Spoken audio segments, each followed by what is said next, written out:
meeting to order, and then we'll go ahead and follow the proposed agenda from that point on.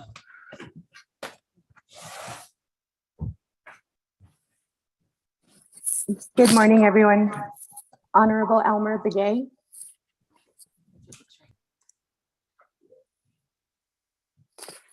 Honorable Elmer Begay.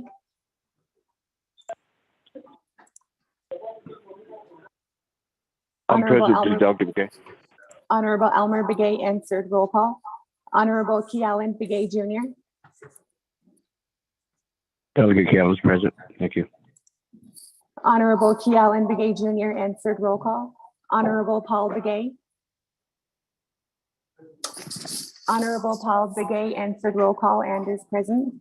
Honorable Nathaniel Brown.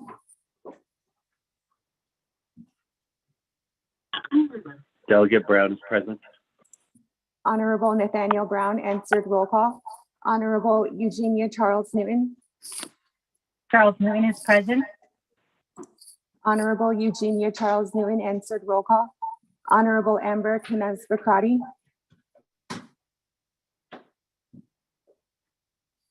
Honorable Amber Knez Bakrati. Honorable Amber Knez Bakrati did not answer. Roll call. Presiding Chair, Honorable Speaker Seth Damon is present. Honorable Herman Daniels. Good morning. Present. I'm on the line.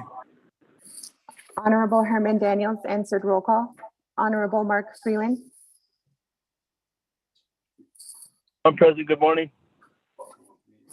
Honorable Mark Freeland answered. Roll call. Honorable Pernell Halona. Hello, Mr. President. Good morning. Honorable Pernell Halona answered. Roll call. Honorable Jamie Henio. Good morning, Doug. Henry present. Honorable Jamie Henio answered. Roll call. Honorable Vince James. Honorable Vince James. Honorable Vince James did not answer. Roll call. Honorable Rick Nez. Delegate Rick Nez is present. Honorable Rick Nez answered. Roll call. Honorable Carl Slater.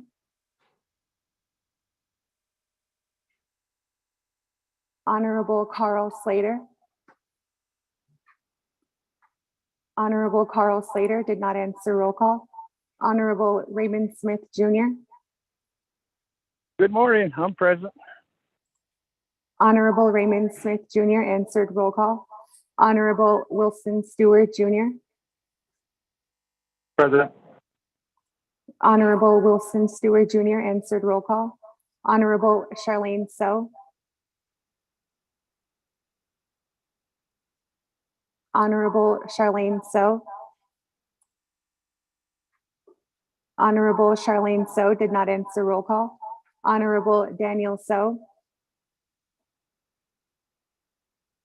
Honorable Daniel So. Honorable Daniel So did not answer. Roll call. Honorable Eugene So. Honorable Eugene So. Honorable Eugene So did not answer. Roll call. Honorable Otto So. I'm present. Honorable Otto So answered. Roll call. Honorable Thomas Walker Jr. Honorable Thomas Walker Jr. is excused. Honorable Edison Juanica. Honorable Edison Juanica is present. Honorable Edmund Yazi. Honorable Edmund Yazi. Honorable Edmund Yazi did not answer. Roll call. Honorable Jimmy Yellowhair. Honorable Jimmy Yellowhair. Honorable Jimmy Yellowhair did not answer. Roll call. Going back up. Honorable Amber Knez Bakrati. Honorable Amber Knez Bakrati.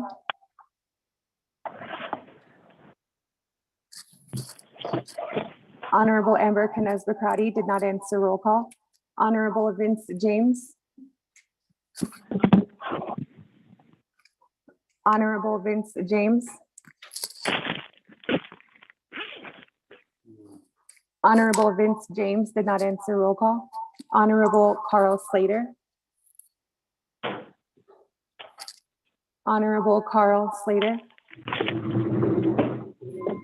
Honorable Carl Slater did not answer roll call. Honorable Charlene So. Honorable Charlene So. Honorable Charlene So did not answer roll call. Honorable Daniel So. Honorable Daniel So. Honorable Daniel So did not answer roll call. Honorable Eugene So. Honorable Eugene So. Honorable Eugene So did not answer roll call. Honorable Edmund Yazi. Honorable Edmund Yazi. Honorable Edmund Yazi did not answer roll call. Honorable Jimmy Yellowhair. Honorable Jimmy Yellowhair. Honorable Jimmy Yellowhair did not answer roll call. With that, Honorable Speaker, you have 15 delegates, including yourself, who are present for today's meeting.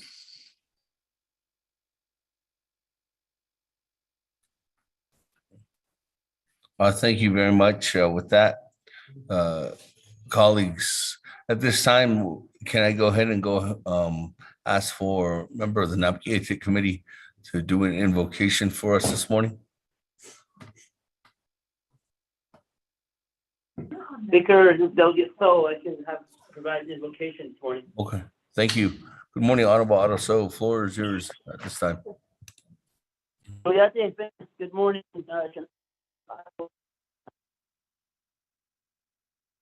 Fourth Navajo Nation Council, Naabik'íyáti Committee, Auto staff members that is there at the chambers and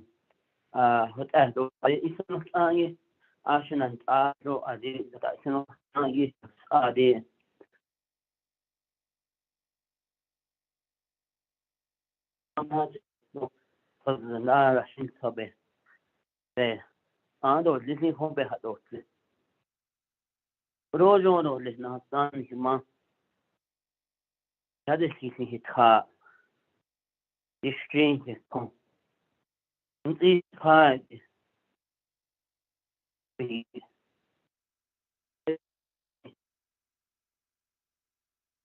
That's what the day is being. This card is W king, W co, W cafe. And in lean. We can have it seen on inside. Oh, and certainly that is deep and big. I do have in doing that. That is good, deep and big.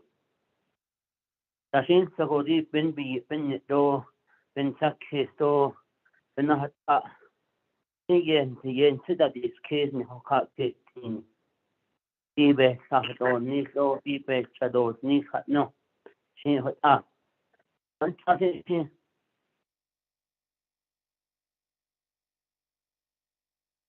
one day with this. This is that is, though I did hold the show. None should ne, and I didn't do on the arena, not any lean, so what up. But I answer kiss. I send out high, so out. In it, she been out the traffic that no. When out ego. Is the ego, but now I guess cut. I'm catching the show. In that case, and a yarn. That case, I think that is all the year. So I think in that case, we could have done it.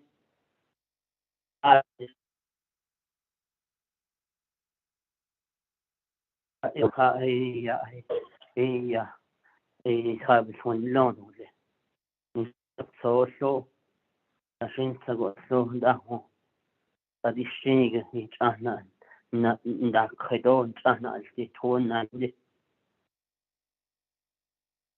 ana da khedo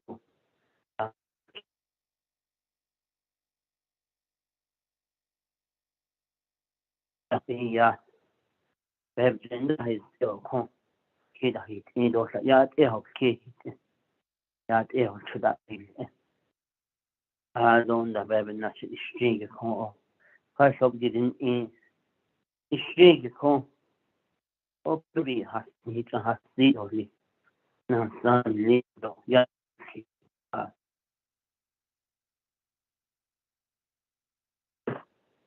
ka gi ho na san do ya ki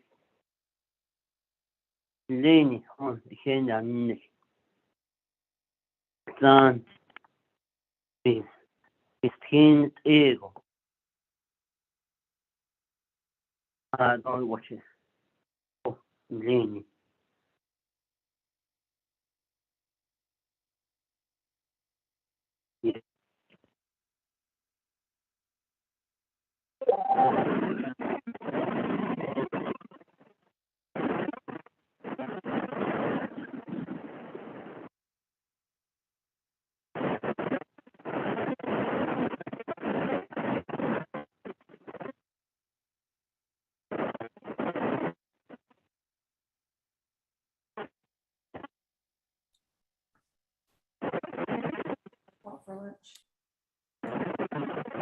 Honorable Otto, so this is Speaker Damon. Can you hear me?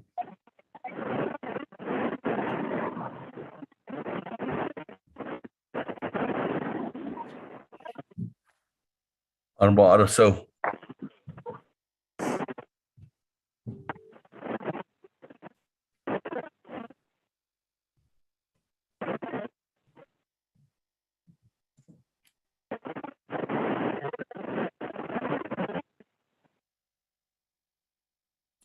Honorable Otto, so can you hear me?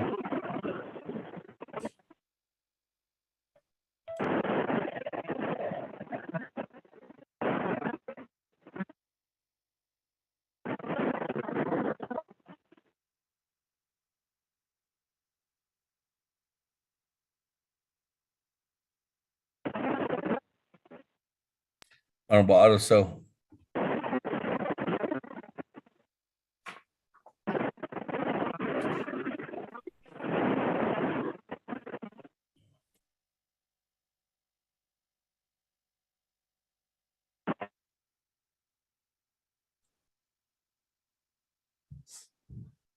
in closing, colleagues, this in concluding with Honorable Otto So's prayer this morning. Let me see if I can wait just one more minute.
Good morning, Speaker.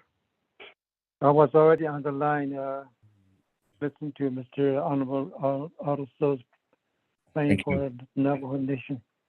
So, just for the Thank you, record. Paul. Thank you. Yeah. Thank you, Honorable Yellow Hair, for being on the line. Colleagues, as Honorable Otto So has prayed for us, and the conclusion indicated that he has concluded his prayer through a text message.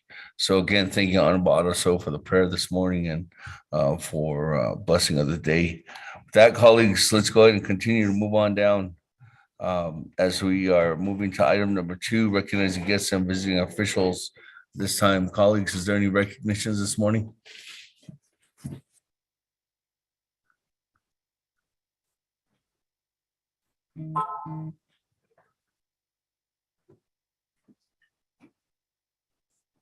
If there are none, let's go ahead and move on down to item number 3, review and adopt the agenda. Mr. Rico, if you could read the agenda into the record at this time. Thank you, Speaker. Members of the Naabik'íyáti Committee. This is the Naabik'íyáti Committee of the 24th Nomination Council Oversight Budget Hearing and Special Meeting via telecommunication, Window Navajo Nation, Tuesday, August 9th, 2022. Proposed agenda, presiding Honorable Speaker Seth Damon, 24th Nomination Council. 1, call meeting to order, roll call invocation. 2, recognize guests and visiting officials. 3, review and adopt the agenda. 4, Naabik'íyáti Committee Budget Hearing Process. A, legislation read into the record. B, Office of Management and Budget and Performance Reports read into the record. C, Branch Budget Overview. D, discussion and possible action taken. 5, new business. New business A, legislation 0145-22. B, legislation 0147-22. 6, close of meeting, announcements, adjournment. Mr. Speaker.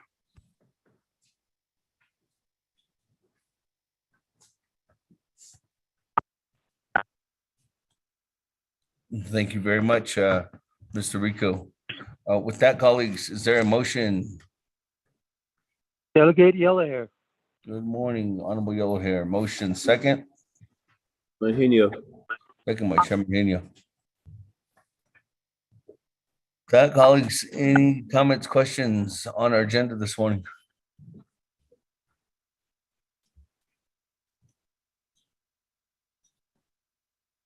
Only twice.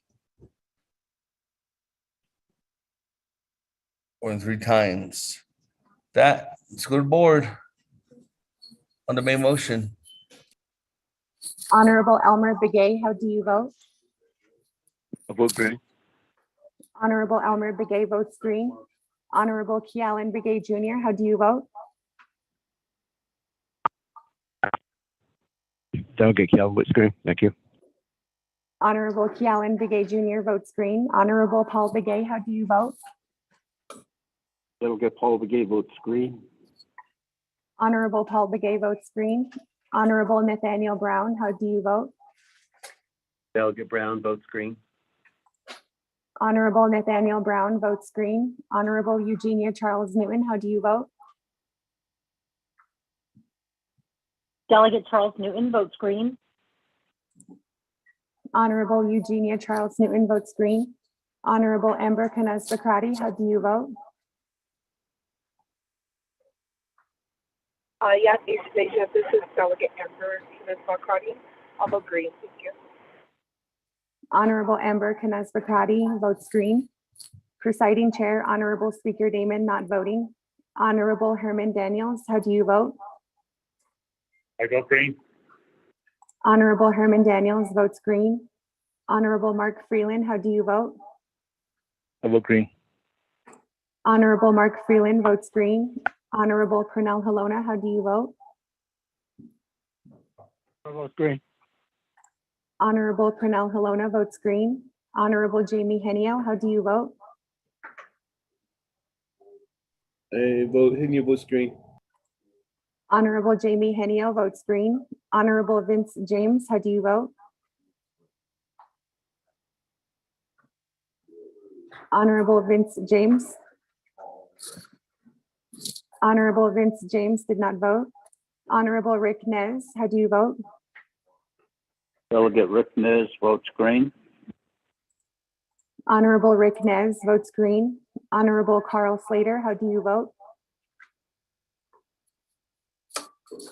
Honorable Carl Slater. Honorable Carl Slater did not vote. Honorable Raymond Smith Jr., how do you vote?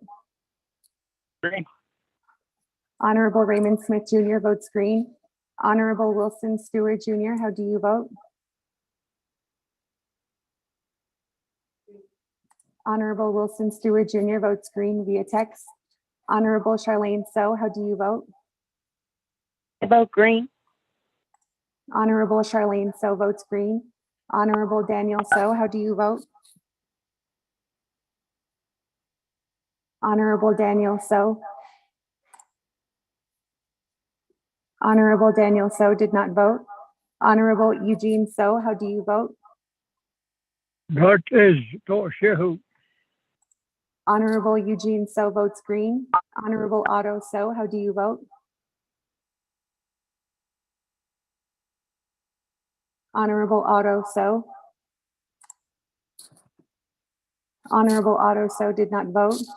Honorable Thomas Walker Jr. is excused. Honorable Otto votes Edison, green. excuse me, Honorable Otto So votes green. Again, Honorable Thomas Walker is excused. Honorable Edison Juanita votes green. Honorable Edmund Yazi, how do you vote? Honorable Edmund Yazi. Honorable Edmund Yazi did not vote. Honorable Jimmy Yellowhair, how do you vote? Delegate Yellowhair votes green. Honorable Jimmy Yellowhair votes green. Going back up. Honorable Vince James, how do you vote? Honorable Vince James. Honorable Vince James did not vote. Honorable Carl Slater, how do you vote? Honorable Carl Slater. Honorable Carl Slater did not vote. Honorable Daniel So, how do you vote? Honorable Daniel So. Honorable Daniel So did not vote. Honorable Edmund Yazi, how do you vote? Honorable Edmund Yazi. Honorable Edmund Yazi did not vote. With that, Honorable Speaker, you have 18 delegates who voted in favor, 0 delegates who oppose, with presiding chair not voting. Thank you very much with that. 18 in favor, 0 opposed, the chair not voting, motion carries. Thank you, colleagues. We do have an agenda before us now at this time, so let's go ahead and move on down. Item number 4 is Naabik'íyáti Committee budget hearing process. First order of business under there is we'll have the legislation read into the record as there's 2 legislations, 0145-22, and then the second one is legislation 0147-22.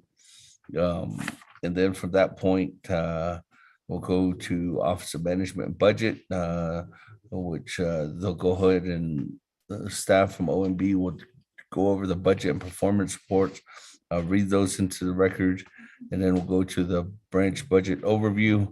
And then if there's any other further comments or questions at that time. So with that, colleagues, let's go ahead and continue on down. Item number 5, legislation 0145-22. Chairman Hinu, are you available to present the legislation as a co-sponsor? If not, then I need to have a pro tem chair.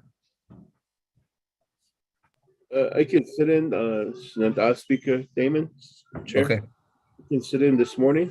This afternoon, I need to be excused. I'll let you know that when. Okay. I mean, do you just want, because you're the sponsor I'll sit in on as a co-sponsor this one. okay. All right then. Great. Thank you.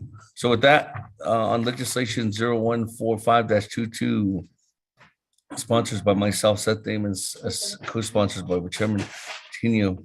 It's an action related to the Naabik'íyáti Committee recommending to the Budget and Finance Committee the proposed fiscal year 2023 budget for the Navajo Nation executive offices. With that, Mr. Rico, if you could read that into the record. Yes, more than I don't know if there's anything else to read into the record. Thank you, Speaker. Members of the Naabik'íyáti Committee, tracking number 0145-22 was an action relating to the Naabik'íyáti Committee approving and recommending to the Budget and Finance Committee the proposed fiscal year 2023 budget for the Navajo Nation Executive Office. Legislation is sponsored by Honorable Speaker Seth Damon, co-sponsored by Honorable Chairman Jamie Henyo. This legislation, there are no committee reports as Naabik'íyáti is the first and final committee of this legislation. Per Navajo Nation Council Standing Committee Rules of Order Rule 9, legislation has been read into the record by electronic voice recording. Mr. Speaker.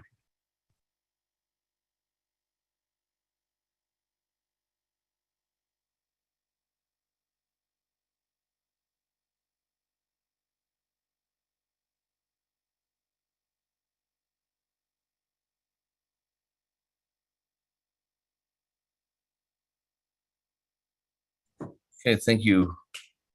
With that, let me go ahead and go on down as it is.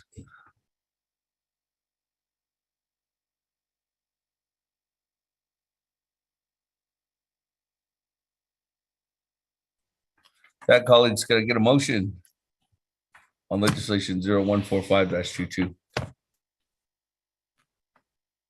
Delegate Motion, Brown, no Your Honor. motion. Second, Your By Honor. Honorable Nathaniel Brown, second by Honorable Helena. That, colleagues, let me go ahead and turn the floor over to Office of Management and Budget at this time. Colleagues, there was a Naabik'íyáti Committee fiscal year 2023 budget hearings, executive branch, Navajo Nation OMB report dated August 9th, 2022, that was sent out to everyone at 8:50 this morning. If you're in the chambers, you do have a hard copy, but it is provided there online in your emails. With that, let me go ahead and turn it over to OMB. And OMB, you are more than welcome to share your screen if you want. There it is.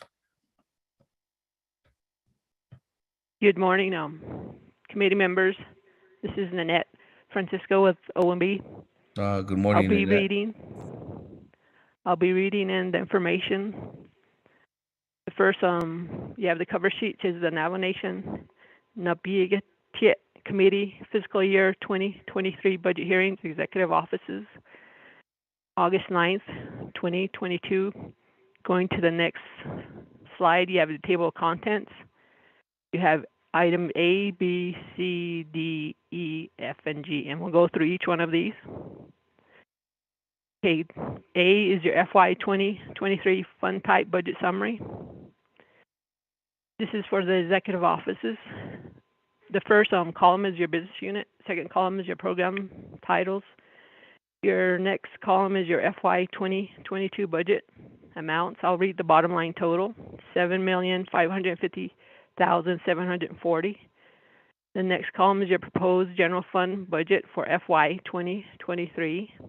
The bottom line total is $7,670,548. Indirect costs, bottom line total is $1,189,302. Personnel lapse fund, bottom line total is $98,076. Proprietary 0, fiduciary 0, special revenue 0, special revenue external 0, giving you a total of $8,957,926. There's a little note at the bottom. 2 of the programs in this executive office are covered by Law and Order, which is Hearings and Appeals and Office of Public Defender. Going on to B, you have your FY 2022 third quarter budget status report. This is as of June 30th, 2022. Again, you have your business unit column, and then you have your program title column. The next column is your original budget. Your bottom line total is $10,745,286. Revised. Bottom line total is $12,024,171.38. Your actuals, $6,157,871.85. Encumbrance, your bottom line total is $398,052.23. Budget available, $5,468,247.30. Percent expended is 54.2. There's notes at the bottom. Double asterisk means the program is overspending by 85% or more. Single is underspending by 65% or less. Going on to C, Rhonda will take the next tab. Good morning. This is Janet McCabe from OMB. I will be reading the performance assessment summary and the plan of operations and the COA and LC. Beginning with tab C, the FY22 third quarter performance assessment report. Again, I will not be reporting the Office of Hearings and Appeals and the Navajo Public Office of Navajo Public Defender. There are 9 business units within the executive office. I will be reading the average scores. For first quarter is 1.46, second quarter is 1.53, third quarter is 1.47. Again, the scoring, 3 exceeds, 2 meets, and 2 not met. And third is the program did not report actual results to OMB.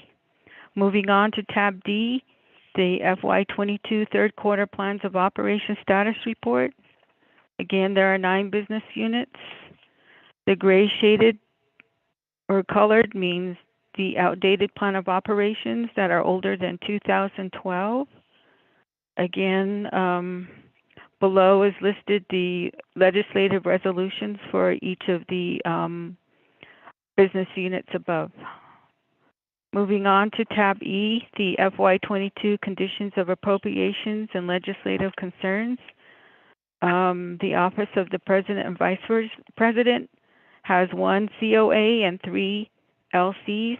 I will cover the condition of appropriation, which is 1. There are 2 business units involved, which include the Youth Advisory Council and the Office of the President, which were due at the end of the second quarter, and there were no responses for the third quarter, and the status is non-compliant for both business units. Moving on to the legislative concerns, there are 3. The first one was due at the end of the second quarter for the President and the Office of the President. There is no response for the third quarter, and the status is non-compliant. The second legislative concern has a due date of the second quarter. Again, 2 business units were involved, both with no responses, and status is non-compliant. The third legislative concern with the Office of the President was due in the second quarter, third quarter no response, and the status is non-compliant. Next, the Office of Contracts and Grants will cover tab F. Yeah, good morning. This is Jermaine Jones, Deputy Contracting Officer with the OMB Contracts Grant Section. I'll go ahead and read in tab F, FY 2022 External Funds Expenditure Report. We'll go ahead and start with the legends. Column A is your index number for row identification. Column B is the company FMIS company number assigned to grant award. Column C is the contract ID grant number assigned to grant award by funding agency. Column D is the start date. It's the beginning date of the budget period on grant award. Column E is the end date of the budget period on grant award. Column F is the number of business units, the counter number for business units. Column G is the number of company numbers, counter number for company. Column H is the business unit number, FMIS number assigned to budget on grant award. Column I is the description, the title of grant award. Column J is the revised budget, year 2 date award, original modification. Column K is the expenditures, the actual amounts posted as of report date. Column L is the open commitments, obligations, encumbrances as of report date. Column M is the available balance, budget remaining for contract period. Column N is the percentage spent. Column O is the percentage balance. So I'll go ahead and just read the bottom numbers. If you go to column F, there's 2 business units to the executive office. Column G is the number of company numbers. Column H lists the 2 business units. Column I for executive office, there's under column J is a revised budget for $30,592,351. Column A is the expenditures, which totals $697,772.54. Column L for open commitments is $304,898.29. Column M is the available balance of $29,589,680.17. Column N, the percentage spent is 3%, and executive office has 97% of their balance. As for tab G is the FY 2020 single audit report. There are none. That concludes the report. Thank you.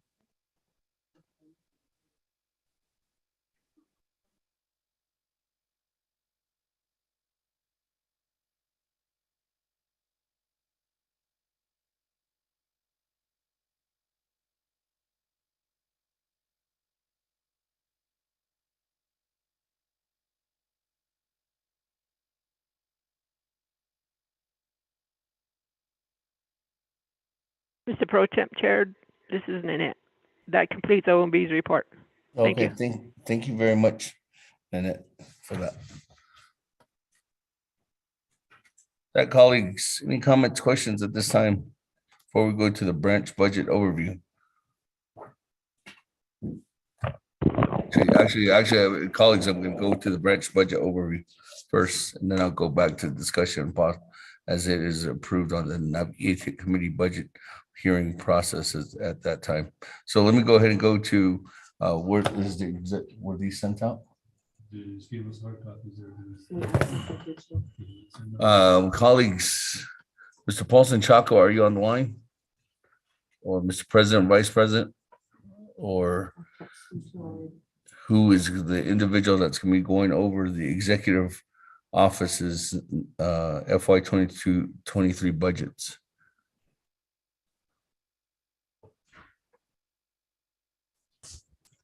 Mr. Speaker, this is Christopher Bahi.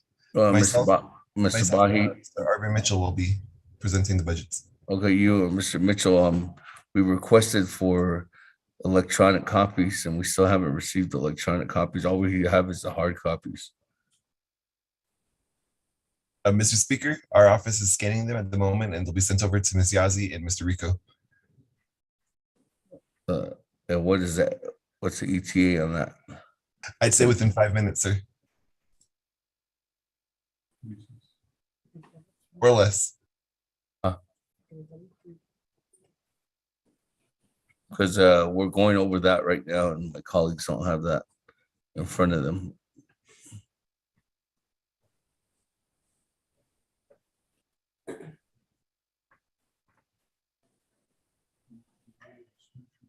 Colleagues, at this time, the executive branch budget are here.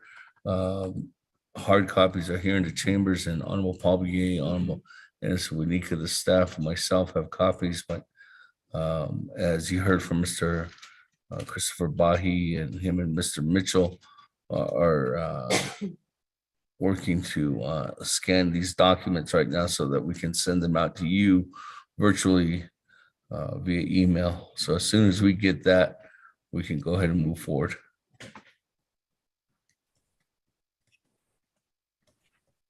Speaker, can we take a 15-minute break to give them time to send it and then give us time to look it over very quickly? Speaker. Good morning, Madam Chair, Charles Newton. For the record, that was Madam Chair Charles Newton. Good morning, Honorable Yellow Hair. Yeah, good morning. Good morning to the Speaker. For you do a response. Council.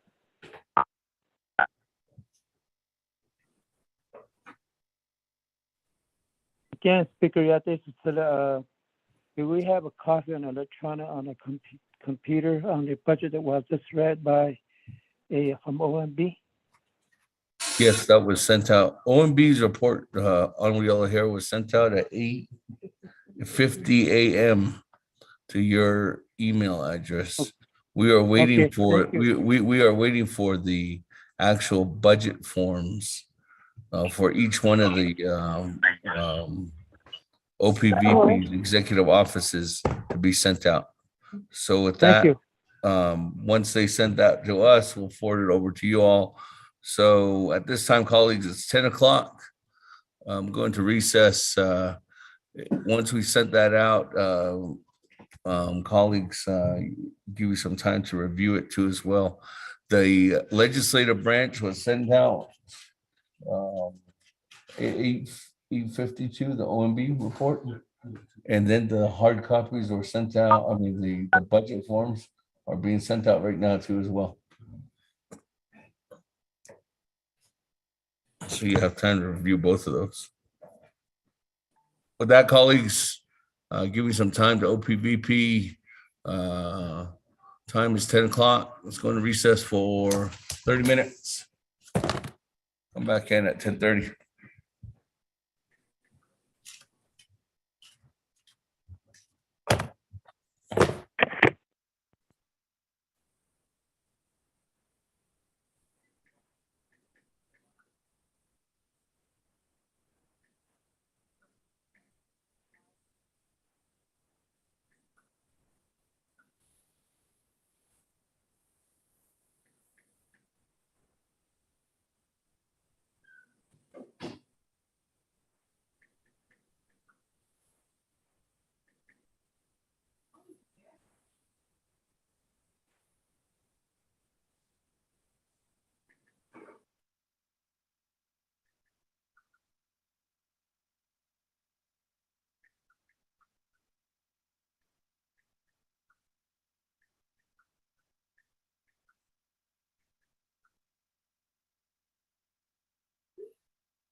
Delegate Daniel So on the call.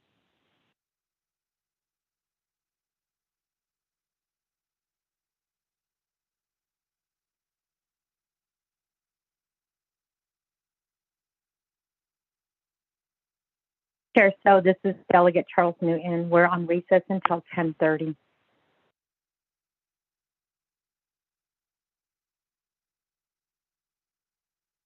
Recess, does that mean you're at the playground? Yes, go play on the playground and be nice. Share your toys.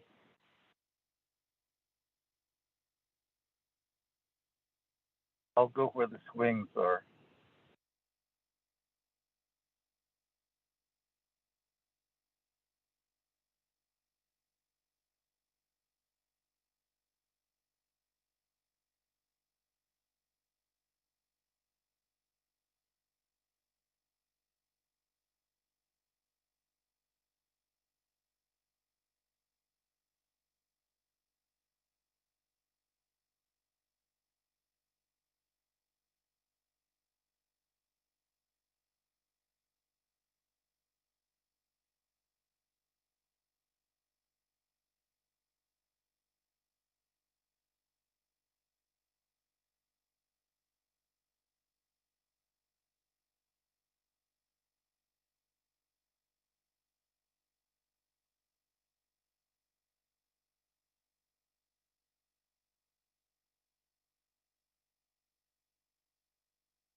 Good morning, Speaker. Today. Speaker.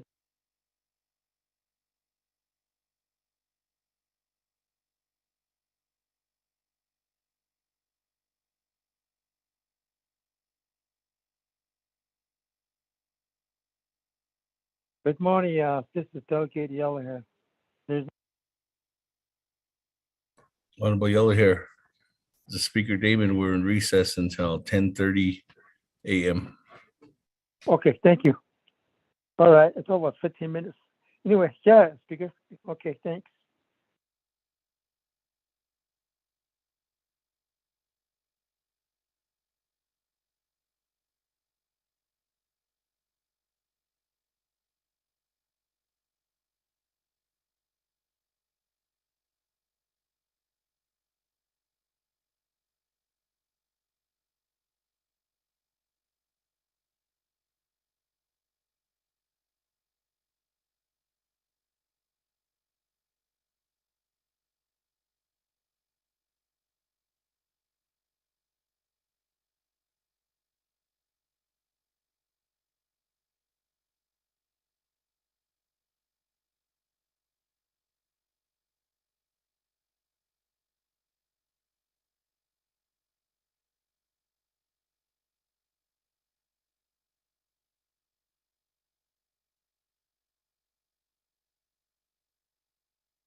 Good morning, Vice Chair, back online. Vice Chair Smith.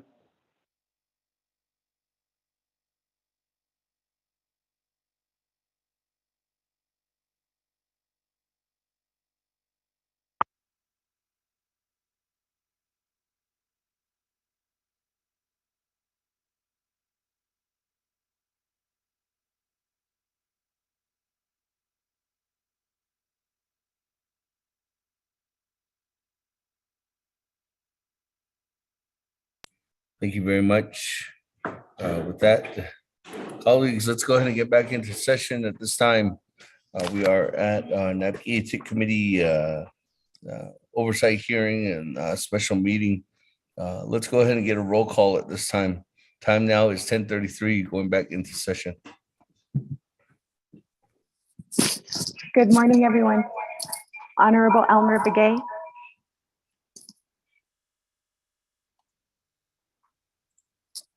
Honorable Elmer Begay. Honorable Elmer Begay did not answer roll call. Honorable Kealan Begay Jr. Kealan's present. Thank you. Honorable Kealan Begay Jr. answered roll call. Honorable Paul Begay. Delegate Paul Begay is present. Honorable Paul Begay answered roll call. Honorable Nathaniel Brown. Honorable Nathaniel Brown. Honorable Nathaniel Brown did not answer roll call. Honorable Eugenia Charles Newton. Honorable Eugenia Charles Newton. Honorable Eugenia Charles Newton did not answer roll call. Honorable Amber Knez-Bakrati. Honorable Amber Knez-Bakrati. Honorable Amber Knez-Bakrati did not answer roll call. Presiding Chair, Honorable Speaker Damon is present. Honorable Herman Daniels. Honorable Herman Daniels.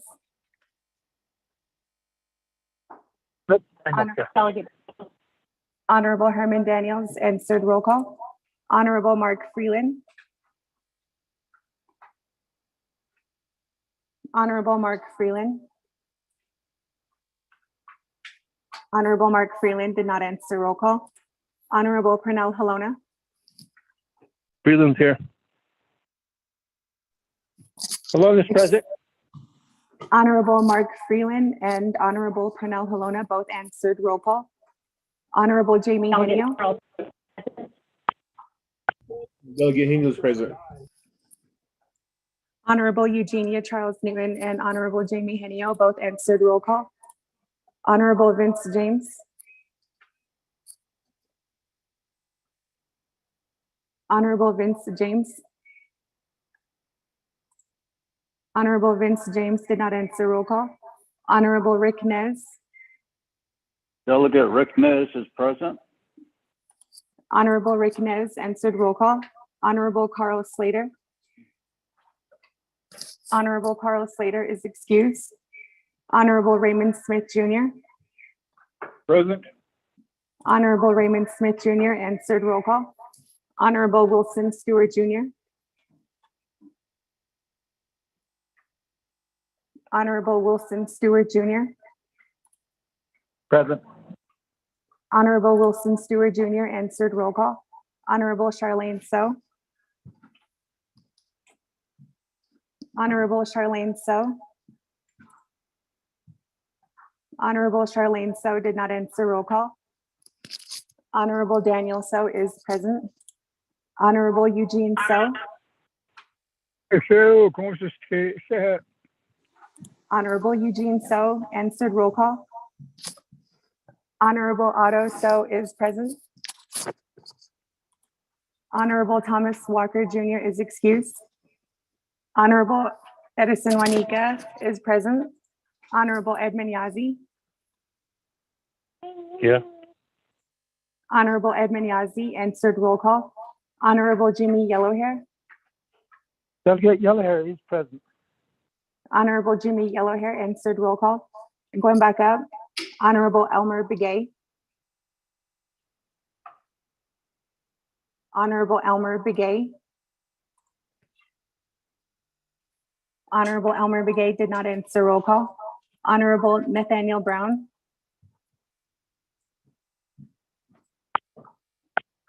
Honorable Nathaniel Brown. Delegate Brown is present. Honorable Nathaniel Brown answered roll call. Honorable Amber Canez Bacrati.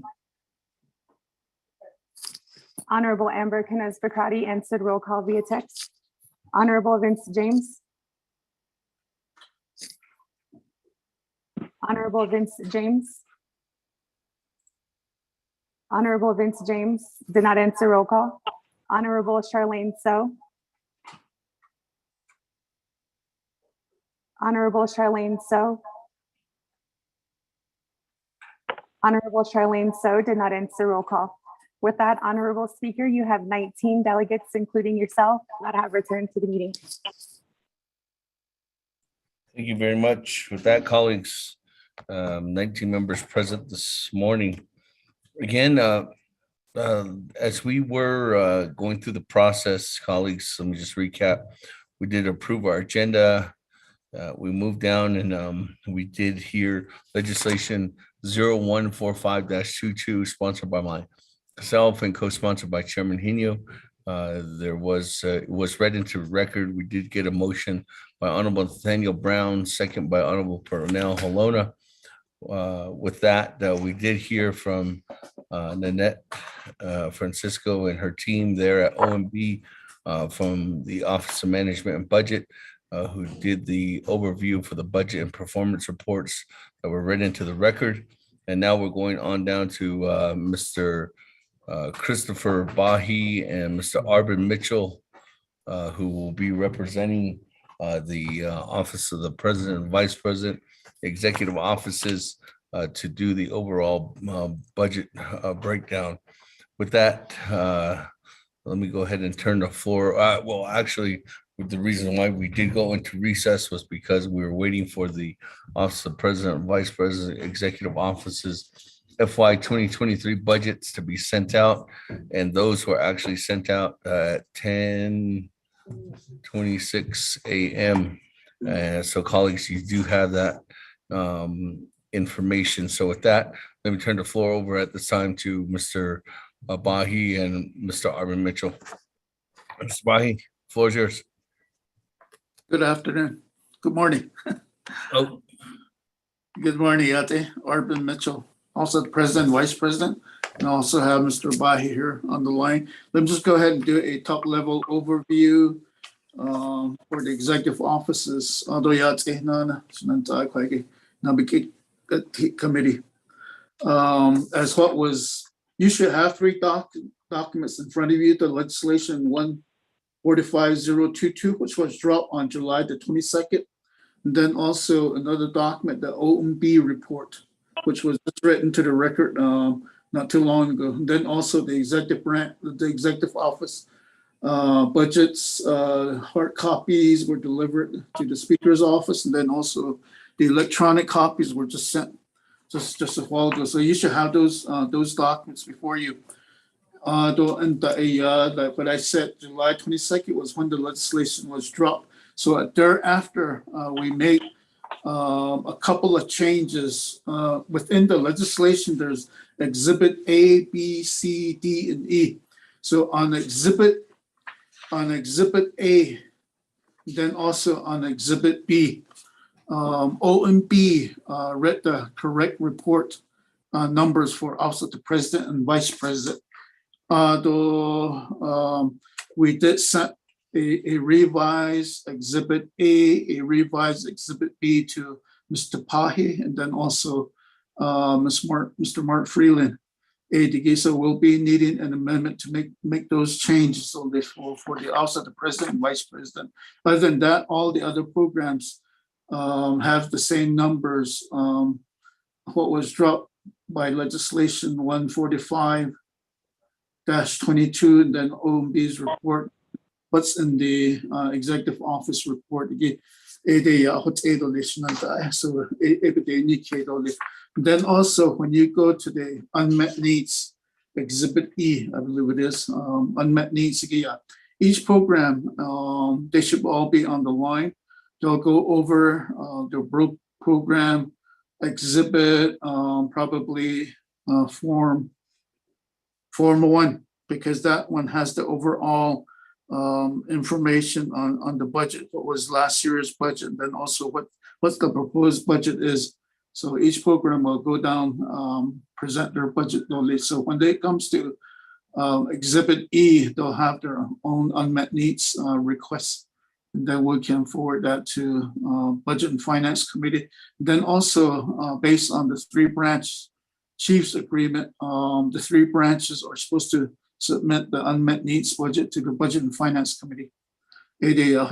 So let me go ahead and give the floor to Mr. Bahi to go over the Office of the President and Vice President. Then we can go down the line. The next one up would be Washington office.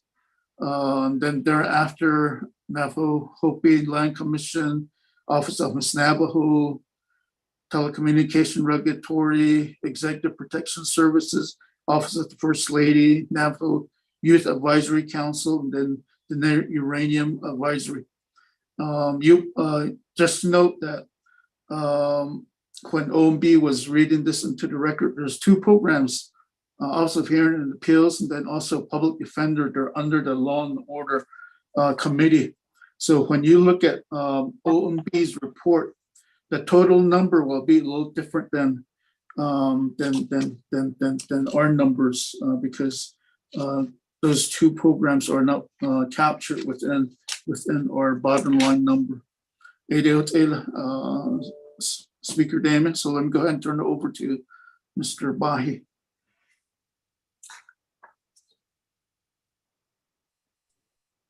Thank you, Mr. Mitchell, and thank you, Speaker Damon and members of the 24th Navajo Nation Council. So to begin on Form 1 with the Office of the President and Vice President, the program budget summary for Business Unit 1030. Before we go on, Mr. Bahi, sorry to interrupt. Let me go back to Mr. Mitchell just for clarity. Did you say you sent over updated forms to Office Legislative Council? Yes, we did. Office Legislative Council, have you received those documents? Speaker, this is Ms. Labroff. I just sent them. Apparently, they're sending them to Ms. Tafari.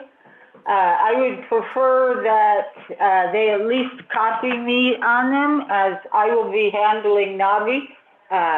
I am sending out right this second an amendment to change exhibits A and B. I will send it out in half a second. Thank you, Speaker. Okay, thank you.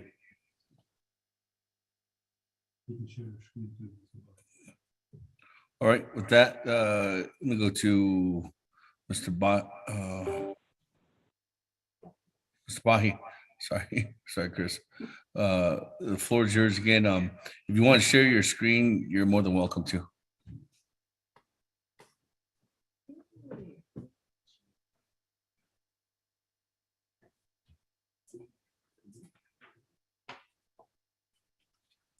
Thank you, Speaker. Right, continuing on Form 1, we have the program budget summary, Part 1, Business Unit number 103001. The program title, Office of the President and Vice President, Executive Branch. And I will continue to Part 2, Funding Sources. The general fund allocation for FY 2023 is $2,445,076. The indirect cost recovery allocation is $843,546, totaling $3,288,622. Moving on to Part 3, the budget summary. For the 2001 personnel expenses, the fund type code is 1. The approved original budget is $2,647,455, with a proposed budget of $2,831,000. 784, I apologize, with a difference of 184,329. The 3,000 travel expenses line item has an approved budget of $329,936. The proposed budget is $289,514 with a decrease of $40,422. There are 0 meeting expenses. The 4,000 supplies line item has an approved budget of $110,000, original budget of $110,000 with a proposed budget of $75,000 with a decrease of $35,000. The 5,000 lease and rental has an approved budget of $35,000 with a proposed budget of $29,500 with a decrease of $5,500. The 5,500 telecommunications and utilities has an approved budget of $34,700 with a proposed budget of $26,200 with a decrease of $8,500. The 6,000 repairs and maintenance line item has an approved budget of $9,000. The proposed budget is $2,000 with a decrease of $7,000. The 6,500 contractual services line item has an approved budget of $116,811 with a proposed budget of $11,000 with a decrease of $105,811. The 7,000 special transactions line item has an approved budget of $102,517 with a proposed budget of $23,624 with a decrease of $78,893.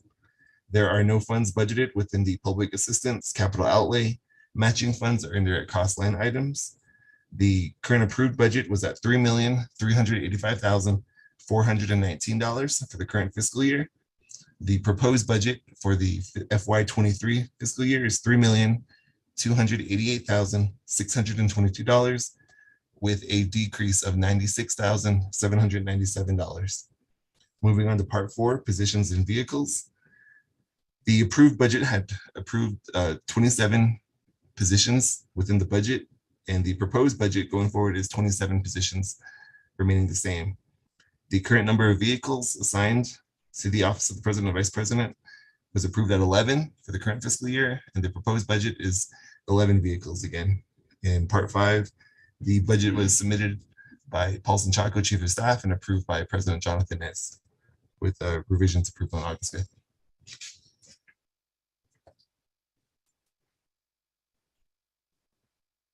And with that, thank you, Speaker. Speaker. Just added information to this Form 1 here. As you can see, all the budgets that will be coming to you all, there will always be an increase in the personnel line item because this fiscal year we had an increase in fringe benefit.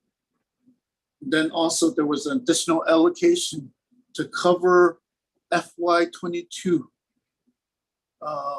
personnel lapse. So AD given that there's an increase in the personnel expenses of $184,000. Then when you go down to personnel position, there are 27 this fiscal year and 27 position for the proposed budget. So just some added information on the increase in the personnel expense. Thank you.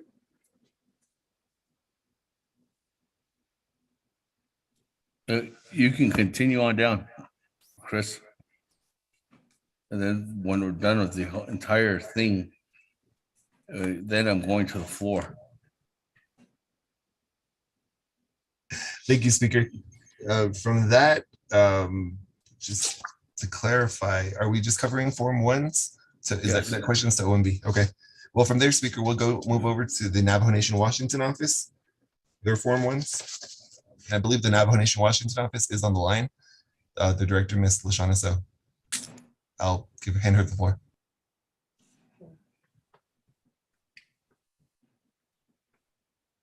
Good afternoon, Mr. Speaker. Members of the 24th Navajo Nation Council, it is an honor to be here to present our budget for the Navajo Nation Washington office.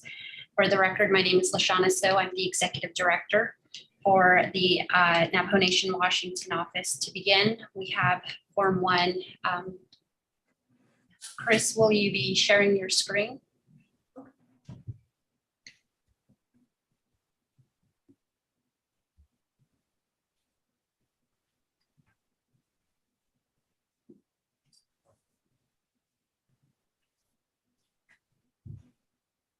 Okay. All right, to begin, part 1 of the form business unit number 1030002, program title Navajo Nation Washington office. It's under the executive branch. Part 2, our funding source is the general funds budget allocation in the amount of $1,434,558. Indirect cost allocation, $253,513.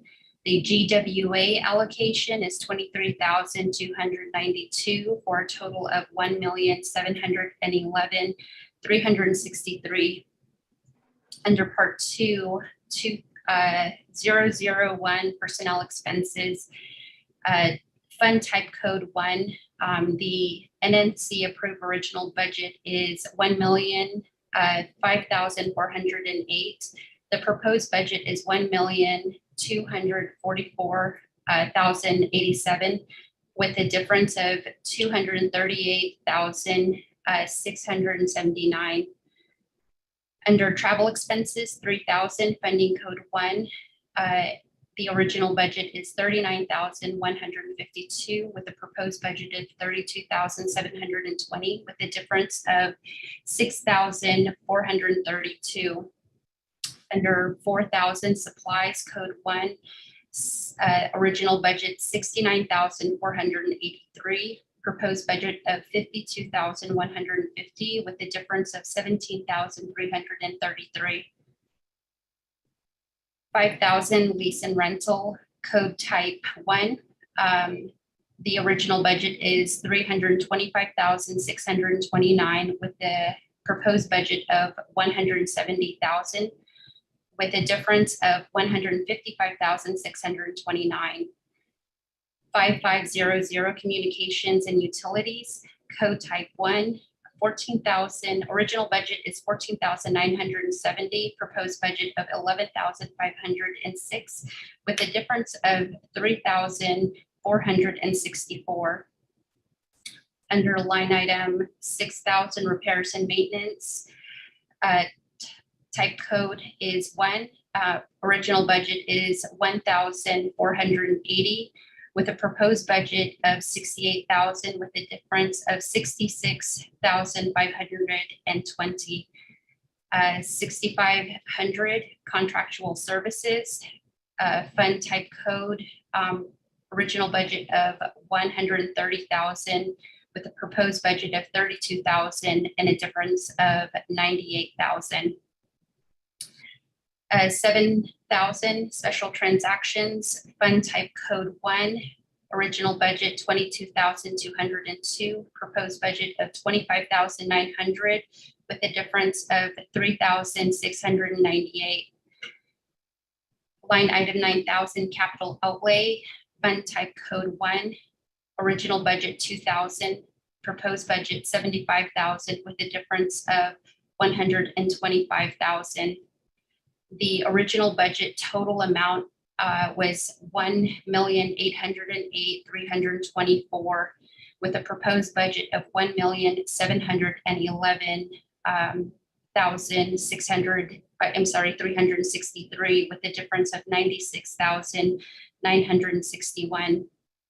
Under Part 4, positions and vehicles, the total number of positions budgeted, the original budget was 8, and the proposed budget is 8. Total number of vehicles budgeted, original budget 0, proposed budget 0. This was submitted by myself and was approved by Chief of Staff Paulson Chaco. Mr. Speaker.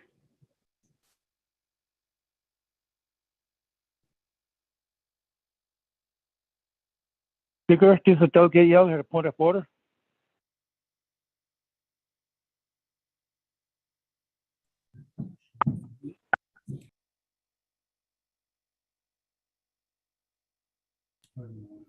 Thank you very much. With that,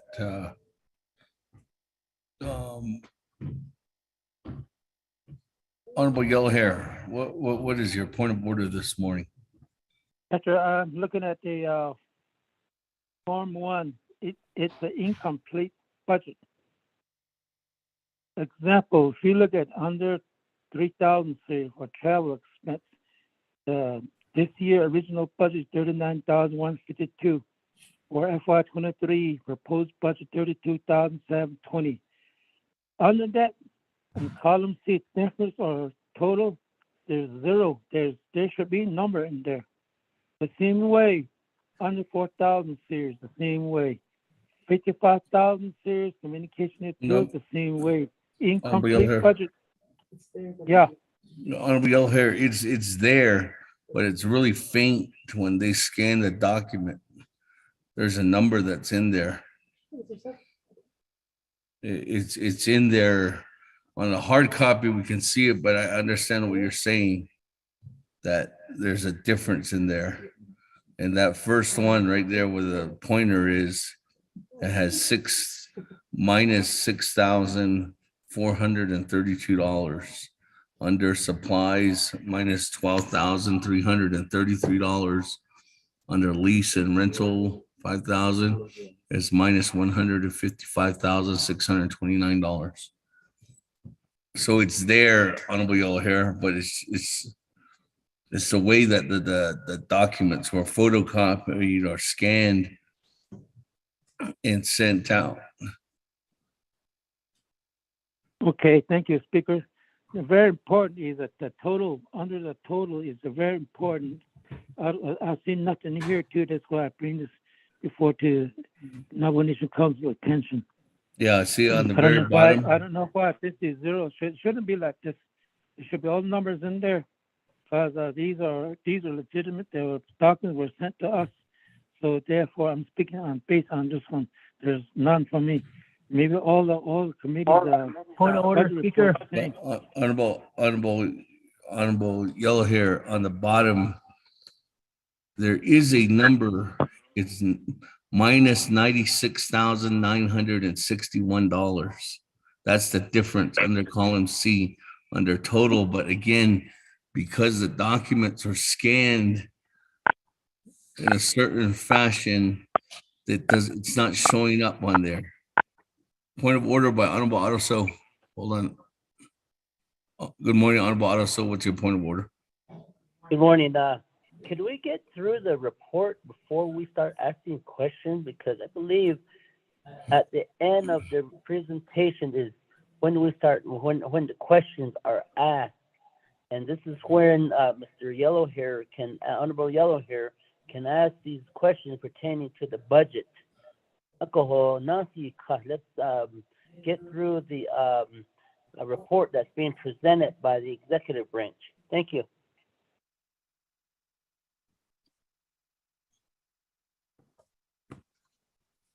Honorable Yellow Hair. Well, I'll try to have staff rescan this. Can you rescan it and send it to him? Staff. From this document right here. Staff's gonna rescan it and send it to you, Honorable Yellow Hair. That. Thank you. Mr. Mitchell. We'll go ahead and go on to the Navajo Land Commission office.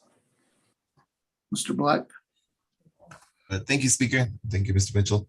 The Navajo Land Commission Office Program Budget Summary, Form 1, Business Unit 103003, Program Title Navajo Land Commission Office, Division Branch, Executive Branch, Office of the President. The Part 2 funding sources, general funds, they have a general fund allocation of $485,000. They have a personnel lapse fund, the GWA allocation of $7,065 for a total FY23 proposed budget of $492,065. Part 3 budget summary, the 2,000 personnel expenses has an approved budget of $379,006. The proposed budget is $408,403, with an increase of $29,397. The 3,000 travel expenses line item has an approved budget of $50,686. The proposed budget has it at $52,839, with an increase of $2,153. There are 0 meeting expenses. The 4,000 supplies line item has an approved budget of $19,139, a proposed budget of $9,000, with a decrease of $10,139. The 5,000 lease and rental line item has an approved budget of $3,892. The proposed budget is at $350, with a decrease of $3,542. The 5,500 communications and utilities line item has an approved budget of $18,000, with a proposed budget of $9,000, with a decrease of $9,000. The 6,000 repairs and maintenance line item has an approved budget of $18,441, a proposed budget of $9,900, with a decrease of $8,541. There are 0 funds budgeted in contractual services. The 7,000 special transactions line item has an approved budget of $2,842, with a proposed budget of $2,573, with a decrease of $269. There are 0 funds budgeted for the public assistance, capital outlay, matching funds, and indirect costs line items. The total approved budget is $492.06. The proposed budget is $492,065, with an increase of $59. Moving on to part 4, positions and vehicles. The current approved budget has a total of 5 positions budgeted, and the proposed budget has 5 positions proposed. They currently have 0 vehicles, and the proposed budget also calls for 0 vehicles. Part 5, this budget was submitted by Mr. Robert Black Jr., the Executive Director, and approved by Mr. Paulson Chaco, Chief of Staff. So with that, we can continue on to the next budget, the Office of Miss Navajo Nation. And I'll let their staff read their Form 1 into the record.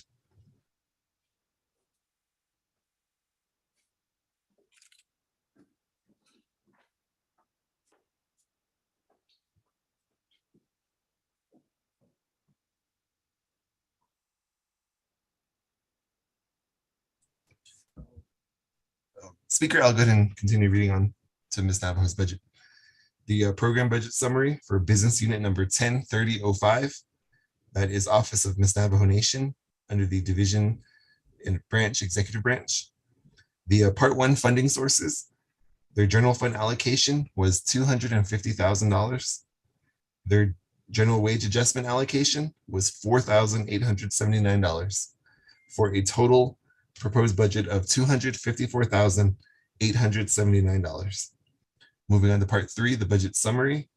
The personnel expenses has an approved budget of $169,555. The proposed budget has $180,024, with an increase of $10,469. The 3,000 travel expenses line item has an approved budget of $16,495, with a proposed budget of $30,285, with an increase of $13,790. There are 0 funds budgeted for the meeting expenses. The 4,000 supplies line item has an approved budget of $1,341, with a proposed budget of $6,435, with an increase of $5,094.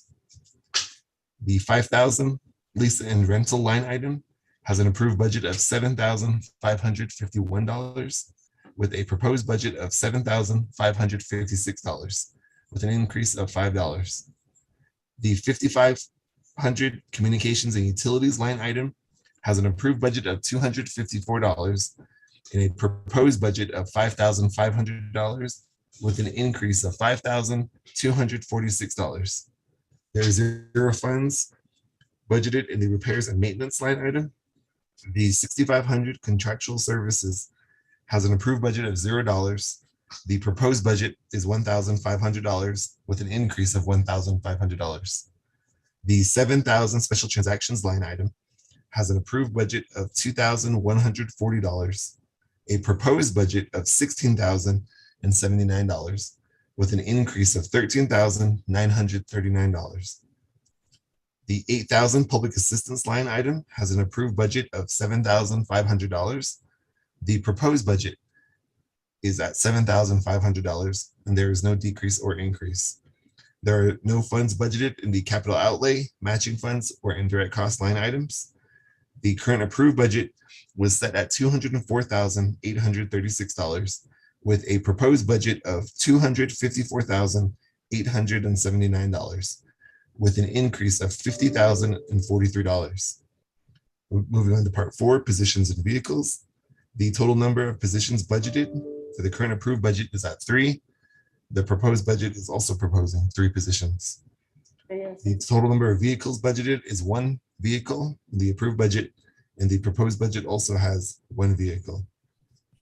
Part 4, the budget was submitted by Ms. Carletta Benali, Program Supervisor, and was approved by Paulson Chaco, Chief of Staff.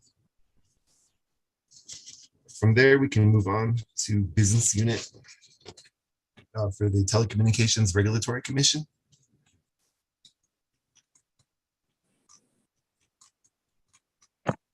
And if their staff is on the line, they can. Yes, good morning, Mr. Speaker. And members of the 24 Council. Go ahead, Mr. Tico. Yeah. Charlie, go ahead, floor is yours. Okay, thank you. For our program budget summary for part 1 for business unit numbers 103006, our program title is Telecommunication Regulatory Commission, or under Division Branch of the Executive Office. This is prepared by Thomasita White, our assistant there. And part 2 are general funds with an amount of $360,000, percentage total of 99%. Our personnel lapse fund, the amount is $1,885, 1%. Our part 2, the total amount, $361,885. Correct. And our part 3 for the budget summary under personal expense 2001, funding type coach 1 or approved budget 2,300 or 2,039,073, proposed budget 258,394 with a total difference of 19,321. For 3,000 travel expense, approved budget of 27,712. Proposed budget is 29,530. The total difference is 1,818. 3,500 meeting expense. Total budget is 17,332. Proposed budget is 13,454, and it's a decrease of 3,878. Our 4,000 supply is at 8,416. Proposed budget is 11,103 with a decrease of 7,313. Next is the 5,000 lease and rental. Proposed budget, or the original budget, is 3,500, and proposed budget is at 3,500. Total difference is 0. Communication utility under 5,500. The original budget is 2,384. Proposed budget 2,384. No difference. Our 6,000 repair and maintenance. The original budget is 500. Proposed budget is 500. No difference. Our contractual service under the 6,500, 36,000. Proposed budget is 36,000, no difference. And then our special transaction, 7,000 is 6,981. Proposed budget 7,020 with an increase of 39. And our total budget, original budget is 351,896. Proposed budget is 361,885,000. A total difference of 9,987. Part 4, position and vehicles. Position budget is 2. And we have 2 there on item E. And our vehicle budget, 1. And it's 1 on item E. Now part 5, I think Charlie's the one that submitted this. Executive Director, approved by Paulson Chalco. Thank you.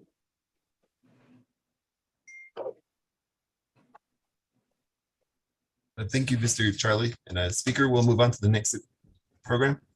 That will be the Executive Protection Services. Thank you. Part 1, the business unit is 103007. The program title is the Executive Protection Services. The division branch is the Executive Branch. Part 2, funding sources. The general fund allocation for the Executive Protection Services is at $545,914. They have a personal lapse allocation of $11,649 for a total budget of $557,563. Part 2 budget summary. The 2001 personnel expenses, the approved budget is at $420,596. The proposed budget is at $458,290 with an increase of $37,694. The travel expenses, 3,000 line item, the approved budget is at $76,268. The proposed budget is at $90,132 with an increase of $13,864. There are 0 funds budgeted under meeting expenses. The 4,000 supplies line item has an approved budget of $3,070 with a proposed budget of $3,000 with a decrease of $70. There are 0 funds allocated for the lease and rental. The 5,500 communications and utilities has an approved budget of $1,143, a proposed budget of $150 with a decrease of $993. There are 0 funds budgeted in the repairs and maintenance line item and the contractual services line item. The 7,000 special transactions has an approved budget of $6,284 with a proposed budget of $5,991 with a decrease of $293. There are 0 funds budgeted in the public assistance, capital outlay, matching funds, and indirect cost funds. The approved budget is at $507,361. The proposed budget is at $557,563 with a total overall increase of $50,202. Moving on to part 4, positions and vehicles. Total number of positions budgeted. The approved budget is 5. The proposed budget continues with 5 positions. The total number of vehicles budgeted is 5. The approved budget and the proposed budget has 5 vehicles. Moving on to part 4, the budget was submitted by Mr. Arnold Silversmith, the police officer with the Executive Protection Services, and was approved by Chief of Staff Paulson Chaco. With that, speaker, we'll move on to the next program, which is the Office of the First Lady.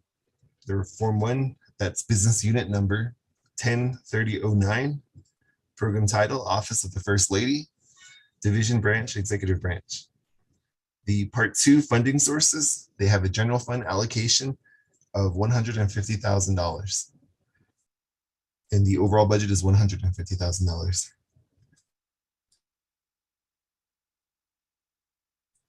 Moving on to part 3, the budget summary. The 2001 personnel expenses, the current approved budget is at $84,609. The approved budget. The proposed budget is at $89,089 with an increase of $4,480. The 3,000 travel expenses line item has an approved budget of $13,000. The proposed budget is at $13,000 with no decrease or increase. There are 0 funds budgeted for the meeting expenses. The 4,000 supplies line item has an approved budget of $19,376. The proposed budget is at $19,500 with an increase of $124. The 5,000 lease and rental line item has an approved budget of $5,000. The proposed budget is $5,000 with no increase or decrease.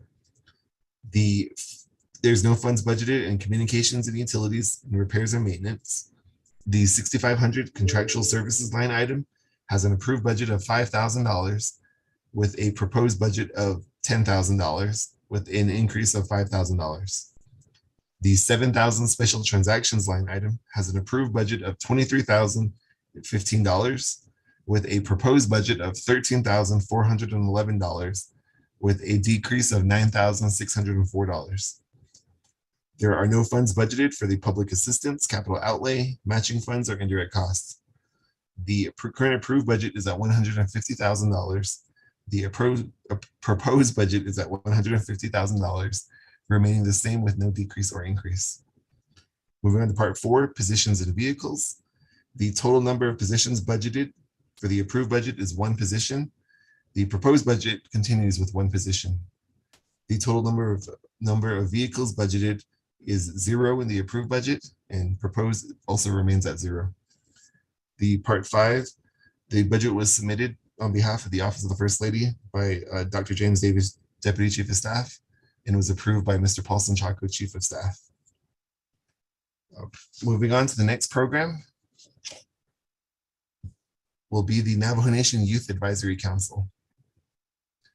Part 1, the business unit number is 103021. The program title, Navajo Nation Youth Advisory Council, under the division branch, executive branch. The part 2 funding source is general fund allocation is at $50,000. Moving on to part 3, the budget summary. The 2001 personnel expenses has no funds budgeted. The 3,000 travel expenses has a current approved budget of $7,500 with a proposed budget of $5,500 with a decrease of $2,000. The 3,500 meeting expenses line item has an approved budget of $10,000 with a proposed budget of $12,000 with an increase of $2,000. The 4,000 supplies line item has an approved budget of $22,500. The proposed budget is at $12,500 with a decrease of $10,000. The 5,000 lease and rental line item has an approved budget of $6,500. The proposed budget is at $7,000 with an increase of $500. No funds budgeted for communications and utilities, repairs and maintenance.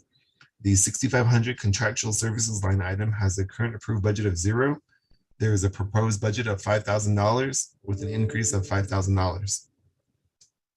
The 7,000 special transactions line item has an approved budget of $3,500. Proposed budget is $8,000 with an increase of $4,500. There are no funds budgeted for public assistance, capital outlay, matching funds, or indirect costs. The approved budget is at $50,000. The proposed budget remains the same at $50,000 with no increase or decrease. Part 4, positions and vehicles. The total number of budgeted positions is 0. The proposed budget is still at 0. Total number of vehicles budgeted is at 0. And the proposed budget also is at 0. The part 5, the budget was submitted on behalf of the Youth Advisory Council by Dr. James Davis Jr., Deputy Chief of Staff, and was approved by Chief of Staff Paulson Chaco. Moving on to the final budget, which is the Dene Uranium Remediation Advisory Commission. That is under Business Unit 103022. under the division branch executive office. Part 2 funding sources, they have a general fund allocation of $150,000. Moving on to part 3, the budget summary. The 2001 personnel expenses has an approved budget of $133,222 with a proposed budget of $141,916 with an increase of $8,694.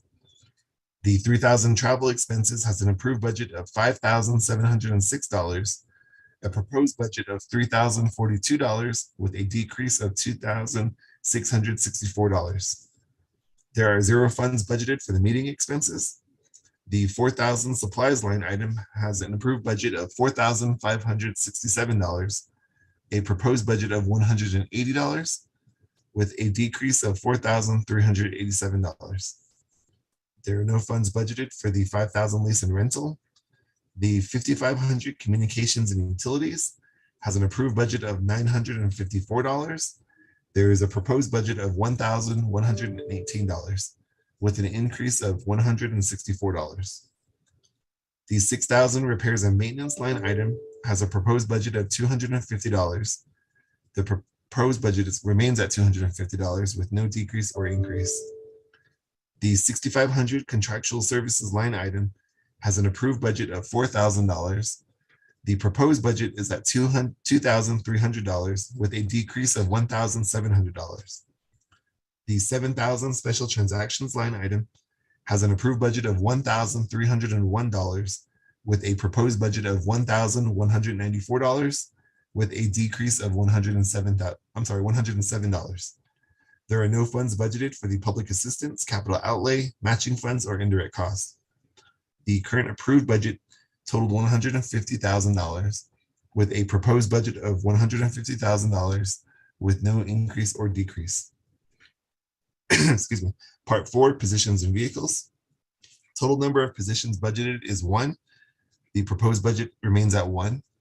The total number of vehicles budgeted is at 0, and the proposed budget remains at 0. Part 5, this budget was submitted by Nona Bahishon, the executive director, and approved by Mr. Paulson Chaco, chief of staff. And with that, speaker, that completes the budget overview for the executive offices. Thank you.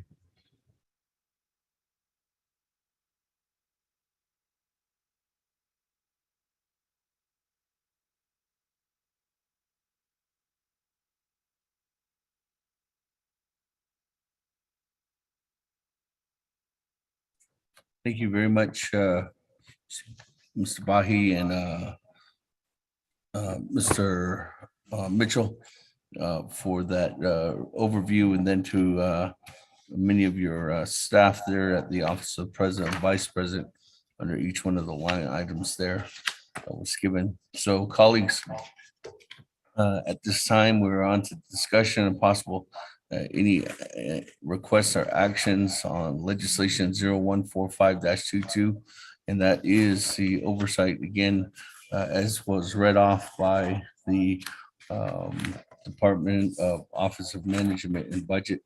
Again, those offices are the Office of the President, Vice President, Navajo Nation Washington Office, Navajo Hopi Land Commission Office, Office of Miss Navajo Nation, Telecommunications Regulatory Commission, Executive Protective Services, the Transition Office, Office of the First Lady, Youth Advisory Council, and the Tene Uranium Remediation Advisory Commission. So with that, colleagues, at this time, you have heard from OMB and you have heard from the offices from the branch and from the oversight. Or actually, as an oversight, is there any comments, questions at this time, colleagues? I don't have anybody in the queue.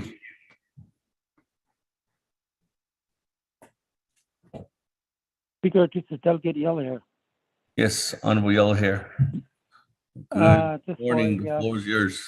Speaker, yes, it's Koroya, Tlahaya Bayas, Nakita, Navajo Nation Washington Office, the business unit number 103002.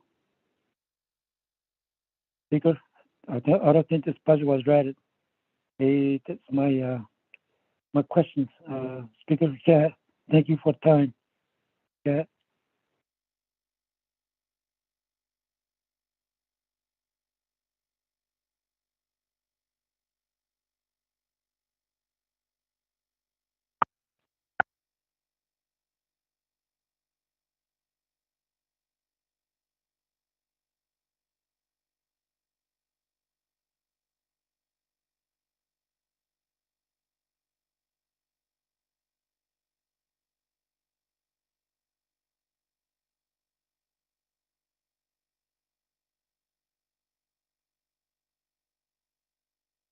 Okay, thank you, Honorable Yellow Hair.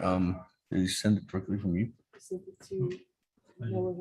Okay, Mr. Rico sent you the updated one that Office of Legislative Services got. I hope you received that, Honorable Yellow Hair, on the Navajo Nation Washington office budget. Did you receive that? And that was sent out what time?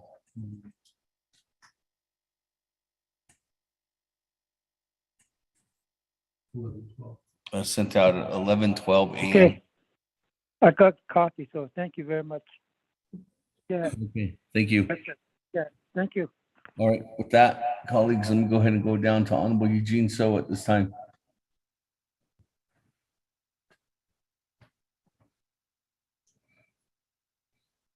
Honorable Eugene So.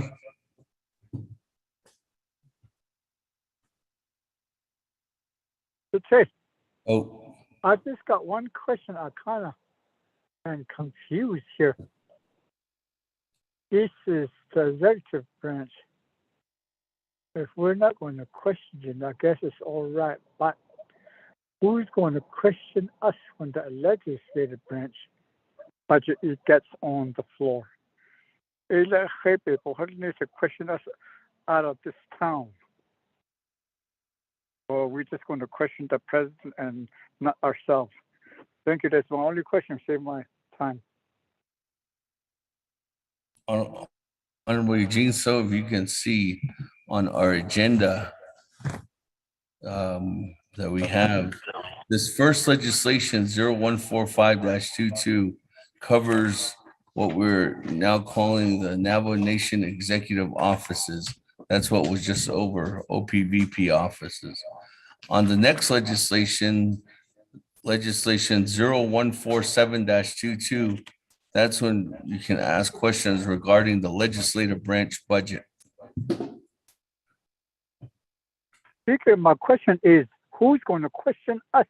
If we're going to question the president all day today, but who's going to be questioning us when our turn, our budget is going to be on the floor? That's what my question.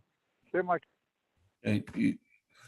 Honorable Eugene So, let me turn back. Office of Legislative Counsel, you can answer, add further discussion or anything to add on, but the office under Title II, we have Navajo Nation Legislative Branch is entitled to appropriate funds, and in this case, under the next legislation, we're going to be appropriating the funds to the legislative branch.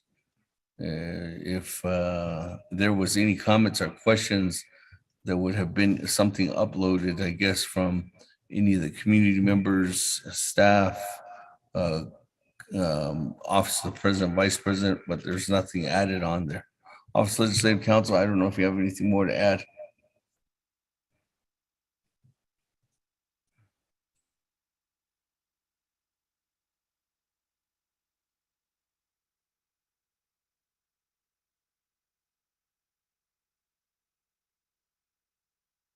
If not,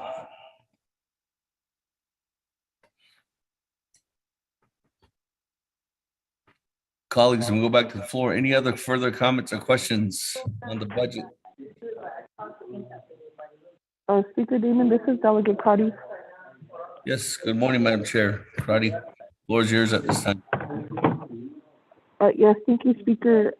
In terms of this budget that's being presented in front of Naabik'íyáti, could the priorities of the budget be identified so it's easier for me to understand when funding was decreased and increased in certain areas.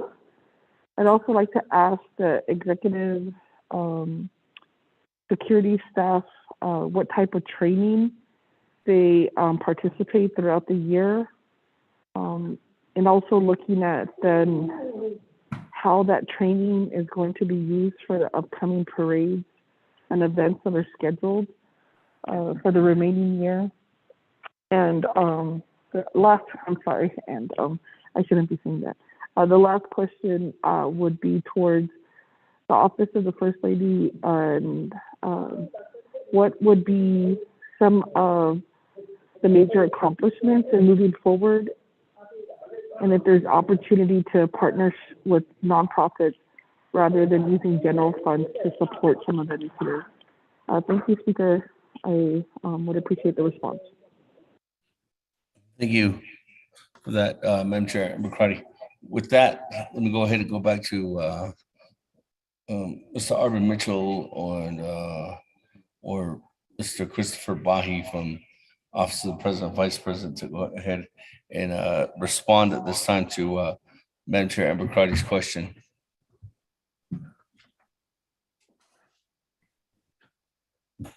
Good morning, Speaker. Oh, let me go ahead and answer one of the questions that was provided by Ms. Crowdy on the priorities of line item. In my opening remarks, I stated that the personnel, almost all the program has an increase in the personnel line item due to the fact that there was an increase in fringe benefit. Then also the additional money that was allocated from the personnel lapse fund to cover the FY22 GWA. So if you look at the Office of the President and Vice President, all the other line item, all the way from 3,000 to 7,000 line item, there's a decrease in all the in all those line items. Then when you look at the bottom line, there's a 96,797 decrease for the Office of the President and Vice President. It's almost the same as you go down the budget.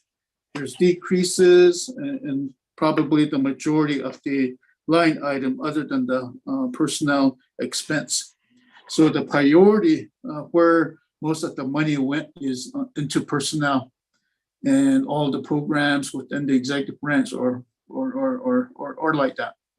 So I'll go ahead and answer how the budgets were prioritized. Then I'll have EPS, if they're on the line, to respond to the training, then also the plan for the upcoming parades. I don't know if Mr. Bai has any other comments. Yes, thank you, Mr. Mitchell.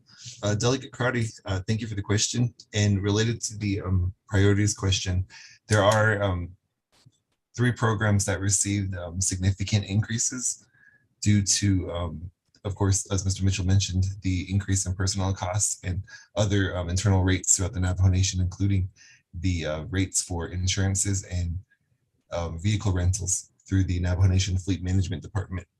With that, with the fringe rates increasing for police officers, there was a need for increases to the executive budget, to the executive protection services as well. That a majority of that did cover just the increase in fringe for their 5 personnel. The other being the Office of Miss Navajo Nation. A lot of the times they were requesting funding from the Office of the President to be funded, and the administration felt that rather than us paying for things for them, we might as well properly fund them properly. So that would answer the question related to the increase in Miss Navajo's office. Aside from that, the Office of the First Lady question regarding partnering with nonprofits. The Office of the First Lady has been working with nonprofits throughout the entire FY22 year, and most notably, a lot of them being related to animal control, pet neutering, and spaying. And a lot of those funds get taken care of by the nonprofit themselves, with majority of the Office of the First Lady's funds, of course, supplying the personnel, the volunteerism of the First and Second Lady, and including assisting with the media outreach expenses and also back to the to other nonprofits. We can get a written detail listing of those nonprofits to you. Unfortunately, there was a changeover with the staffing this fiscal year due to an employee getting an opportunity to serve elsewhere. So we are in a transition time with the new hire. But from there, we can, as mentioned, get you a written list of the nonprofits that they do work with. Aside from that, we can also provide that listing of accomplishments for the fiscal year, if that meets your approval, Delegate Carney. And I'll hand it over, like Mr. Mitchell mentioned, to Arnold Silversmith with the Executive Protection Services Program to answer the questions related to their training. Good morning, Speaker Damon and Yes, good morning. Member Crowdy, Delegate Crowdy. Arnold Silversmith, I'm Executive Protection Service Supervisor here with the Office of the President, Vice President. Training, GA, we do executive protection training annually. Although some other types of training for Arizona Post certification training. We do other trainings within the department, like firearms and classroom instruction. Got any GA training that every other quarterly we do attend some AZ Post and New Mexico Post training. Got any that are Navajo Nation Post Nido and so we're doing those type of training also. Other fairs, upcoming fairs detail. I'm gonna work on them with the Chief of Police and Deputy Chief of Police Office with the Navajo Nation. So that's on my priority list to get those parades, how to secure and make it more safely. So put that so. Yeah.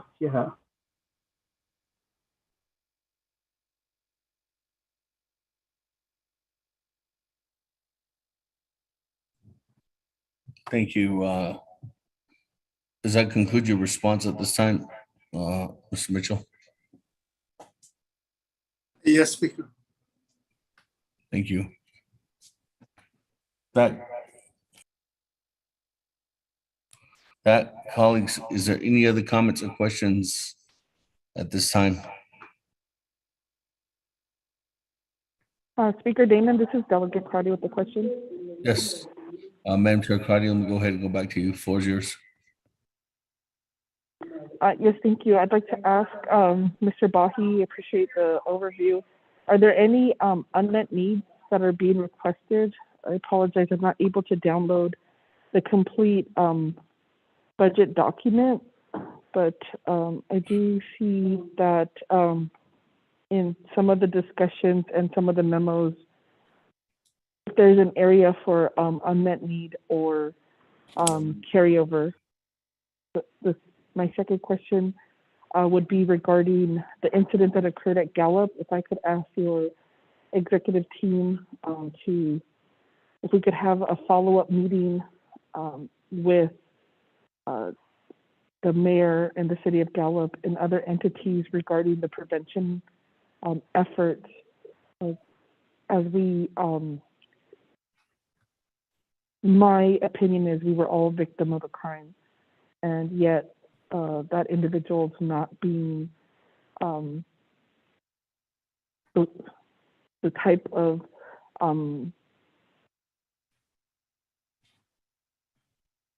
what is being charged is not in fact what happened and our experience there at the parade route. And so I'd like to have a follow-up discussion with the executive team and individuals who were there so that we can review some of the other footage and then have a conversation about what we need to do collectively as leadership to make sure that our people are safe and how we can continue to all be trained so that we can make sure we protect our people and make any events that we either attend or host have a minimum requirement of security so that our children and elders and are safe in that capacity. So I'd like to hear your feedback on that. I think that should be a legislative concern in terms of how are we going to enhance safety measures across Navajo Nation, especially when it comes to community events what are some actions that we need to take place to make sure that we could activate a rapid response. And then what are going to be some collaborations and coordinations that we could provide when we talk about, being aware, making sure, emergency numbers are in place. We do this work with our missing and murdered dinner relatives, and we've done in partnership with executive offices, some basic self-protection, but it also now is coming into when you're in a large environment, how you can protect yourself and your family, and what happens when there's a large incident and there are many individuals who are need support and crisis, and what then is the follow-up. Thank you, Speaker.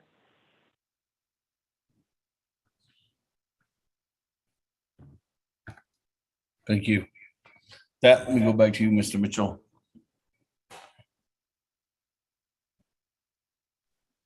Thank you, Speaker. On the question on the unmet needs request, we do have unmet needs requests, and we can forward those requests to the Legislative Council and also to your office. If we can do that. I see that's not part of the budget packets. Thank you. Speaker, this is Ms. Bobroff. I have a question. Yes, I will. Hold on, Ms. Barbara. Mr. Mitchell, if you could send that information over so we can send that information out too as well. Thanks. And so if you could send that to Mr. Manuel Rico, Chief of Staff, Ms. Yazzie, so we can send that out to members of the Naabik'íyáti committee. Ms. Barbara. Thank you, Speaker. My question is to the Mr. Mitchell, to OPVP. Is the unmet needs that you're sending, is that just for the executive offices or for all of the executive branch? Mr. Mitchell. Thank you for the question. It'll be just for the executive office, not the branch. Then I'll be sending OPVP's unmet needs, and then other programs like Navajo Beeline Commission and other programs. I'll be sending it to Mr. Rico. Okay, thank you. Thank you.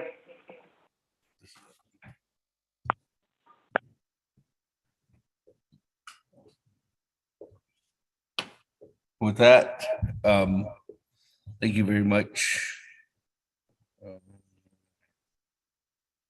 Mr. Mitchell, in regards to Ms. Crotty's question, the second one in the, I don't know if you're public safety or executive protection service administrator or supervisor wants to respond. Speaker, this is Christopher. I can respond to that second question. Well, go ahead, Mr. Bai. The follow-up question from Delegate Crotty regarding a follow-up meeting with the City of Mayor Gallup to review preventive efforts and community safety measures. I did mention to the president, and he is open to scheduling a follow-up meeting with Delegate Crotty and other team members that they previously met with. So our office is open to meeting with Delegate Crotty and others to continue those discussions and follow up. So I do hope that answers Delegate Crotty's question. Thank you.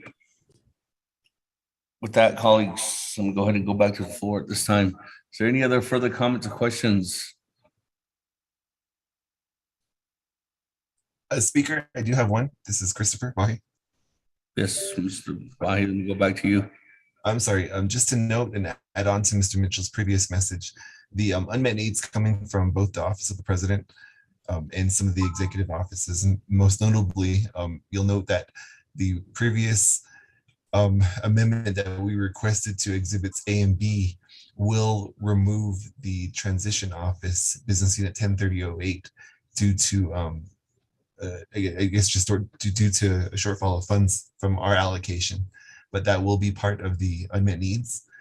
As we all know, we are in an election cycle, and from experience in the 2018 election, there was minimal funds allocated towards the transition office, most notably for the inauguration and swearing in expenses that both the Office of the President and the Office of the Speaker at the time were able to pick up costs for. So that is one item that we'd like to add on, depending on the outcome of the budget cycle. So thank you, Speaker.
Thank you very much. And with that, Mr.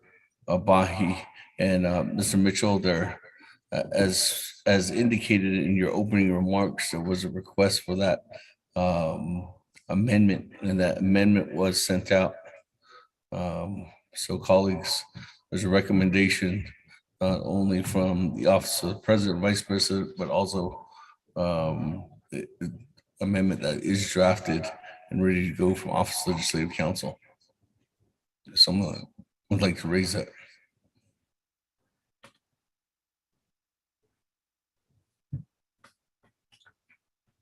I don't have any other comments or questions, colleagues. Speaker Solona.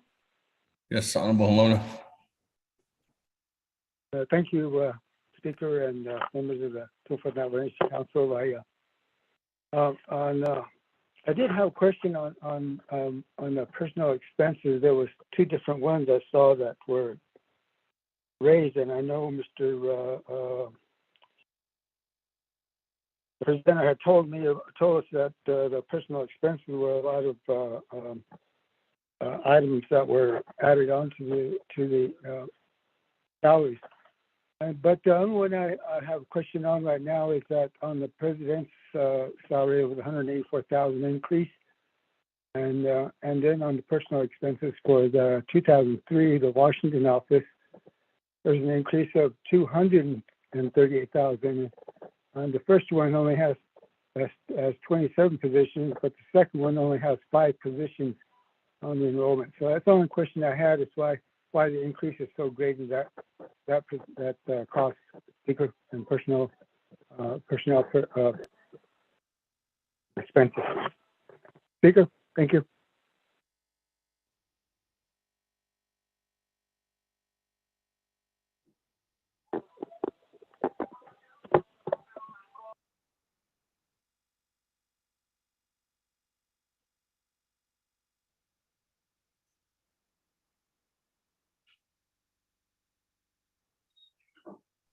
With that, thank you.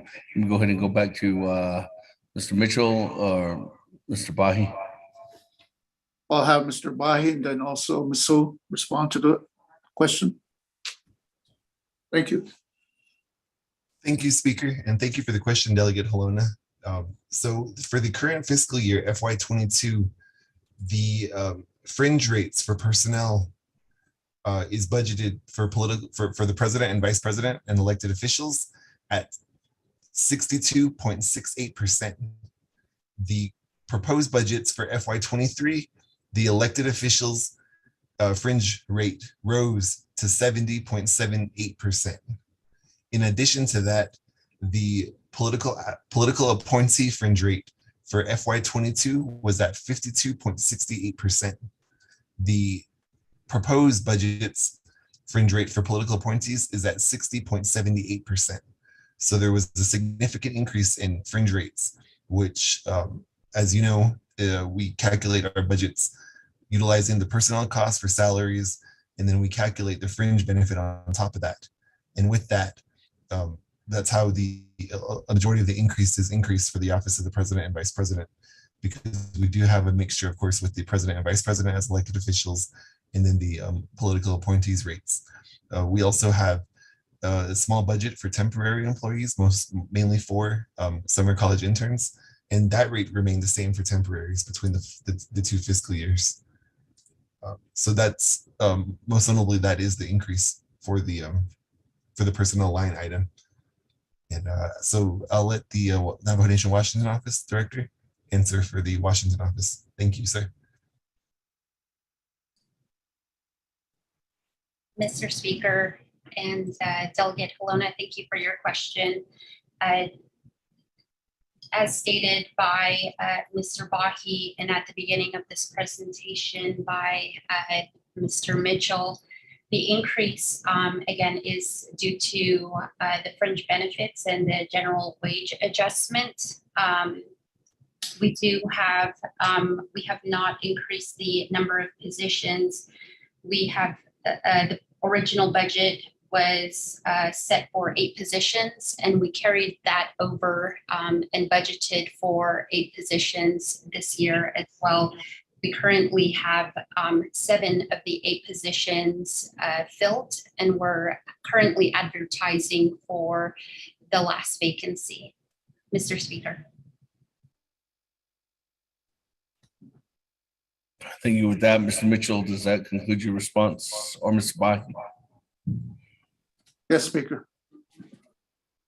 Thank you. With that, colleagues, we're back to the floor. Any other further comments or questions at this time?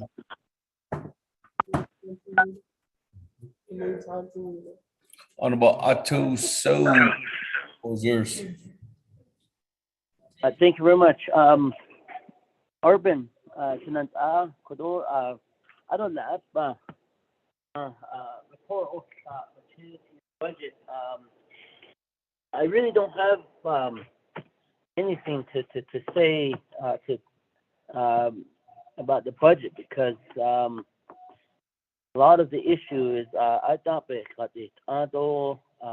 3 branch chiefs agreement. Yeah. So as the office of the president budget out based off of their program's needs, and each program has their own protocol, and based on that, budget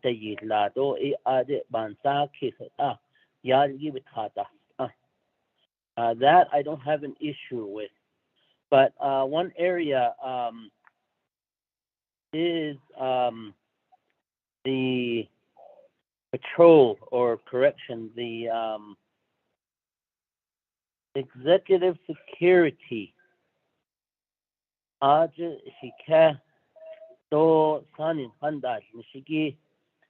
know that they have a salary set, but as in the history, they always been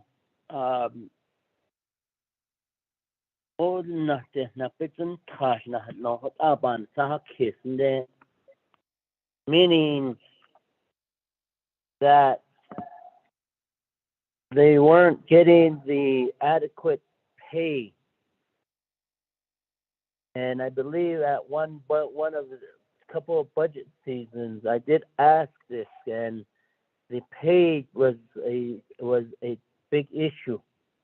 There was a big discrepancy. I mean, there's a big gap what regular patrol would get, and regular, and then the security. I want to know if they are getting the normal police officers' wage, because they do deserve that. That's one. Number 2, they are commissioned too. Neda ya esto the security do lisi que to ajit behes anik aho ahi bilak isla. And I want to know if you guys have their pay at the adequate level than with a regular police officer that's getting paid today on the 638 contract, because we really need to have that security detail in place so that anything should happen, as what Madam Chair Crotty alluded to in Gallup or anywhere else, the security, they will be responsible. You need to make sure that that office is really has resources so that they can have the protection personnel there for the office of for the president and vice president. Also here for now. Thank you.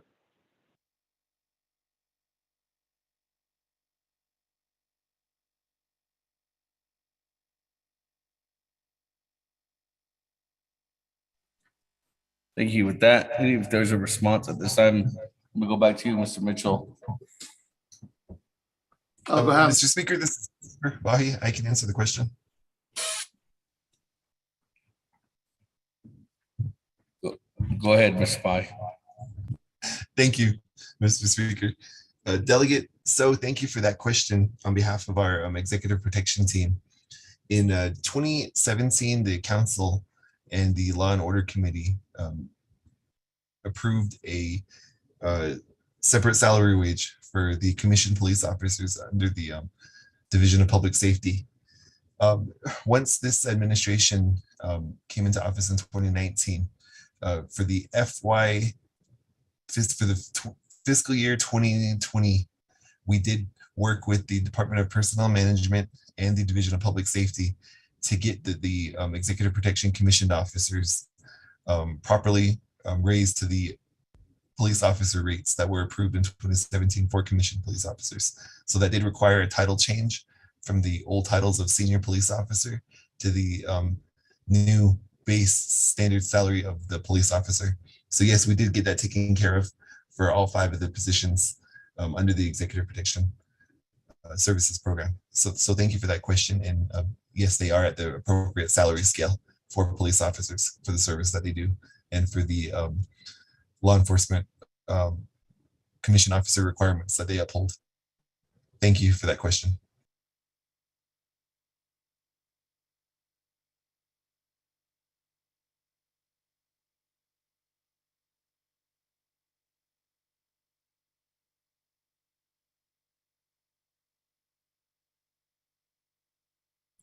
Thank you very much. That, colleagues, let me go ahead and go back to the floor. Any other further comments or questions? Speaker, this is Delegate Charles Newton. Yes, Madam Chair. Good morning. Actually, good afternoon. Floor is yours, Madam Chair. Good afternoon, Speaker, and good afternoon, colleagues. Thank you, Speaker, for recognizing me. So, Speaker, I wasn't able to download all the information. I am driving into Winter Rock. I will say that it is very unfortunate when we get the budget at the last minute. I was there at council and I was there at Speaker's office and also Delegate's office yesterday afternoon, and none of the binders were ready, nor were they given out to us for the executive offices. So it's very difficult to look at the budget and to ask questions when it's given to us at the last minute. Now I know that being a first-time delegate, that this is not the first time that this has happened. I just we could have gotten the information ahead of time. So some of us who do, have to take that time to process things, have that time to look things over and really scrutinize the budget. It's unfortunate. I also can't open any of the documents, which is why, again, I am planning to be there in Chambers here soon, so I can pick up a hard copy of the budget request. So I will state that, Speaker, that we need to be a little bit better in that. I think that the budgets need to be submitted to council at least 3 days prior to us having a budget hearing on the executive and all of the branches, even legislative branch, looking at our budget so that we have time to review it. My second, I guess would be my first question is, I know that there was a comment made about Ms. Navajo's office. I'm a little bit confused. Can you explain to me how the office was set up before under the president's office and the budget and the money coming out of the president's budget and how that changed? That's number one. Number two, can you give me a little bit more information about the First Lady's? I guess you were talking about nonprofits and the work that they're doing. What I want to know without looking at the budget, and again, I do apologize. I am driving into Winter Rock right now so that I can get a hard copy of the budget. But can you explain a little bit more what the difference is and, how the First Lady's office normally functions and why there was a change this time of year? Number three is, in terms of the carryover amount, what I'd like is a breakdown of what the carryover amounts are for each of the business unit numbers, so we have an idea. And I know that at Law and Order Committee there were questions about the carryover. The first one being, why are we carrying over funds? What was the reason why these funds were not expanded? Why are we looking at carryover right now when I believe that the executive branch, especially the executive office or the president's office, they shouldn't have any issues with spending funds, and if they do have issues, then they should be bringing those issues to the attention of council, asking us to, look at the laws and how we can change that, because I'm guessing that if the president's office is having problems spending their funds, then their divisions and the departments are also having problems spending funds, which means that that's something that we need to work together on so that we don't see these carryovers, especially carryovers that are in the millions of dollars. And then my last question is, in terms of your unmet needs, again, Speaker, without looking at the budget, I'm not sure exactly whether there's a total amount of what the unmet needs are, and if there is a total amount, whether there's a breakdown and justification for the unmet needs. And again, I'm sure that it's there, but I just want to make sure. And Speaker, I am driving into Chambers right now so I can get a hard copy of the budget. So those are the questions that I have at this time. Thank you, Speaker. Thank you very much.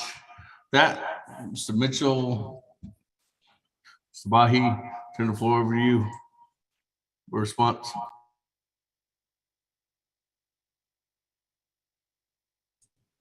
Thank you, Mr. Speaker, and thank you, Delegate Charles Noonan, for the question. The first question related to the Office of Miss Navajo Nation's budget. For the past 3 fiscal years that we've been able to allocate the money from the allocation that's given to the executive offices, the Office of Miss Navajo Nation was receiving less funds in the FY 2019 budget. I believe around $180,000 to $185,000. We did elevate them to a $200,000 budget beginning in the FY 20 year, and it's remained that up until this fiscal year. This fiscal year, we allocated them an additional $50,000 to help cover costs related to the operations of the office, travel, and planning and operations throughout the year. What I mentioned previously was that due to the shortfall in their budget at $200,000, they would request assistance from our office to, I guess, whether it be some travel funds, utilizing the Office of the President, Vice President's travel budget, or other items, whether it be the purchasing of office supplies and office equipment. So for that reason, we raised their budget and gave them an additional $50,000 allocation to be able to make those purchases themselves from that office. That way, their office is properly funded for the FY23 year. For the second question related to the Office of the First Lady, you mentioned the difference in how they normally function regarding nonprofits and how that changed this year. Well, the Office of the First Lady, through their plan of operation, is charged to work with nonprofits related to the goals of the office, but that doesn't necessarily mean that we're utilizing funding from nonprofits. They're partnering for the goals to meet goals and objectives of both the office's priorities and platform and that of the nonprofit. So the office has been funded by general funds since the FY20 year at $150,000 per year since then, with no change or with no increase or decrease. So I'm not entirely sure if what you meant with the difference in the office, the functions of the office, but they've remained the same from the plan of operation. They don't receive funds from nonprofits. They work with nonprofits to achieve the goals and objectives that they set. Number 3, regarding the carryover question, the amount, I don't believe a carryover amount was requested for the Office of the President, because I do believe we are set to expend our budget amount. That question might be better related to the other executive offices, but I can let Mr. Mitchell add more information regarding the carryover. You mentioned a breakdown amount for unspent funds. So I'll hand it over to Mr. Mitchell, and I hope that helps clarify and answer some of your questions, Delegate Newman, Charles Newman. Thank you.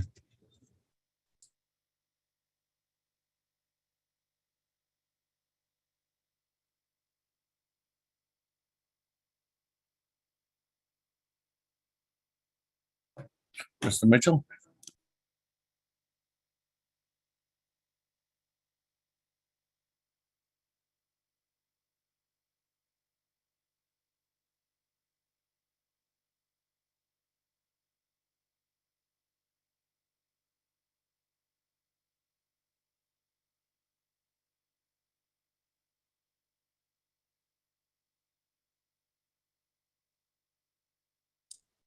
Mr. Speaker, this is Christopher again, if I may. Yes. Thank you, Speaker. Delegate Karate, from my understanding of your carryover question, Mr. Mitchell brought up carryover related to the overall branch chiefs agreement regarding questions of carryover by the branch. So to the best of my knowledge, Mr. Mitchell might have been bringing up carryover from his initial executive report for the budget at the beginning of his message.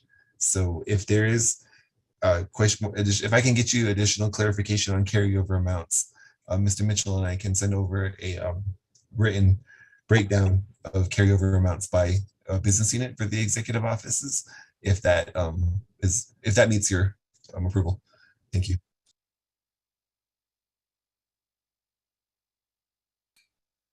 Thank you very much. Now, colleagues, let me go ahead and go back to the floor. Any other further questions at this time?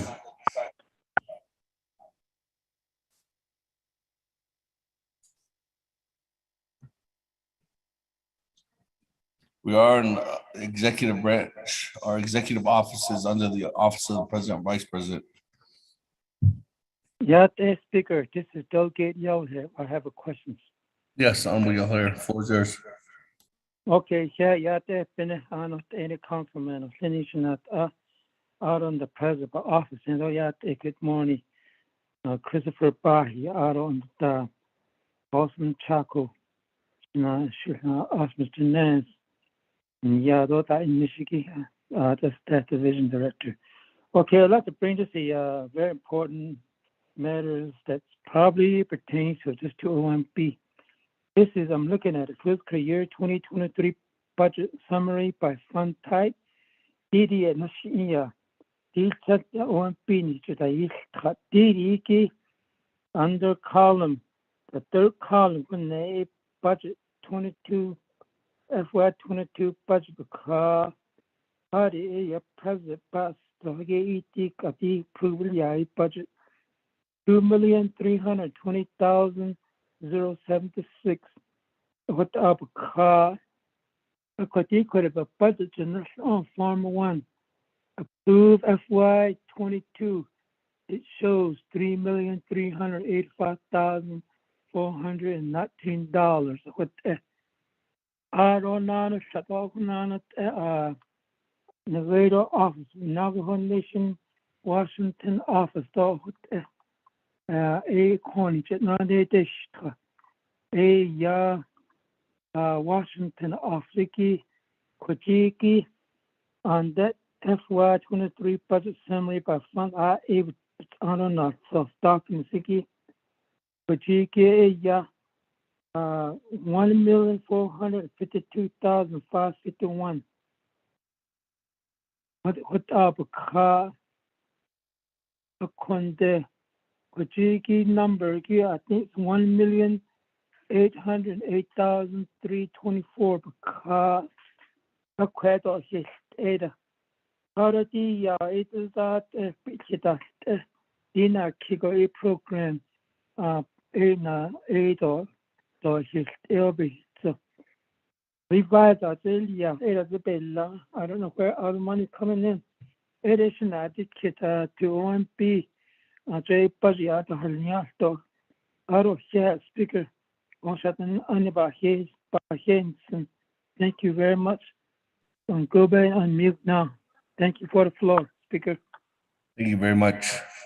That, we go back to you, Mr. Bahi or Mr. Mitchell at this time for response. Thank you, Speaker. Let me go ahead and respond, then I'll turn it over to OMB. I don't know, they could get Mr. Yellow here. The numbers for off the OMB's report. The difference might be the IDC. I don't think in the OMB's report, I don't think they captured the IDC, but I'll go ahead and have OMB provide that answer to this. So Office of the President, Vice President, and also the Washington office and hearings and appeals are the only one that receives IDC.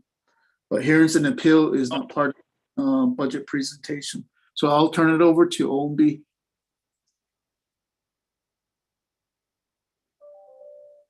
OMB. Francisco. Mr. Speaker, this Yes. is Nanette with OMB. Yes, go Can I ahead. continue? Yeah, floor is yours. Off of OMB's report, the Exhibit A or Tab A, Business Unit 10-3001, Office of the President, Vice President. The proposed general fund amount for FY 2023 is $244,076. And if you look at Form 1 for Business Unit 10-3001, it does state in Part 2 the amount of $244,076. And then it says indirect cost is $843,546. And the same amount is shown in OMB's report. And Delegate Yellowhair is looking at column A on Form 1. He should be looking at column B of Form 1. And that total should be $3,288,622. And that's what's on OMB's report. If you look at the far end total for Business Unit 10-3001, it's $3,288,622. And the same for the Navajo Washington office. The Form 1 and OMB's report is correct. Thank you.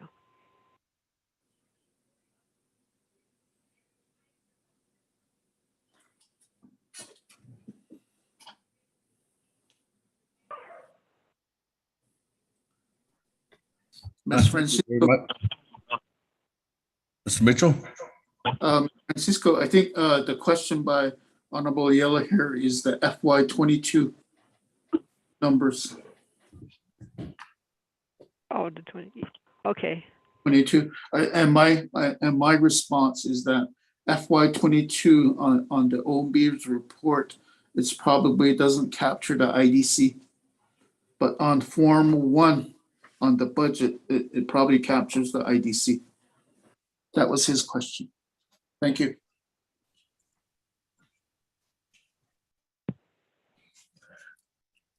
This is Nanette with OMB again, and Aubrey Mitchell is correct. The FY 22 amount listed on OMB's report doesn't include the IDC. And the ones on Form 1s do include the IDC. The difference is the IDC amount. Thank you. Thank you. With that, colleagues, members of the 24th Navajo Nation Naabik'íyáti Committee, this is our oversight hearing. We are on the executive offices under the Office of the President and Vice President. Any other further comments or questions at this time? Colleagues, just remember the process from here. Once we approve this goes back into what they call the Budget and Finance Committee's overall comprehensive budget. And then once the Budget and Finance Committee approves and recommends the overall comprehensive budget, they'll go ahead and recommend that back to the Naabik'íyáti Committee. And then ultimately, Naabik'íyáti Committee recommends that back to the Navajo Nation Council. So are there any other comments or questions? Went twice. Going 3 times. Let's go to the board.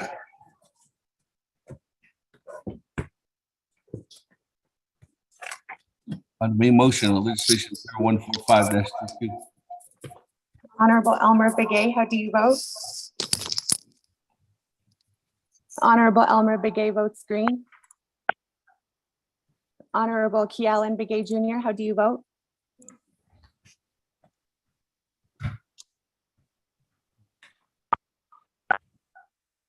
Honorable Kealan Begay Jr.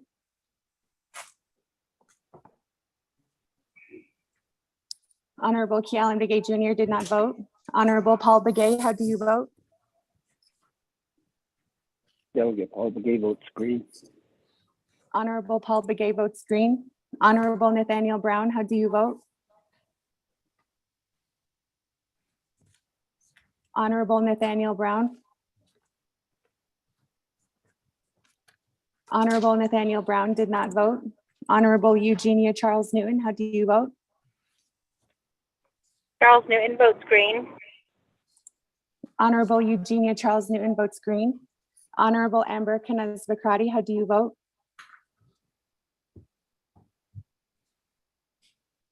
Honorable Amber Kanaz Bakrati.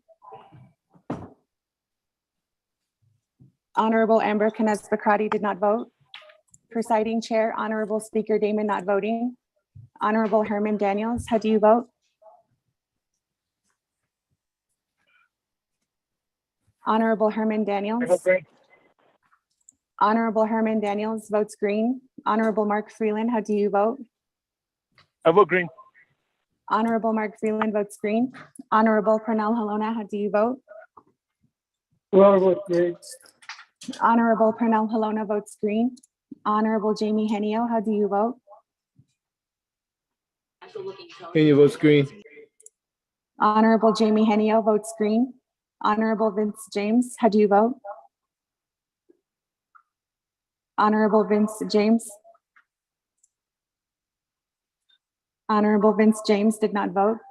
Honorable Rick Nez, how do you vote? Delegate Rick Nez votes green. Honorable Rick Nez votes green. Honorable Carl Slater is excused. Honorable Raymond Smith Jr., how do you vote? Green. Honorable Raymond Smith Jr. votes green. Honorable Wilson Stewart Jr., how do you vote? Honorable Wilson Stewart Jr. Honorable Wilson Stewart Jr. votes green via text. Honorable Charlene So, how do you vote? Honorable Charlene So. Honorable Charlene So did not vote. Honorable Daniel So, how do you vote? Honorable Daniel So votes red. Honorable Eugene So, how do you vote? Honorable Eugene So. Honorable Eugene So did not vote. Excuse me, Honorable Eugene So votes red. Honorable Otto So, how do you vote? Honorable Otto So votes green. Honorable Thomas Walker Jr. is excused. Honorable Edison Juanica votes green. Honorable Edmund Yazzie, how do you vote? Honorable Edmund Yazzie. Honorable Edmund Yazzie did not vote. Honorable Jimmy Yellowhair, how do you vote? Delegate Yellowhair votes green. Thank you. Honorable Jimmy Yellowhair votes green. Going back up. Honorable Key Allen Begay Jr., how do you vote? Yellow votes green. Thank you. Honorable Key Allen Begay Jr. votes red. Honorable Nathaniel Brown, how do you vote? Speaker, Key Allen votes green. Green. Oh, excuse me, Honorable Key Allen Begay votes green. Honorable Nathaniel Brown, how do you vote? Honorable Nathaniel Brown. Honorable Nathaniel Brown did not vote. Honorable Amber Kines Bakrati, how do you vote? Honorable Amber Kines Bakrati.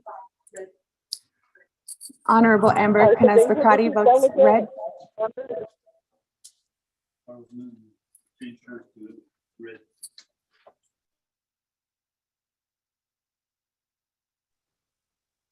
Once more, Honorable Amber Kines Bakrati votes red. Honorable Eugenia Charles Newton changes her vote to red. Continuing, Honorable Vince James, how do you vote? Honorable Vince James. Honorable Vince James did not vote. Honorable Charlene So, how do you vote?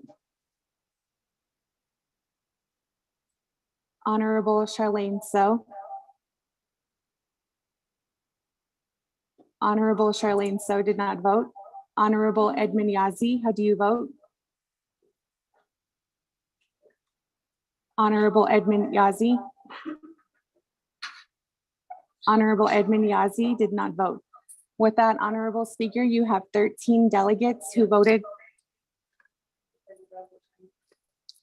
Excuse me, Honorable Nathaniel Brown votes green. I'd like Via to change text. my vote, Speaker, Chair.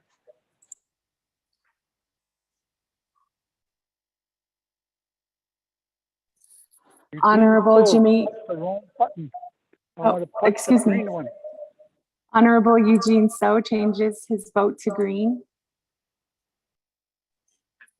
So with that, Honorable Speaker, you have 15 delegates who voted in favor, 3 delegates who oppose, with presiding chair not voting. Thank you very much, colleagues. 15 in favor, 3 opposed.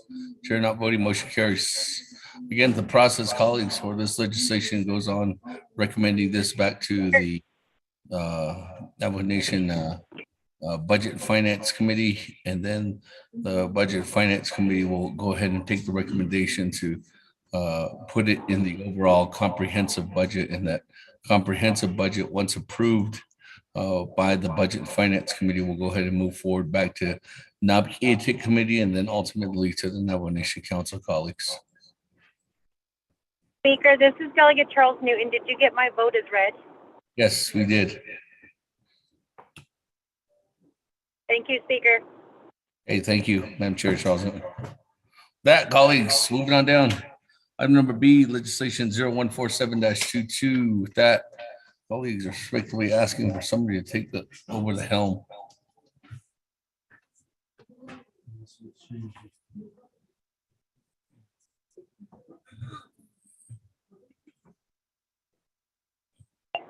Speaker, I'm on the road. I can certainly try to assist as much as I can. This is Delegate Charles Newton. Thank you, Madam Chair. As always. Honorable Otto So is here in the chambers. We don't need a chair. This is Naabik'íyáti committee. We don't need a chair. So Honorable Otto So, Madam Chair, I'm going to go ahead and let Honorable Otto So because you're on the road and we need to take additional information. So Honorable Otto So. That's fine. Thank you. Thank you. Honorable Otto So. Thank you very much. Thank you for. I'm going to move forward with the agenda and legislation 0147-22 relating to the Naabik'íyáti committee approving the recommending to the Budget Finance Committee the budget for the legislative branch and the related manner to be included in Navajo Nation fiscal year 2023 comprehensive budget. So with that, Shannon, before I would have the speaker who's going to present on this particular legislation. So I am going to go ahead and go back to the floor to the manual so he can read the legislation into the record. Manual. Thank you, Vice Chair Otto So and members of the Naabik'íyáti Committee. Tracking number 0147-22, an action relating to the Naabik'íyáti Committee approving and recommending to the Budget and Finance Committee the budget for the legislative branch and related matters to be included in the Navajo Nation's FY 2023 comprehensive budget. This legislation is sponsored by Honorable Speaker Damon and co-sponsored by Honorable Vince James.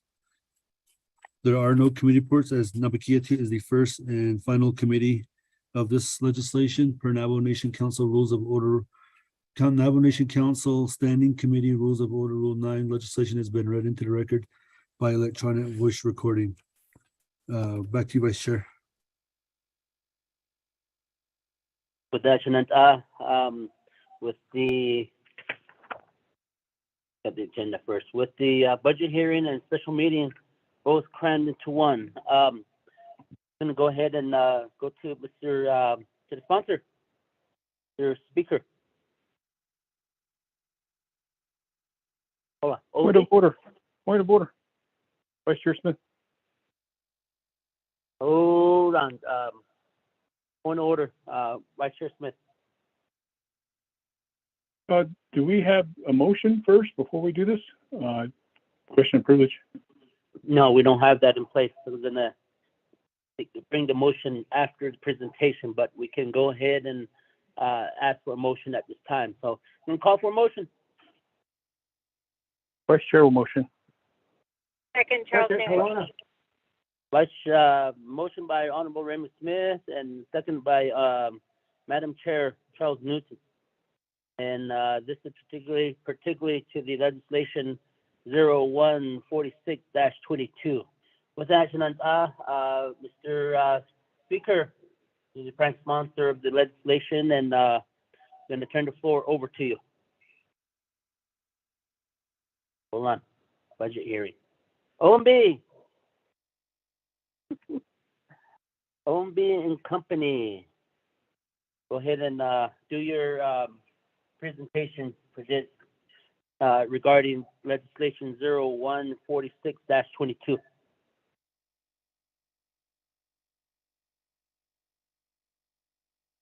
OMB going once. Office of Budget Management, star 6. Todo has digital shit. OMB going twice. Good morning. This is Nanette. Okay. Yes, I was on mute.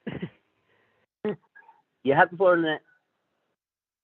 Okay, I'll be reading the Navajo Nation Nabi Committee Fiscal Year 2023 budget hearing for the legislative branch, August 9th, 2022. Going on to the table of contents, you have items A, B, C, D, E, F, and G. We'll go through each one of these.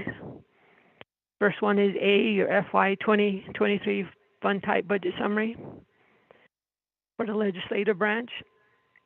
The first column is your business units. Your second column is your program titles. Third column is your FY 2022 budget. Your bottom line total is $15,989,687. The next column is your proposed general fund budget for FY 2023. Your bottom line total is $17,221,488. Indirect costs, $1,123,760. Personal lapse fund, $204,076. Proprietary, $1,000. Fiduciary, 0. Special revenue internal, 0. Special revenue external, 0. Giving you a total of all funds, $18,550,324. Going on to B, you have your FY 2022 third quarter budget status report. This is as of June 30th, 2022. Your first column is your business unit, second column is your program titles. The next column is your original budget. I'll be reading the bottom line total for the general fund is $16,675,907. Revised, $18,812,662.16. Your actual $9,834,718.91. Encumbrance, $1,160,223.66. Budget available, $7,718,719.59. Percent expended is 58.44%. Then you have proprietary fund total. Original is 1,000. Revised is 36,414. Actual 0. Encumbrance 35,414. Budget available is 1,000. Percentage is 97.25. You have two notes at the bottom. Double asterisk is overspending by 85% or more. Single asterisk is underspending by 65% or less. Going on to C will be Rhonda. Good afternoon. Hey, Under Rhonda, tab you have the C, floor. under tab C, FY 2022 third quarter performance assessment report. You have your 24 business units and the names of the programs. For first quarter is 2.33, second quarter is 2.40, third quarter is 2.50. Under tab D is your FY 2022 third quarter plans of operation status report. For the legislative branch, all of the programs have a plan of operation in place. Under tab E is your FY 2022 condition of appropriation legislative concern report. There is one legislative concern for legislative branch. And this was due at the end of second quarter. We did get a third quarter response from Office of the Auditor General. However, the status is still non-compliant, but according to the program, this legislative concern was reported to the Budget and Finance Committee on May 17, 2022, and the report was accepted. The program indicated that this LC will be completed in FY 2023. Under tab F is your FY 2022 external funds expenditure report. There are none. Tab G, FY 2020 single audit report. There are none. This completes OMB's report. Okay, thank you very much, Office of Budget Management, for your report pertaining to OMB's report pertaining to this legislation, to this budget. With that, the Speaker, turn the floor over to you and for the reading of the budget. So with that.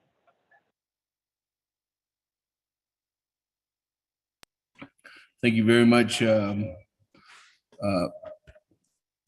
Vice Chair Honorable Otto, for the time in order for us to go ahead and do this presentation.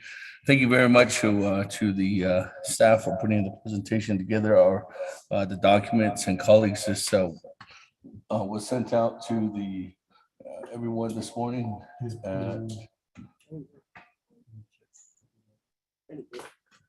You get it?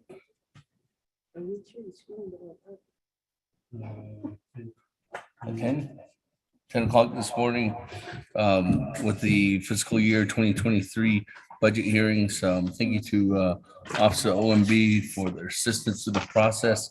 And I just want to commend the Office Legislative, all the offices under legislative branch who have held the commitment to meet the quarterly deadlines, as that was something that was highly emphasized for the program performance assessment scores. As you can see, overall, the whole Navajo Nation legislative branch going from the first to the third quarter increased from 2.3 to 2.5% on the overall indication that the programs are meeting their goal statements for the whole entire Navajo Nation legislative branch.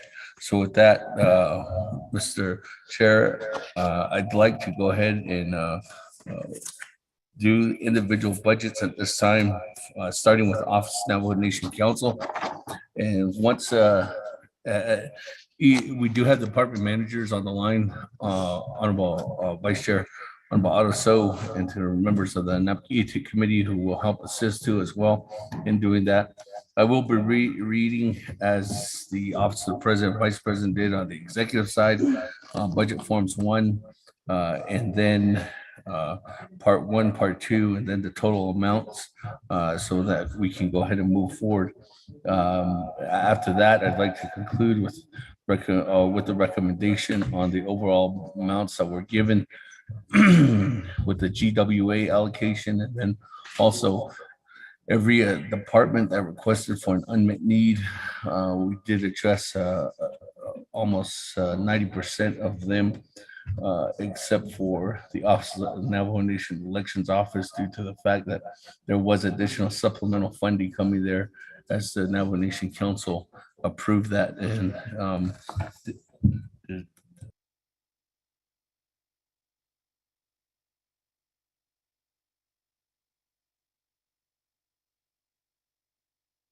so those dollars were approved by the president, and those dollars will be going to the Navajo Nation Election Administration out of the UUFB.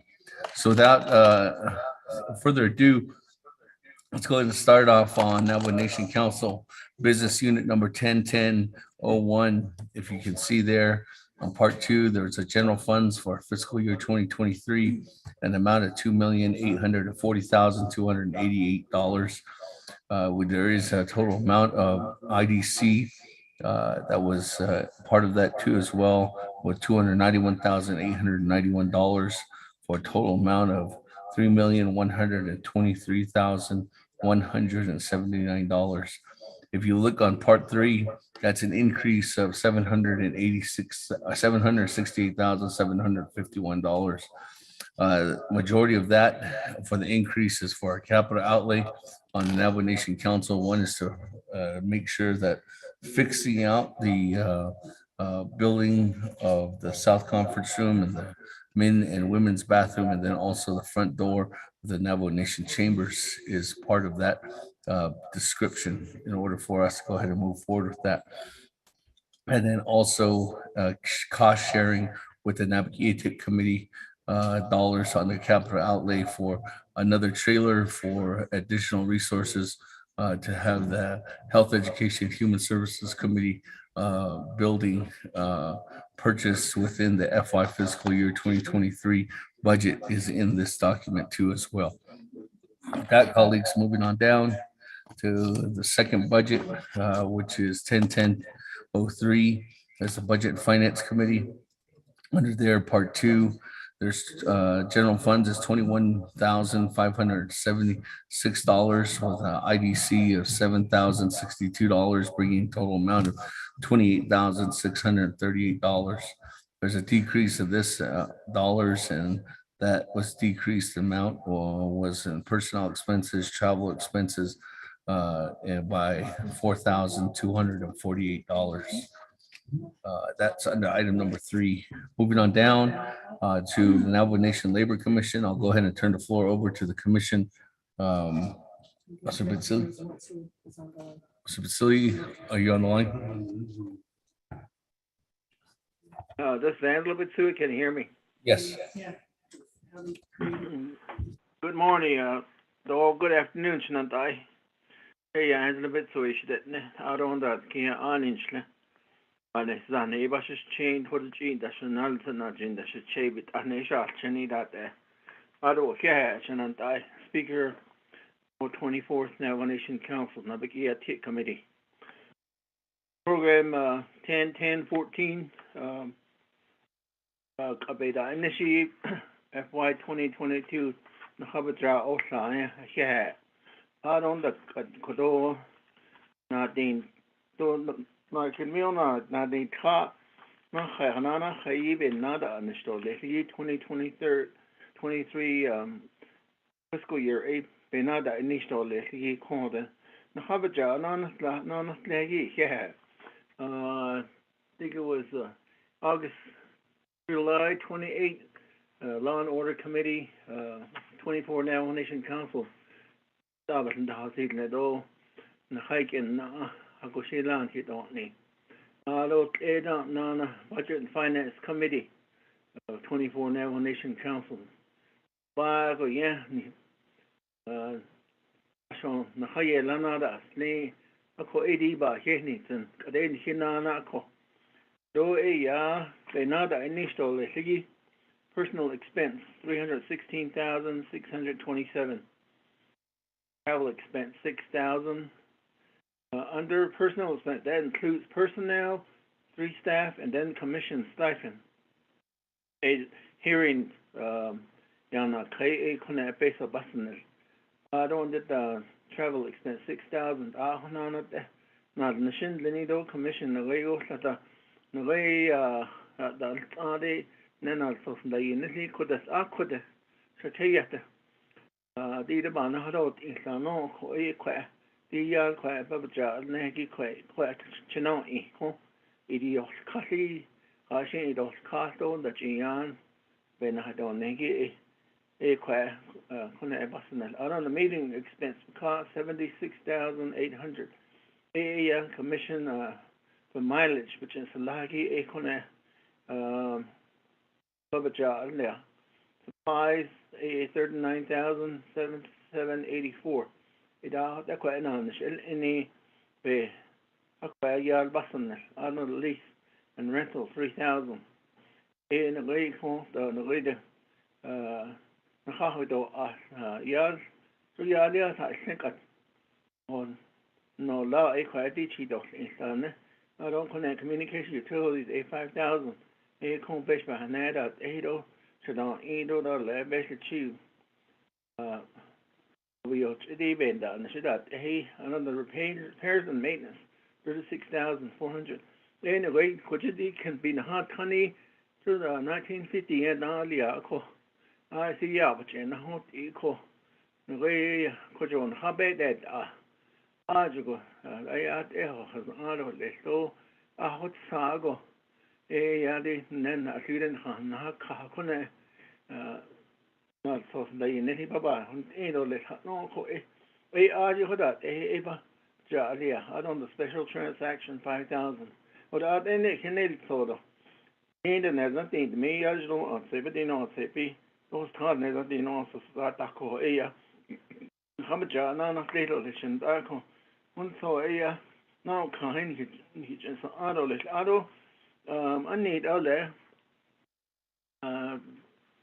Navajo Nation Council special session July 26th a plan of operation Habelan no don't Habelan to see Ebin Khan be on Adri Bears Ani Pigo Shino Kans, Hotit Ando, Lisna Sahoya, Commission deeded, Yanakagi, Radit Ahen. Sandlini, Naltos Yedate Jagi, Bedabat Zingi, Edi Danahal Kandoler, that does know what Abika Hosa. Pray Sado Edia, Ajo Chon Idole, Chios Idole. Dine now Kahin need adolescent I. Ado here, do that son by here Winton.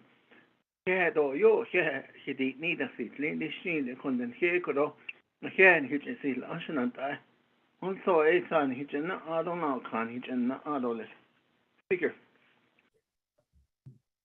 Thank you very much. With that, Honorable Otto, that concludes the process or the budget form 1 on for the Navajo Nation Labor Commission. If we can continue on to 10-10-15, which is the Office of the Speaker. If you look on part 2, the funding source for FY 2023, the general funds budget is $1,926,695. The indirect costs is additionally $236,076. And then the personal lapse allocation for the GWA also gave an additional $18,017 for a total amount of $2,180,788. There is a decrease from the proposed budget from this recommended budget to this current year budget by amount of $81,634. If you look on part 3, the reason why was trying to take specific amounts of dollars, as you can see through all the budgets through here, through every single budget that has probably gone through each one of your oversights. One of the main things that had to come out of this was maintaining the GWA and making sure that each and every employee had that personnel expense increase for the employees.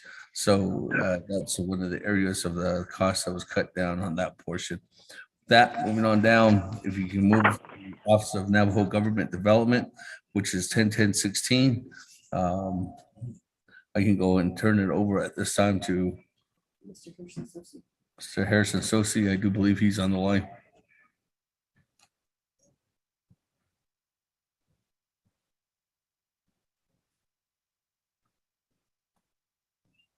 Mr. Harrison Sosi, you're up. What? Mr.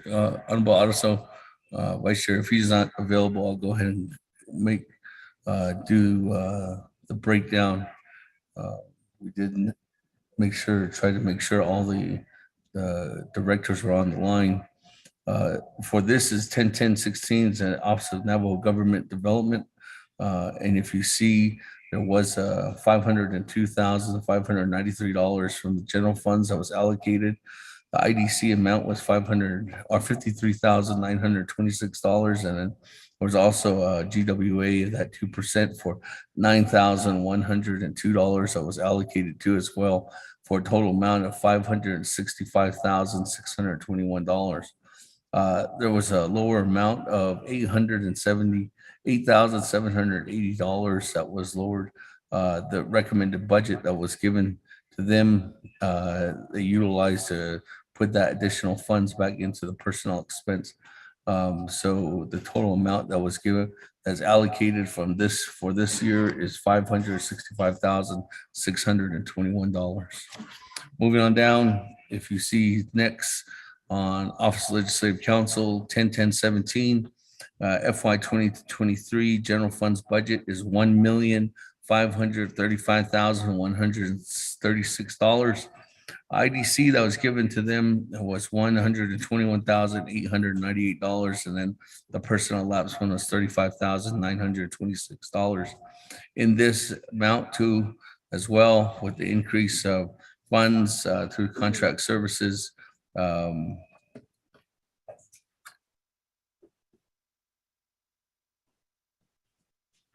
is $1,692,960, decrease of $128,441.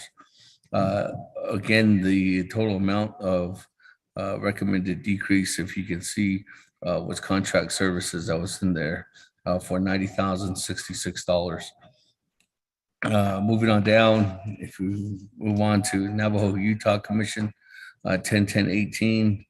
I do believe Mr. Clarence Rockwell is on the line.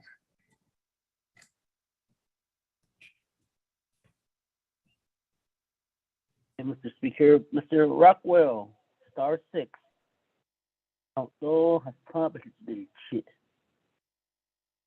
You on the line?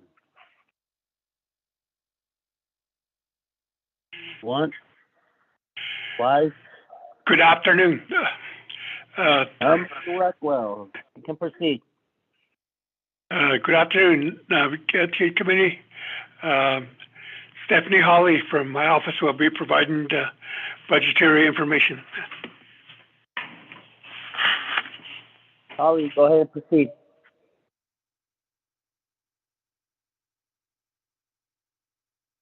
Thank you, Speaker, and also the 24th Navajo Nation Council.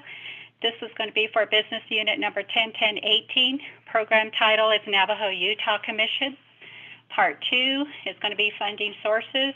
FY 2023 general funds fiscal year term is October 1st, 2022 to September 30th, 2023, and the amount is $310,159. That's 99% of the total. And then personnel lapse fund is October 1st, 2022 to September 30th, 2023, in the amount of $2,783, which consists of 1% of the total. And a total amount is $312,942, which is 100%. Part 2, budget summary, 2001 personnel expense, fund code type 1, Navajo Nation approved $240,953,000,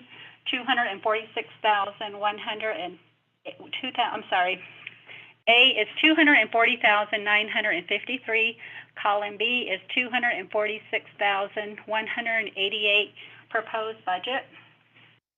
3,000 is column A, $28,967, and proposed budget is $37,302.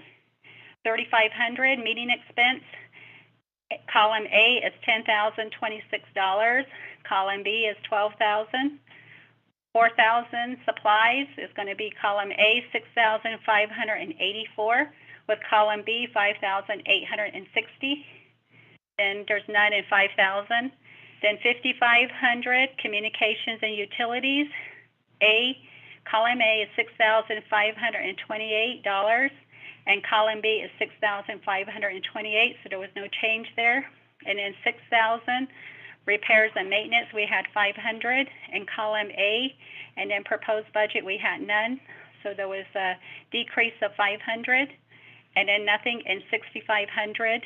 In 7,000 we have special transactions approved. Budget is $6,351, and column B is $5,064. And then we had nothing budgeted in 8,000, 9,000, 9,500, and 9,500.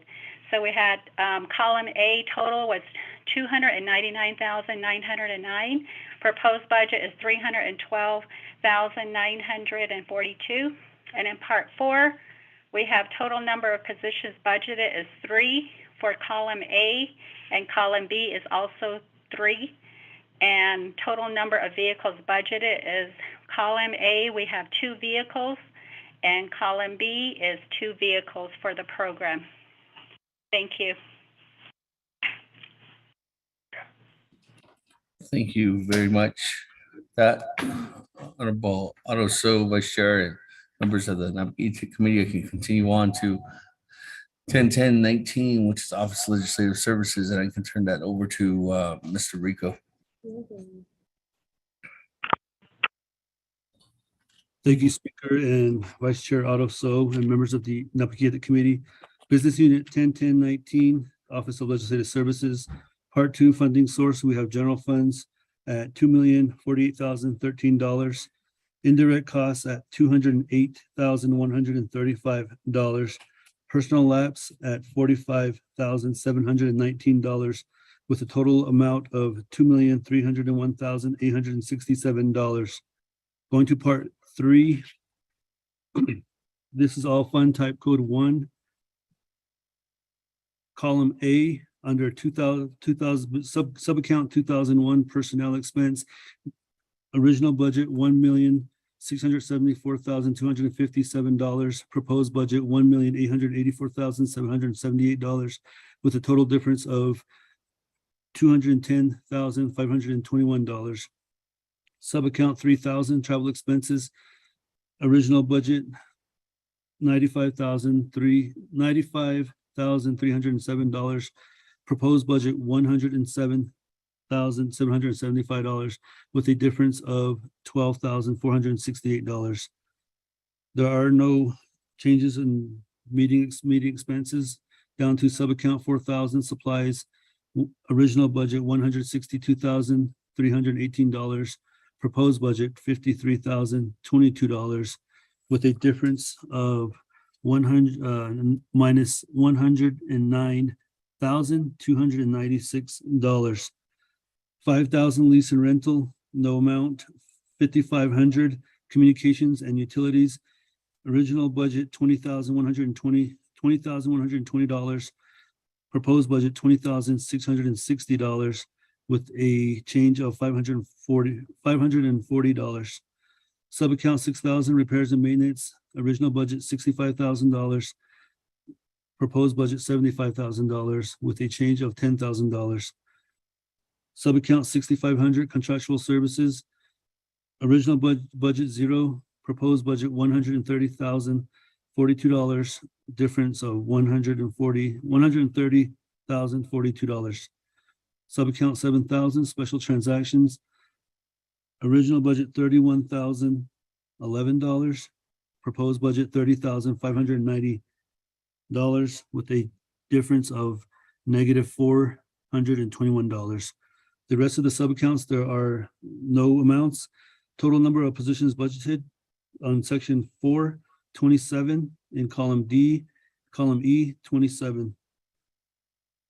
Total number of vehicles budgeted, column A, original budget 2, column B, 2. This budget was prepared by Ms. Clorinda Begay, this submitted by myself, Manuel Rico Jr., and approved by Honorable Speaker Damon. Back to you, Speaker. Thank you very much. That, Mr. Vice Chair Novato, so continuing on to 10-10-20 Rules Office. Is the Ethics Rules Department on the line?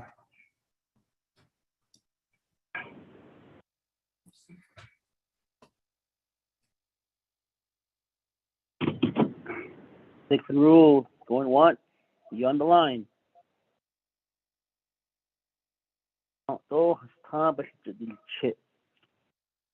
That's Navajo Ethics and Rules Office. Twice. Ethics and Rules Office going 3 times. Speaker, and turn the floor back over to you. Thank you. Thank you very much. Ethics and rules on the line. I'm sorry. Okay, thank you. This is Speaker Damon. The floor is your Honorable Vice Chair. So also at this time, I'd like to turn the floor over so they can present. Thank you very much. Go ahead, proceed. Ethics and rules. And Thank you, Speaker, honorable delegates. I apologize. I've been in hearings all morning this morning. I just barely got out of the hearing.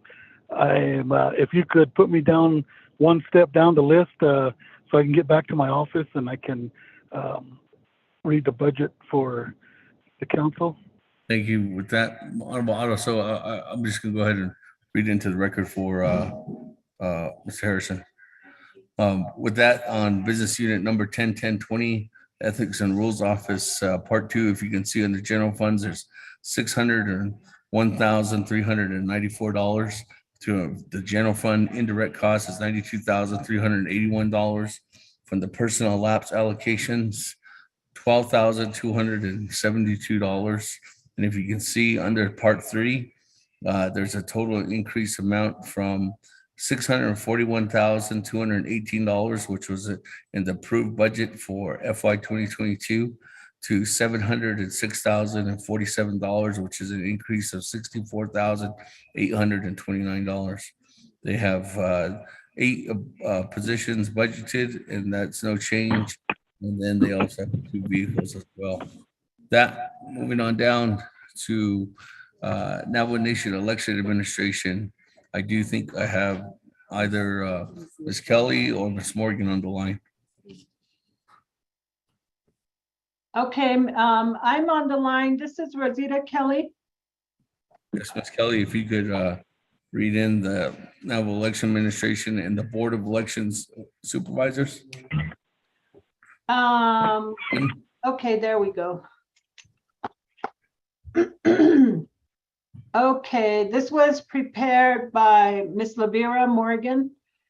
And under Part 2, General Funds, we have $1,158,804, and the personnel lapse fund, we have $24,127, and the total is $1,182,931.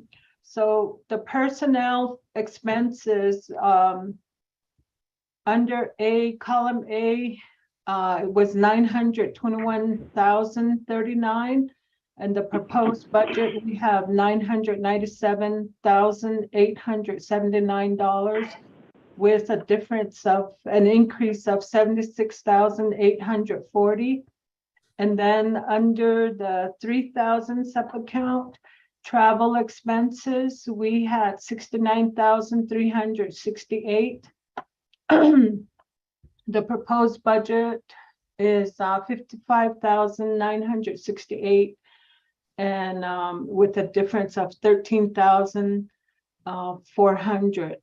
And the 3,500 meeting expenses, for column A, we have 5,000, and there's no change in the proposed budget. It's 5,000 too. The 4,000 supplies, we have 21,000 under A, 21,236. In the proposed budget, we have 9,000 with a decrease of 12,236. Under 5,000 sub-account lease and rental, we have in the original budget 87,326. There's no change. The proposed budget stayed the same. The 5,500 sub-account communications and utilities, we have $7,554, and no change in the proposed budget, $7,054. The 6,000 sub-account repairs and maintenance, we have 3,000 in column A, and B it's the same, 3,000. And then sub-account 6,500 contractual services, there's 0 and 0 in both columns A and B. Sub-account 7,000 special transactions, we have 12,258 under in column A. Proposed budget, we have $17,704 with an increase of $5,446. And then the total in column A is 1.1 million. Let me start all over. $1,126,281. And then the proposed budget, we have $1,182,931 with an increase of $56,650. Total number of position budgeted is 18. And vehicles, it's still the same, both D and E. And it was signed by myself and then Speaker Damon. Thank you. That's the 10-10-21, the Navajo Election Administration budget. Very much, Mr. Speaker. Ms. Kelly, go ahead and go on to the next one, which was the election Okay. supervisor budget. Okay, this is the business unit 10-10-22, which is the Navajo Board of Election Supervisors. The general fund, they have $126,716. Personnel lapse fund, they have $2,664. And the total amount is $129,380. Under personnel in part 3, personnel expenses, column A is $121,221. Proposed budget is $112,974 with a decrease of $8,247. Sub-account 3,500 meeting expenses. The proposed original budget is $17,353. Proposed budget is $13,147 with a decrease of $4,206. The supplies, 4,000 sub-account. The original budget was $0. The proposed budget is 1,424. And that's a difference of 1,424. Under 5,000 sub-account, lease and rental, the approved original budget is 844. That didn't change in the proposed budget. It's 844. The 5,500 sub-account, communications and utilities, the approved original budget was 250, proposed budget is 250, there's no change.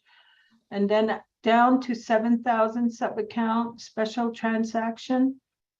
Approved original budget is 963 and proposed budget is 741. That's a decrease of $222. And the total for A is $140,631. And the proposed budget total is $129,380 with a decrease of $11,251. And then under D, total number of position budgeted is 1. E is 1. And there's no vehicles assigned to them.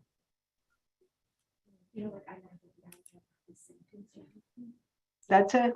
Thank you very much with that. In concluding, Honorable Vice Chair Otto. So let me go ahead and go down to business unit number 10-10-23, which is a Black Mesa Review Board. You can see that budget, colleagues, members of the Naabik'íyáti Committee. For Part 2 FY 2023 general funds budget is $25,512. If you can see on the budget AB, there's no change. It's the same amount, $25,512.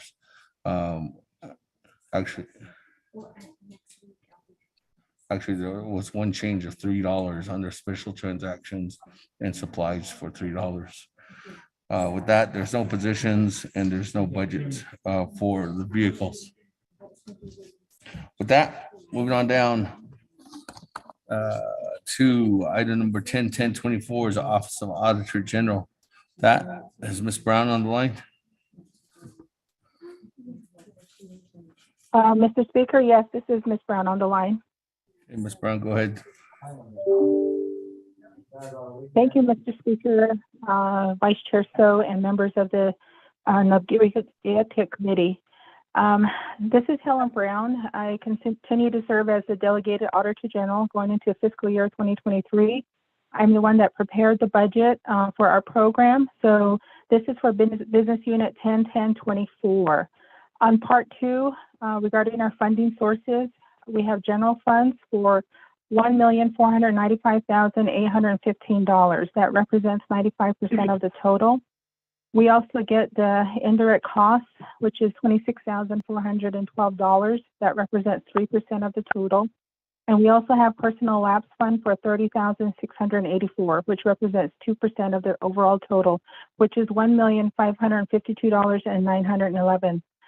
Going into part 3 of the budget summary, for account 2001 personnel expenses, our budget is $1,174,22. Going into 2023, the proposed budget is $1,279,493. This is an increase of $105,471. Account 3000 for travel expenses, our current budget is $26,542. Our proposed budget going into 2023 is $19,761. This is a decrease of $6,781. For account 4000 supplies, our current budget is $12,000. For the next year, it's $7,500. This is a decrease of $4,500. Account 5000 lease and rental, we have a budget of $500. Going into the next year, that is $0, so that's a decrease of $500. Account 5500 for communications and utilities, our budget right now is $200, and going into the next fiscal year, it's going to remain $200, so there's no change there. Account 6000 repairs and maintenance, our budget right now is $11,500. For the proposed budget, we're decreasing this to $9,500. That's a decrease of $2,000. Account 6500 for contractual services, our current budget is $310,000. For the proposed budget, it's going to be $217,000. This is a decrease of $93,000. Account 7000 for special transactions, our current budget is $32,034. Our proposed budget is $19,457. Again, this is a decrease of $12,577. So our overall proposed budget for fiscal year 2023 is going to be $1,552,911. This is an overall decrease of $13,887. In part 4 of the budget form, regards to our position, we have a total of 15 budgeted positions, and that's remained unchanged. We're going to still have 15 going into the next fiscal year. The number of assigned vehicles remains at 2 this year as well as going into next year. That completes my presentation of Form 1 for Business Unit 101024. Thank you. Mr. Speaker. Thank you very much with that, Honorable Vice Chair Otto. I'd like to continue on with the business unit number 101025, which is the Navajo Hopi Land Commission. If you look under there, under part 2 of the general funds, there's $186,094. If you can see on there as well, the dollars are moved around. There's the same amount of funding from this FY 2022 into the FY 2023 budget year. The change though is to see the increase of personnel expenses of $6,179 to make it a total of $17,215. In order to mitigate that cost, there was a cut of $614 from travel, $2,063 from supplies, $500 from land lease and rental, and $3,002 from special transactions. So the total amount again is $186,094. There's no positions in here or vehicles. Moving on down from the commission to the Commission of Emergency Management under 101026. It's a total amount of $8,000 going to this program under the part 2 of the general funds. And in here, there was no changes from FY22 to FY 2023. $8,000 is the total amount. Moving on down to Navajo Nation, actually Eastern Navajo Land Commission 101027. Mr. DeGroat, I do believe, is on the line. Honorable Vice Chair Otto. So I'd like to turn the floor over to him and his team. Okay, thank you very much. Mr. DeGroat. Are you on the line? Yes, I am. Can you hear me? Oh, we can hear you. You can proceed. Okay. Okay. Good morning or good afternoon to everybody. So I have two business units. The first one I'll start with is 101027. It was prepared by my administrative assistant, Brooklyn P. Cook. Part 2 of the funding sources, fiscal year 2023 general fund. For the fiscal year from 10/1/22 to 9/30/23, the amount is $108,018, and that's 100% of the total. Part 3, budget summary. All funding type codes are 1. For the 2001 personnel expenses, column A is 31,530, and column B, proposed budget 31,530. There is no change, no difference in total. For expense 3,000 travel expenses, 26,178. For column A. For column B is the same, 26,178 with no difference in total. No expenses for 3,500 meeting expenses. Next item, 4,000 supplies. Column A, 7,521. Column B, 7,521. No difference. No. And then for 5,000 lease and rental, 2,500. And then for column A, column B is 2,500 as well. No change. We do not have any expenses for items 5,500 and 6,000. 6,500 contractual services. That one, column A is 33,360, and column B would be 33,360 with no change. And then for expenses for 7,000 special transactions, column A is 6,929. Column B would be 6,929 with no change. In total, for 8,000, 9,000, 9,500 matching funds and 9,500 indirect costs, we have nothing budgeted. Total is 108,018. And then part 4, we have no positions budgeted for that, and then also no vehicles budgeted. And then it was signed by Honorable Speaker Damon. Moving on to 101028. This one is for the Office of Eastern Navajo Land Commission. It was also prepared by Brooklyn P. Cook, my administrative assistant. Part 2 of the funding source, fiscal year 2023 general funds, fiscal year from 10/1/22 to 9/30/23. Amount $412,541 with 99% of the total. Personnel lapse fund, personnel lapse is from 10/1/22 to 9/30/23. The amount is 4,401, which is 1%. Part 3 of the budget summary. For our 2001 personnel expenses, all these funding type codes are 1. Column A is 276,459. Proposed would be 288,778 with a difference of 12,319. Budget summary for 3,000 travel expenses. Column A was 17,151, and proposed for this year would be 9,325, with the difference or total less 7,826. 3,500 meeting expenses, there was none. We didn't put anything in there. 4,000 supplies, 8,514 for column A. Proposed B would be 440 with a net difference of 8,074 less. And then for 5,000 lease and rental, 8,034 for column A, 8,034 for column B, and no change in that, so no difference. 5,500 communications and utilities. For column A was 3,490 and column B was 3,490. No difference in total. 6,000 repairs and maintenance, 0. For 6,500 contractual services, column A was $1. Proposed budget for this year would be $104,003, with a difference of $104,002.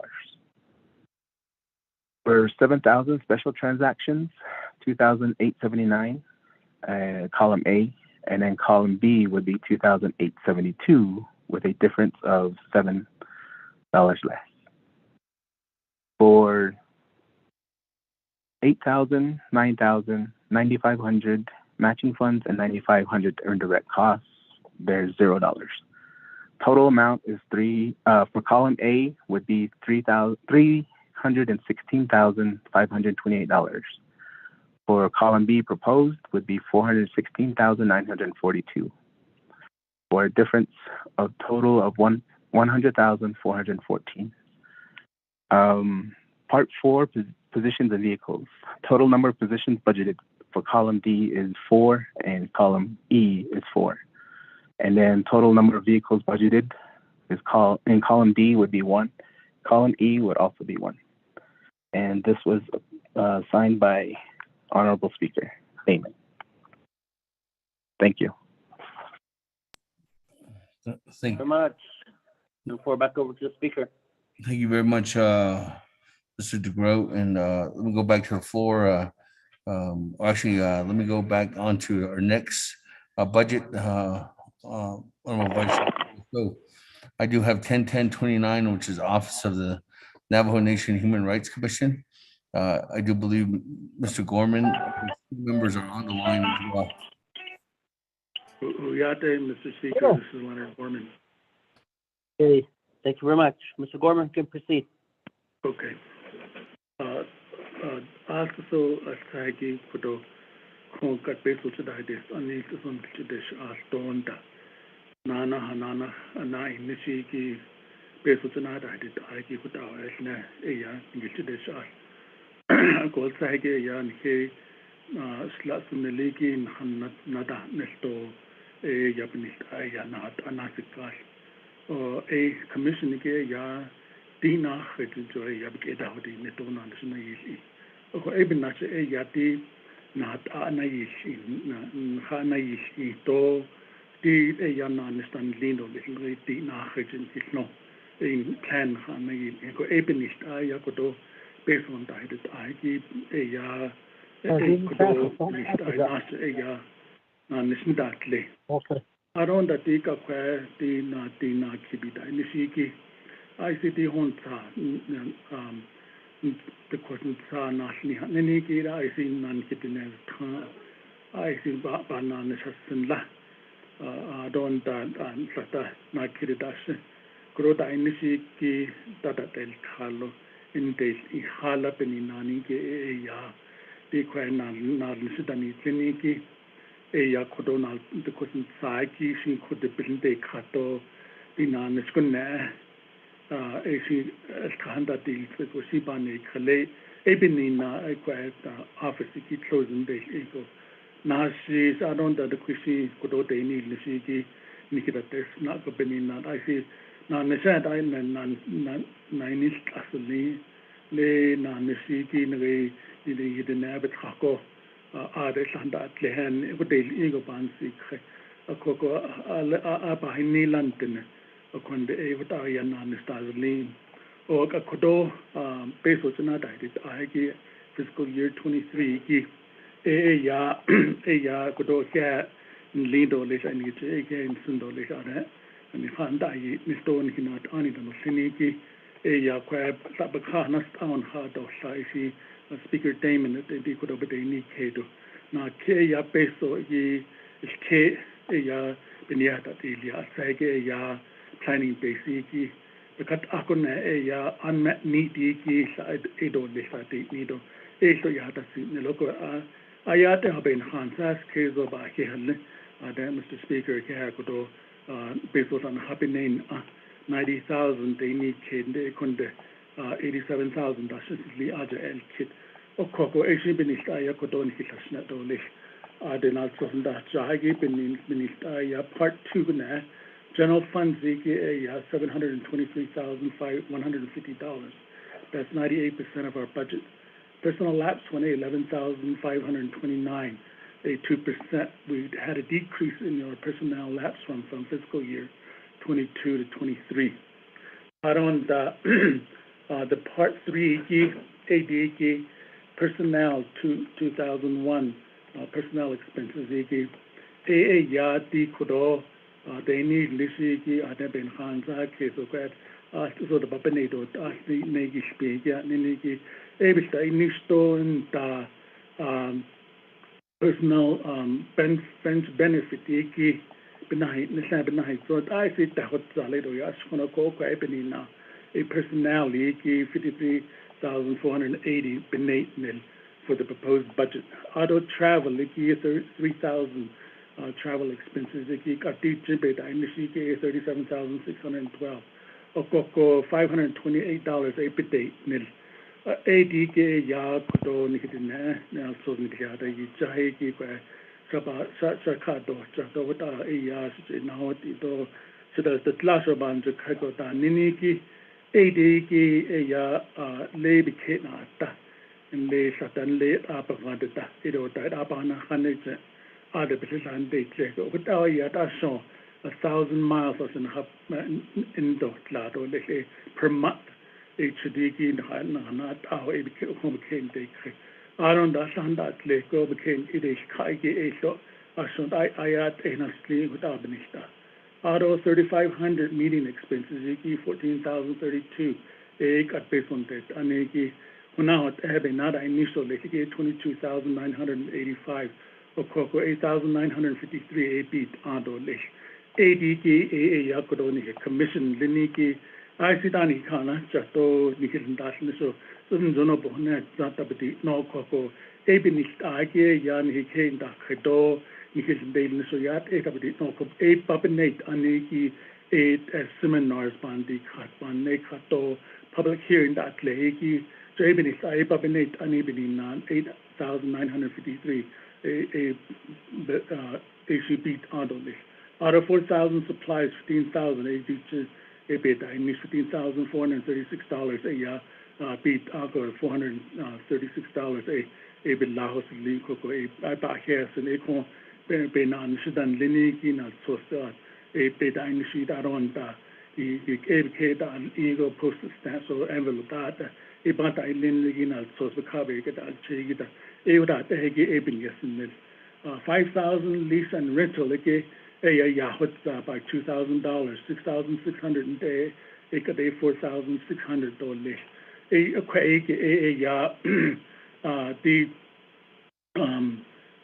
be the initiating office space to a Shahida a base of bandit a fixed cost and a 30,000 a Ajo Uncle Craig a Zonaba here another Amber Crowdy with on Hain Lahot out of 5,500 communications and utilities a beta initiate 6,300 8,300 a beat at the 2,000 a behind Nildole a Craig a Yati job Pashatabiti, Nidiki cell phones, a shot not Kiko, a Yanahata phone, Mildo, a grand unnight Zipa Hiliniki, a Kudoka, and Hivikan Yilgedo Lish.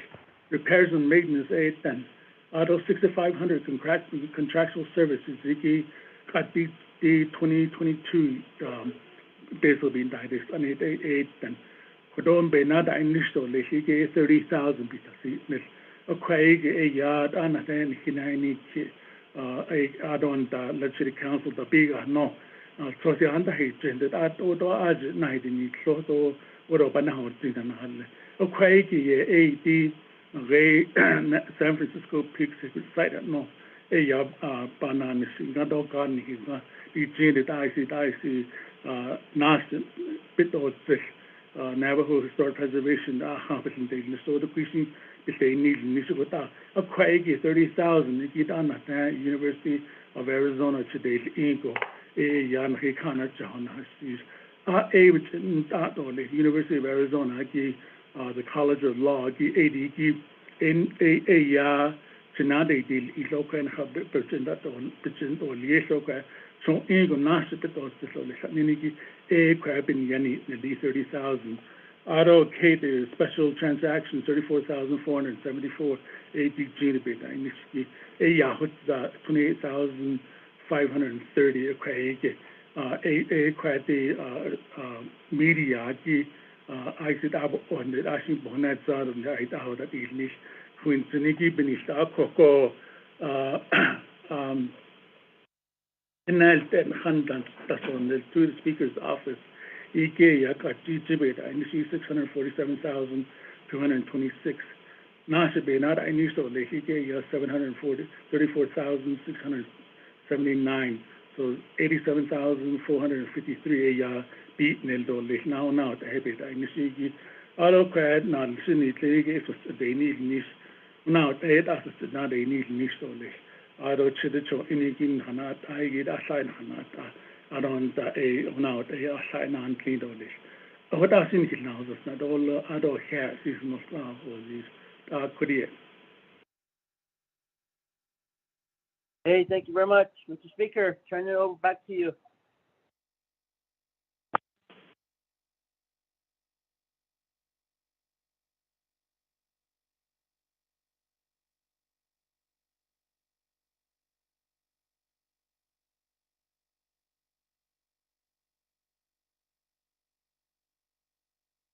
Turn the floor back over to the Speaker.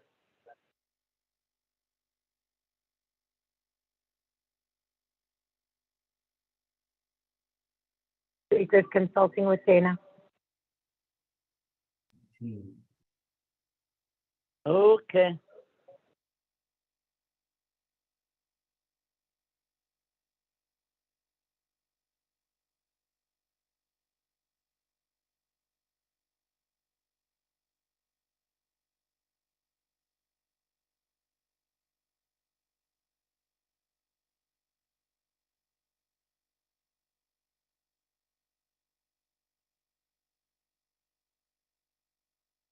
Thank you very much.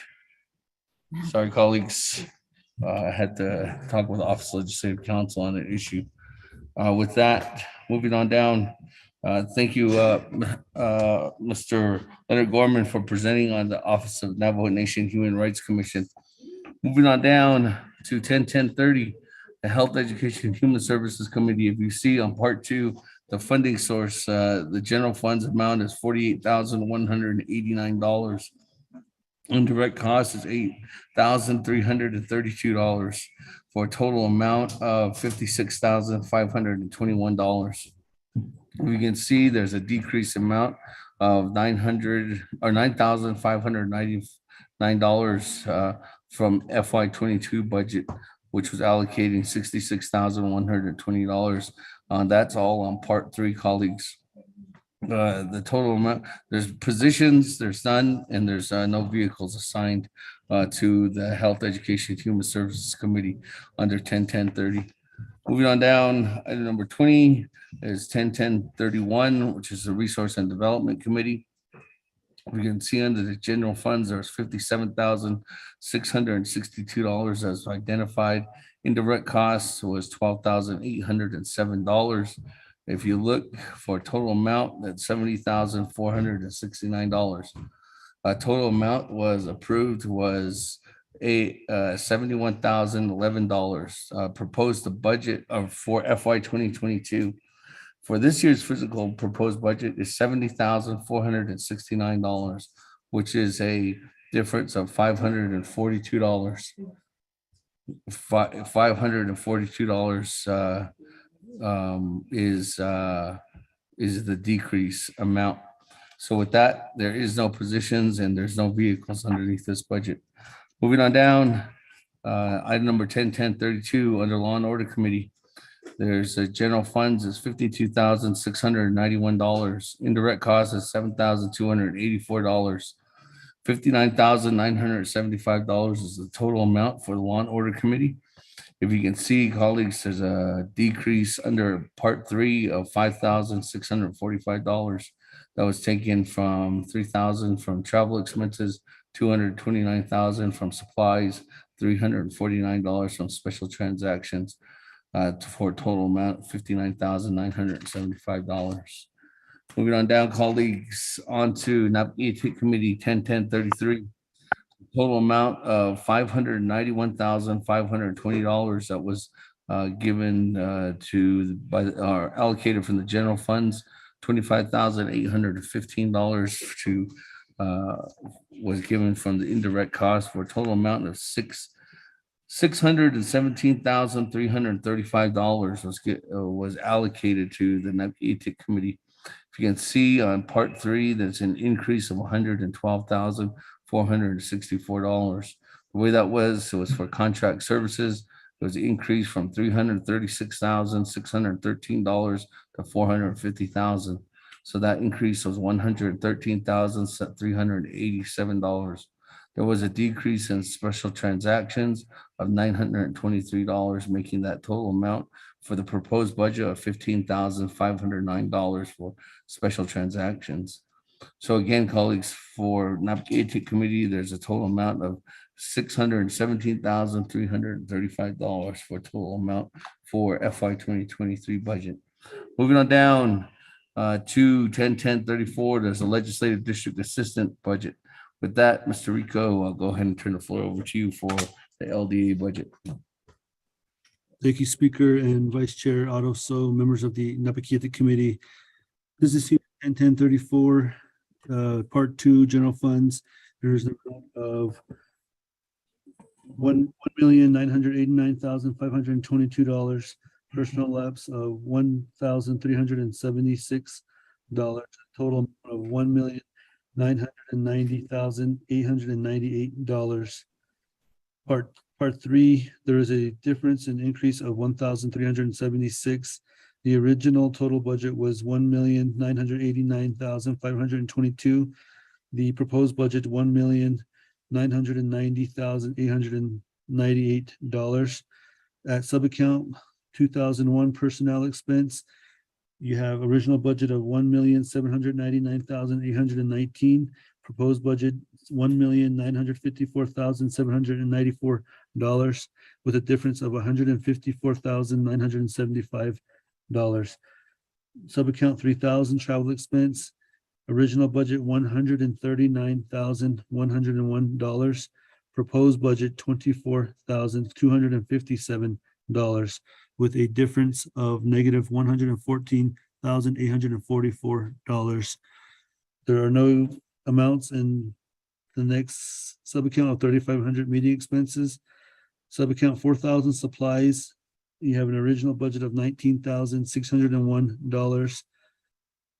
Proposed budget, no amount, with a decrease of $19,601. Subaccount 5,500 communications and utilities, you have an original budget of $18,000. Proposed budget, zero, with a difference of negative $18,000. No amounts in subaccount 6,000 and 6,500, 6,500. Subaccount 7,000 special transactions, we have an amount of original budget $13,001. Proposed budget $11,847, with a difference of $1,154, or negative $1,154. And the total amount I went over, total positions budgeted, original budget was 29 positions, proposed budget 28 positions. There are no vehicles within the Legislative District Assistance Program. Legislation was submitted by myself, Manuel Rico, signed off by, approved by Honorable Speaker Damon. Mr. Speaker.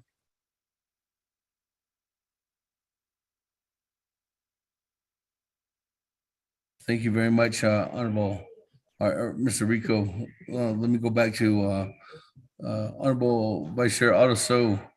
Continue on with one more account that's a proprietary account under the Navajo Nation legislative branch, and that's the Navajo Nation Code Enterprise Fund, which is a 90-10-01 account. And if you can see that there's $1,000 in there, that $1,000 is identified under the Part 3, same as last year, or same as this fiscal year, for $1,000 under supplies. Nothing has changed, and that's was for the Navajo Nation Code. With that, Mr. Vice Chair Honorable Otto, so if you can see, just to clarify too as well, that's the budget that was given as a direction. Colleagues, there was a total amount of $13,820,786 that was identified from fiscal year 2022 budget.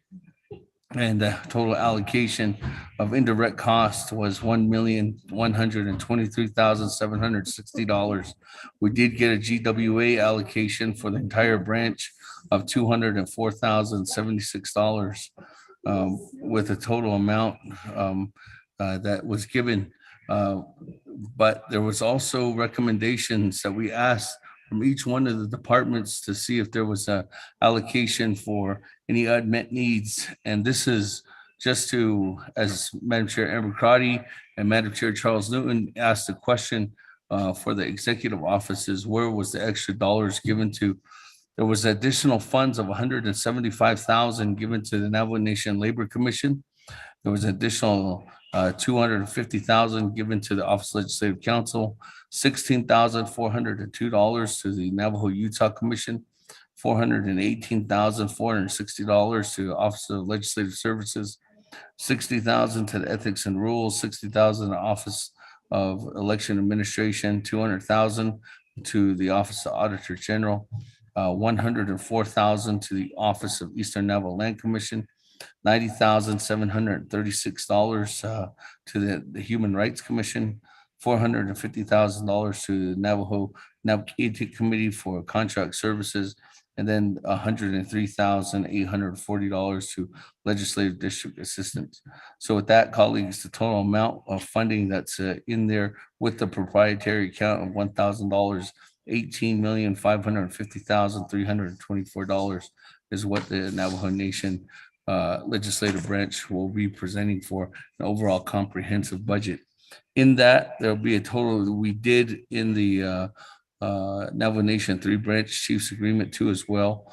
Ask for $1.5 million to be recommended for a carryover amount from the entire branch to help assist in some of the shortfalls that some of the offices are incurring regarding changing, hearing from Office Legislative or hearing from Navajo Nation Labor Commission, some of the services that need to be done. Numerous of our different offices need upgrades. So as well, that's the reason why that carryover amount is asked of under item number 4 under that agreement. So with that, colleagues and Honorable Vice Chair Adoso, I'll go ahead and yield back to the floor at this time.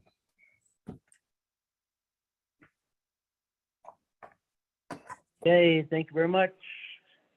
Takes the report on the budget for legislation 0146-22.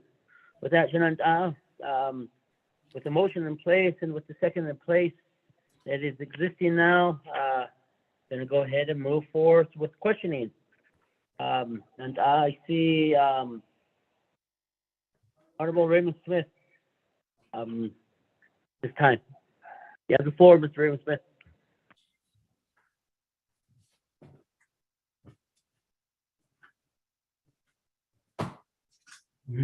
Can't hear you.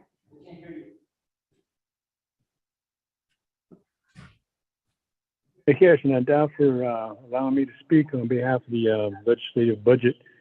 This morning I heard a question: who audits our budget and who questions our motives? That was a good question. I have a question here, Shenandoah. I don't know, under the FY22 legislative concerns. Under number 1, it says legislative branch. The Office of the Attorney General should perform an audit of the Office of the Speaker, particularly focusing on the lack of proper documentation for certain expenditures, such as expenses for food, meals when no council or committee meetings are held, excessive travel resulting in budget shortfalls, payments of employee bonuses, and budget transfers. The audit period should be determined by the Navajo Nation Council. The audit should specifically identify all offending program individuals by name. The audit should specifically identify all offending programs and individuals by name.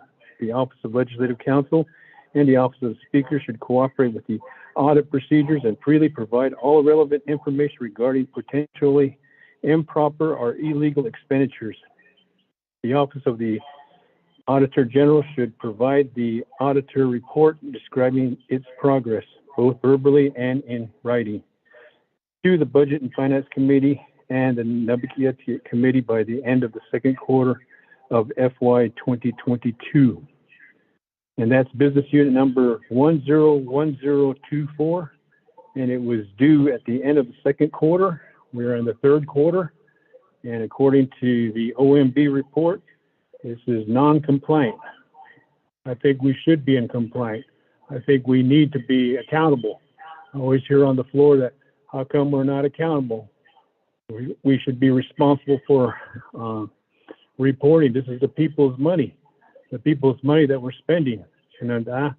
So when are we going to get this report? Because I sit on B and F and I haven't seen the report or on the second quarter. That's my question, Shenanda. Thank you. Thank you very much, Nanda, Mr. Raymond Smith, for the question. Before I go to the floor again, I'm going to go back to the speaker pertaining to this. Have the floor, Speaker.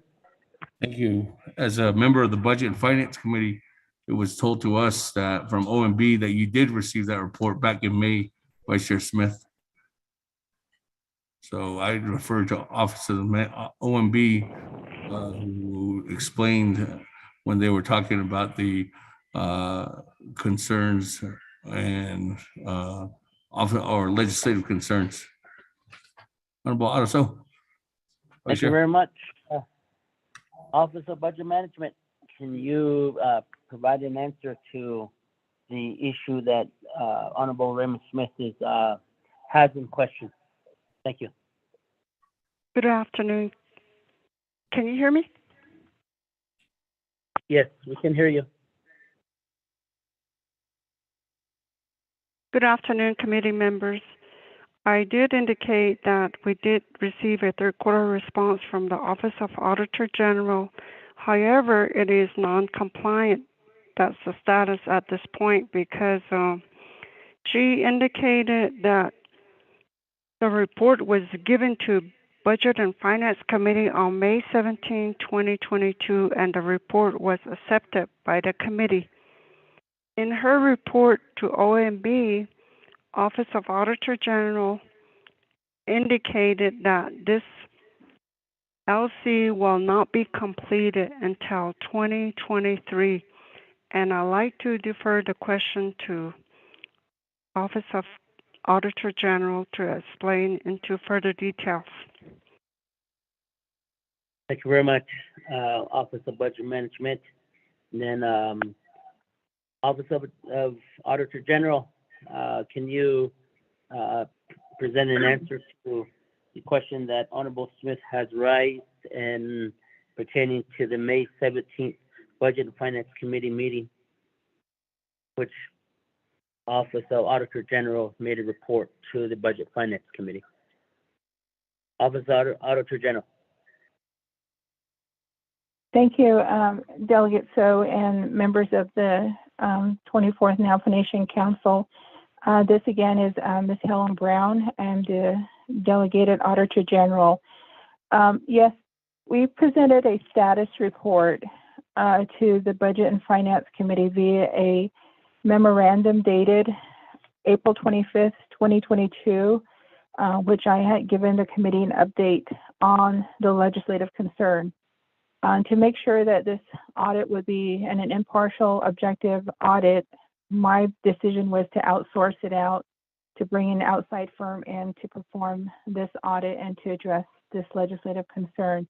We issued a request for proposal, provided a deadline. Unfortunately, we didn't receive any bids by that first deadline. I reissued that RFP again with a new deadline in hopes that at least one firm would respond. Again, we didn't get any responses. So taking that into consideration, since I made 2 attempts to outsource this, and the decision was to have one of our internal auditors perform this review. Unfortunately, I have limited staffing. I've been dealing with vacancies for the better part of this fiscal year, just like a majority of the Navajo Nation departments and programs. And so with the limited staff, I didn't have anyone available. I have 2 senior auditors that are working on a bigger project regarding the special duty hazard pay. They are trying to complete that engagement. Once that's completed, I do have plans to assign one of those senior auditors to this audit. I'm hoping that she will start at the latter part of this month or the first part of September, but it will be a carryover project going into 2023 because it will take some time to complete this audit. And that's the reason why I had reported to OMB in my memo dated for the second quarter as well as the third quarter, as Ms. Johnson explained, our plans going forward. That's the reason why I said that this audit will likely be completed until the next fiscal year. We did present, when I issued my memo to the Budget and Finance Committee, they did put me on their agenda to do a report presentation to provide an update, which was on May 17, 2022.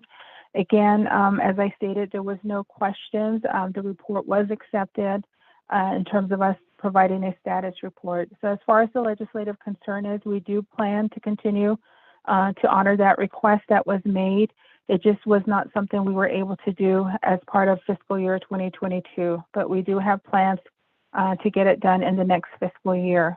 I hope that answers Delegate Smith's question. Back to you, Vice Chair. Thank you.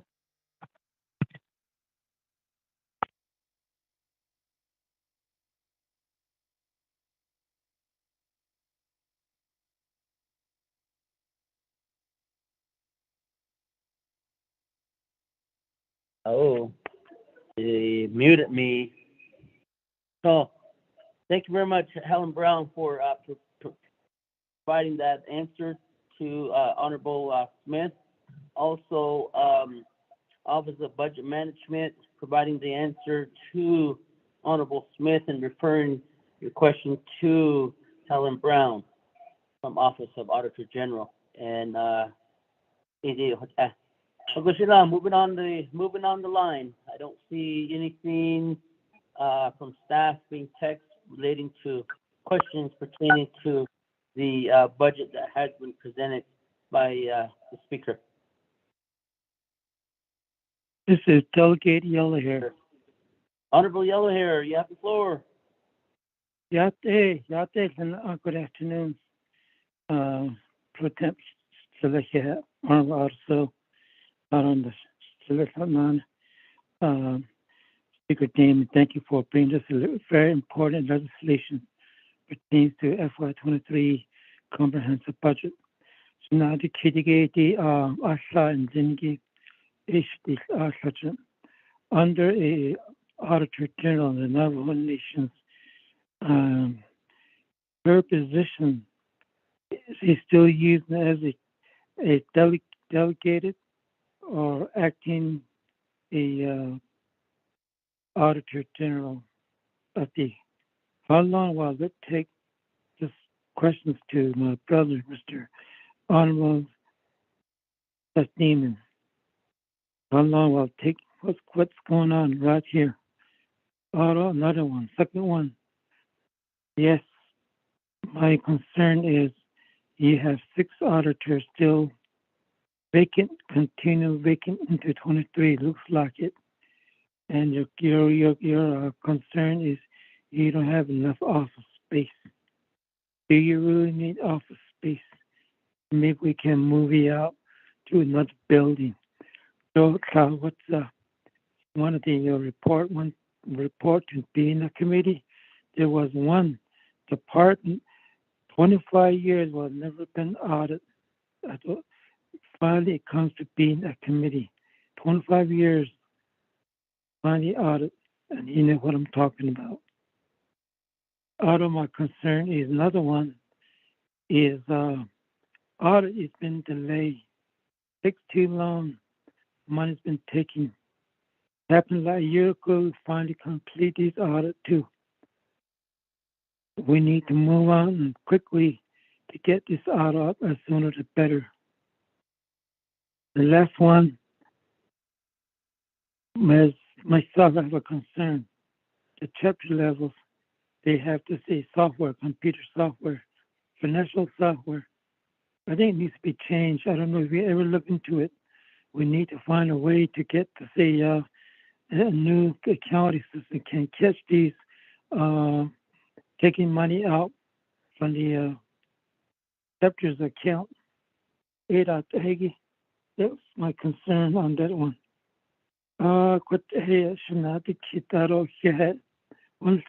Thank you. Shanata 24 councilman. Thank you. Thought I sent it.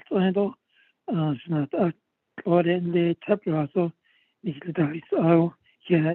Thank you. Thank you very much, Honorable Yellow Hair. Thank you pertaining to those two questions that you raised. There's just statements, it's not directly pertaining to the budget, but Mr. Speaker, can you answer those two questions pertaining the time frame on the delegated position and when the active selection of the hiring of the Auditor General is going to take place, and then there's issues pertaining to the workspace issue for the 6 vacant positions. Thank you very much. Thank you. Honorable Otto, Vice Chair, thank you for helping assist again. Let me go ahead and refer to Chief of Staff, Ms. Sherlyn Yazzie, for the first question, and then if there's any additional response from Ms. Brown, and then go to Ms. Brown for the second question regarding the equipment that she uses, and if there's any additional items she's trying to purchase in regards to new software. Chief. Madam Chief. Yate, Adonana, Hihan, Kid Speaker Damon, 24th Navajo Nation Council, Hihan, Nidin, Kid, Delegate Yellow Hair, the Anibe Hainzigi, the vacancy for the Auditor General position. This position has been vacant since the retirement of Mrs. Elizabeth Begay. And since then, the Office of the Speaker has been working aggressively to see how we can recruit and retain an Auditor General.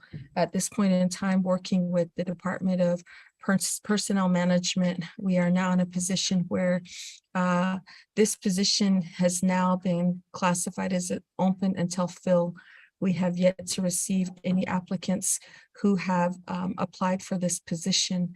So at this point in time, this position has been a hard to fill position with respect to the Office of the Auditor General position vacancy. So at this time, that is the reason we have our delegated Ms. Helen Brown, who has been in this capacity in this position. I hope that answers your question, Shanata. Thank you very much for answering the questions that Honorable Yellow has posed. With that, I'm going to go back to the floor. I don't hear anything, no text or anything, but colleagues who is there anybody who has any more questions pertaining to the budgets that have been read into the record and expanded upon on this particular legislation? Vice Chair Otto, so this is Delegate Charles Newton. Madam Chair, Charles Newton, you have the floor. Thank you. Thank you, Vice Chair, for assisting Speaker. And thank you, Speaker, for providing this information regarding the budget for the Legislative Council. My question is specific to the Navajo Government Development Office. Speaker, I am looking at page 2 of 7 on Budget Form 2. And I know that for their goal statement is to work on Navajo government reform project. Speaker, we just had our primary election a week or so ago, and one of the questions that seems to always come up from our Navajo people is questions concerning the way that our government is functioning, the way that our government works, what is going on within the government, and how the people have the power.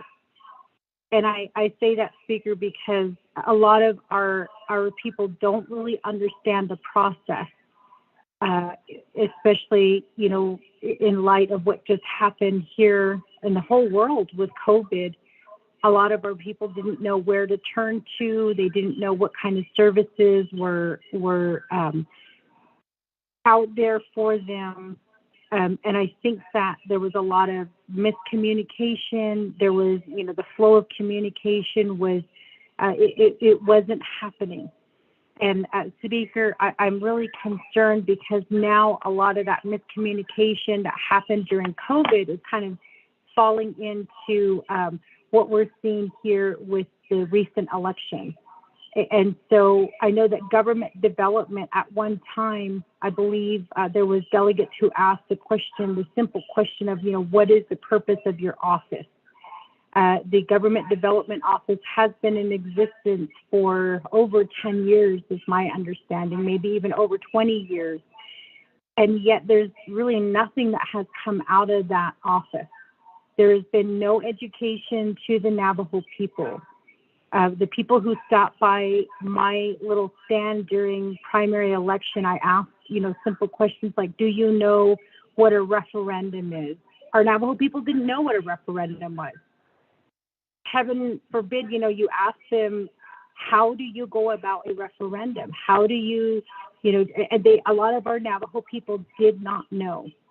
And so when on that next day after primary, I went in to look at the government development website to see exactly like what are they responsible for? What should they be doing? And, you know, maybe I'm not fully understanding the purpose of that office, but I think that it has been in existence for quite some time with absolutely no results coming out of this office. So the one question that I was asked was, you know, at what point are we going to say that this government development office is not working? I feel like it's one of those offices that's just kind of sucking up funds. We have no evaluation in place. We know that our Navajo people are not getting the education that they need about their government, let alone how to change the government. And so I would like to ask Speaker, in terms of the budget here that is being requested, I know there's a difference in the total that is being requested right now. And if I'm not mistaken, Speaker, page 1 of 7, it's $8,780. At least that's, I don't know how it came out to, it seems like it's more. Maybe the math is off a little bit, but there's a difference or a total on that form. So how can we, as a government, look at some of these offices and these divisions and departments and really evaluate these divisions and departments? I think that this is certainly one that we need to consider putting on the chopping block, or at least, you know, give them 5 years to present, you know, options to the Navajo people. But I just don't see how we can continue to give funds to this. And this is just one example of how we can continue to give funds to this office when there's not really very much coming out of the office.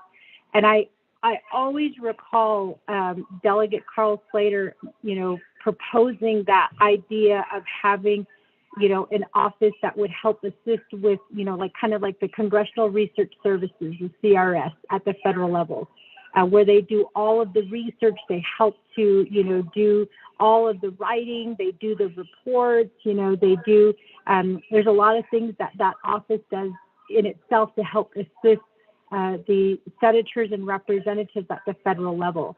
I believe that there was a recommendation at one point to, possibly look into whether this is something that can be done. So, Speaker, you are the head of the legislative branch.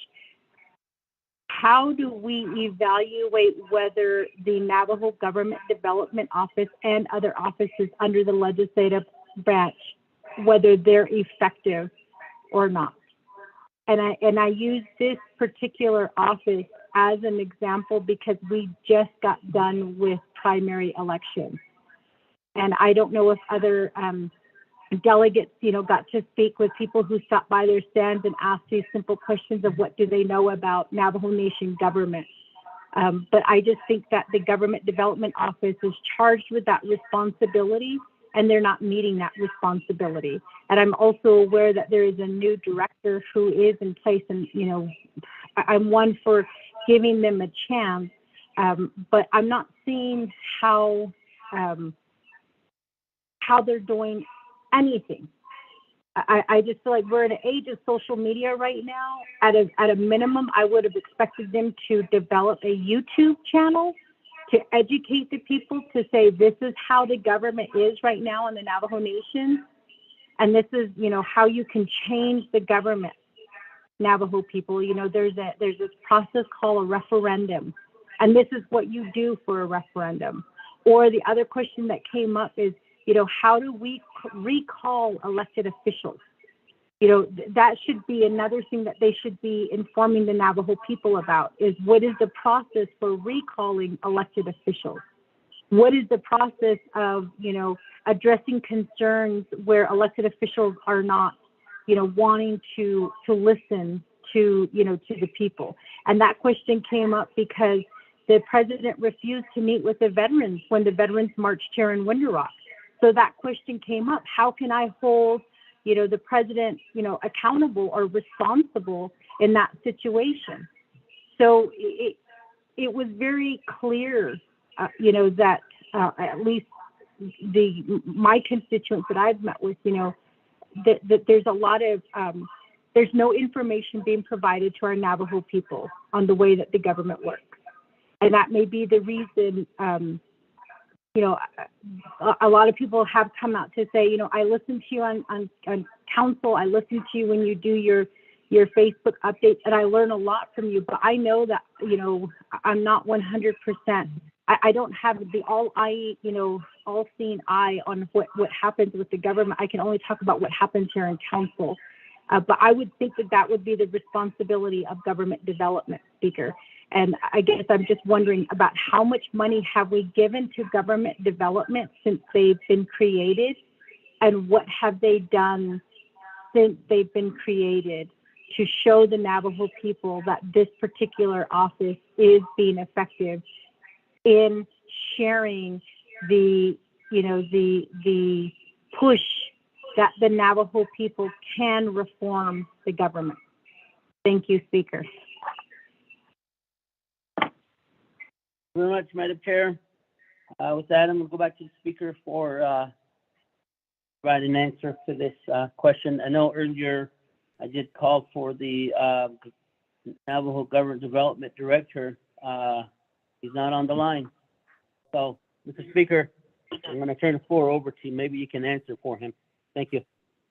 Thank you very much. I can provide some insight at the beginning. Thank you very much, Madam Chair Charles Newton. I remember when I was first became a delegate,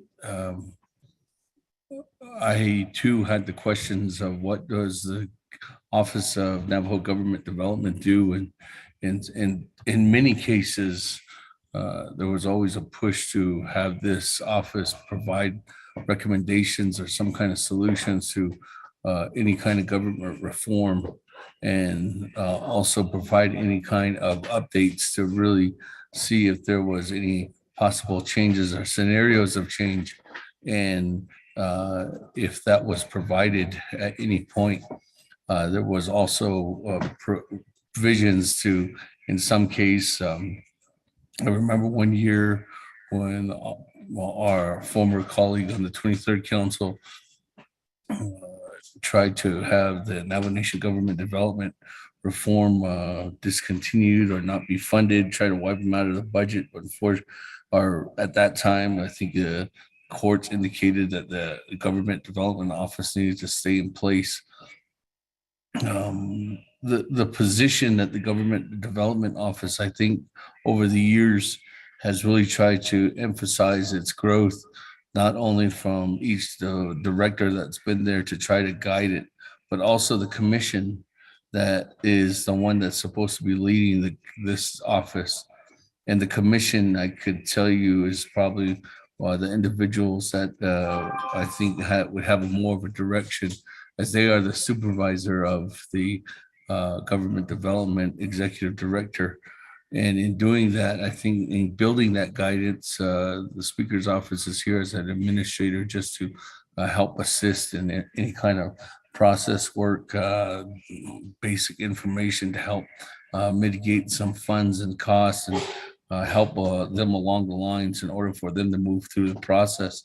But in doing that, what we can do is provide an answer to your questions regarding how much dollars have been given to the government development and also to commission since they were created back in the early 90s to present day.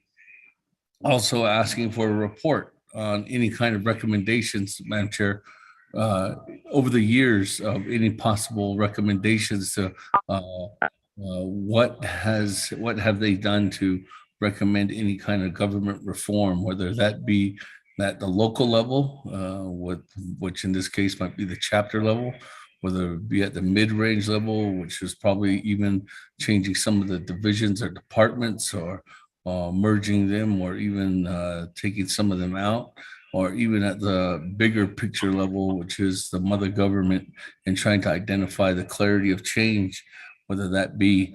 And Ms. Yazzie, I think that's something that we could definitely have as a report given, and that would be a really good indication to have that report moving forward, because that would give us some guidance to say what have they done over the years and how can this new commission with a new director in there seem to see if there's the positivity of change moving forward.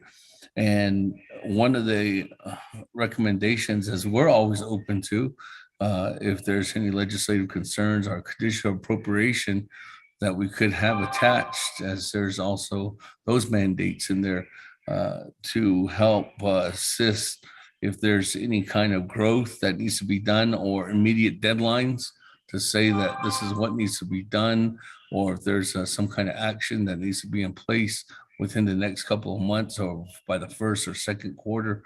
Those things are always applicable. Accountable, keeping individuals accountable, but also making sure that there's some kind of possible solutions at the end of the line. With that, Honorable Vice Chair Otterso, I'd like to turn the floor over to Ms. Harrison Sosi, who is the director there at the Office of Navajo Government Development at this time. And maybe he can give some insight on his recommendation moving forward on what his vision is, and also what they're working to continuously provide change and solutions for the Navajo Nation's government as the governing body's recommended authority to have that reconciliation or any kind of momentum of change, or any kind of different policy changes that need to be made, not only at the local level, but through the steps, maybe even all the way up to the federal government. So at this time, I'd like to have the floor given to Mr. Harrison Sosi on water. So Thank you very much, Speaker, for the answer provided to Madam Chair. Then let's go again. Mr. Harrison Sosi, Director of Navajo Office of Navajo Government Development. Are you on the line? Second time. Yes, I am. Thank you very much. You have the floor, Mr. Sosi. Sure.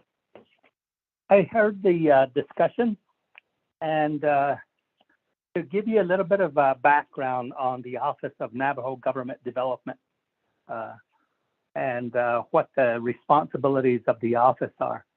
If you recall, back in 1989, there was some turmoil within the Navajo Nation government. As a result of that turmoil, the Navajo Nation, in a certain legislation in December of 1989, restructured the Navajo Nation government into a three-branch government. And in that resolution, the Navajo Nation Council said that what they're doing is creating a temporary government for a short period of time. And in the meantime, they created the Commission on Navajo Government Development and the Office of Navajo Government Development. And the responsibility was to develop or to work on something called the Navajo Government Reform Project, to bring forth a proposal for the Navajo people to approve by a referendum. At the time, the Navajo Nation did not have any laws which authorized referendums or initiatives by the Navajo people. That came within 4 months after this resolution was passed. That came in April. So the task of the Government Development Office has been to develop proposals. And there was a lot of work that was done when back in the 1990s. As a result of the work that was done, there was the fundamental law section of the Navajo Nation Code was developed by the Government Office of Government Development. There was also the convention at Red Rock State Park, where there were proposals made to make modifications to various sections of the Navajo Nation Code. And the general problem was that those approvals and authorizations needed to be made by the Navajo Nation Council, and they were put forth, but no action was taken on most of them. A lot of the efforts was to increase the salary of the president and the council delegates. There was litigation over that, the Judy B. White litigation. There was also proposals to change Title II, 102. Hold on. There was proposals to change Title II and change the governing body language to the legislative body. There was also proposals to reduce the council and so forth. So all of this action took place over the last 32 years. And the general discussion has always been, as you said, I'm new to this position. I've been in here since March.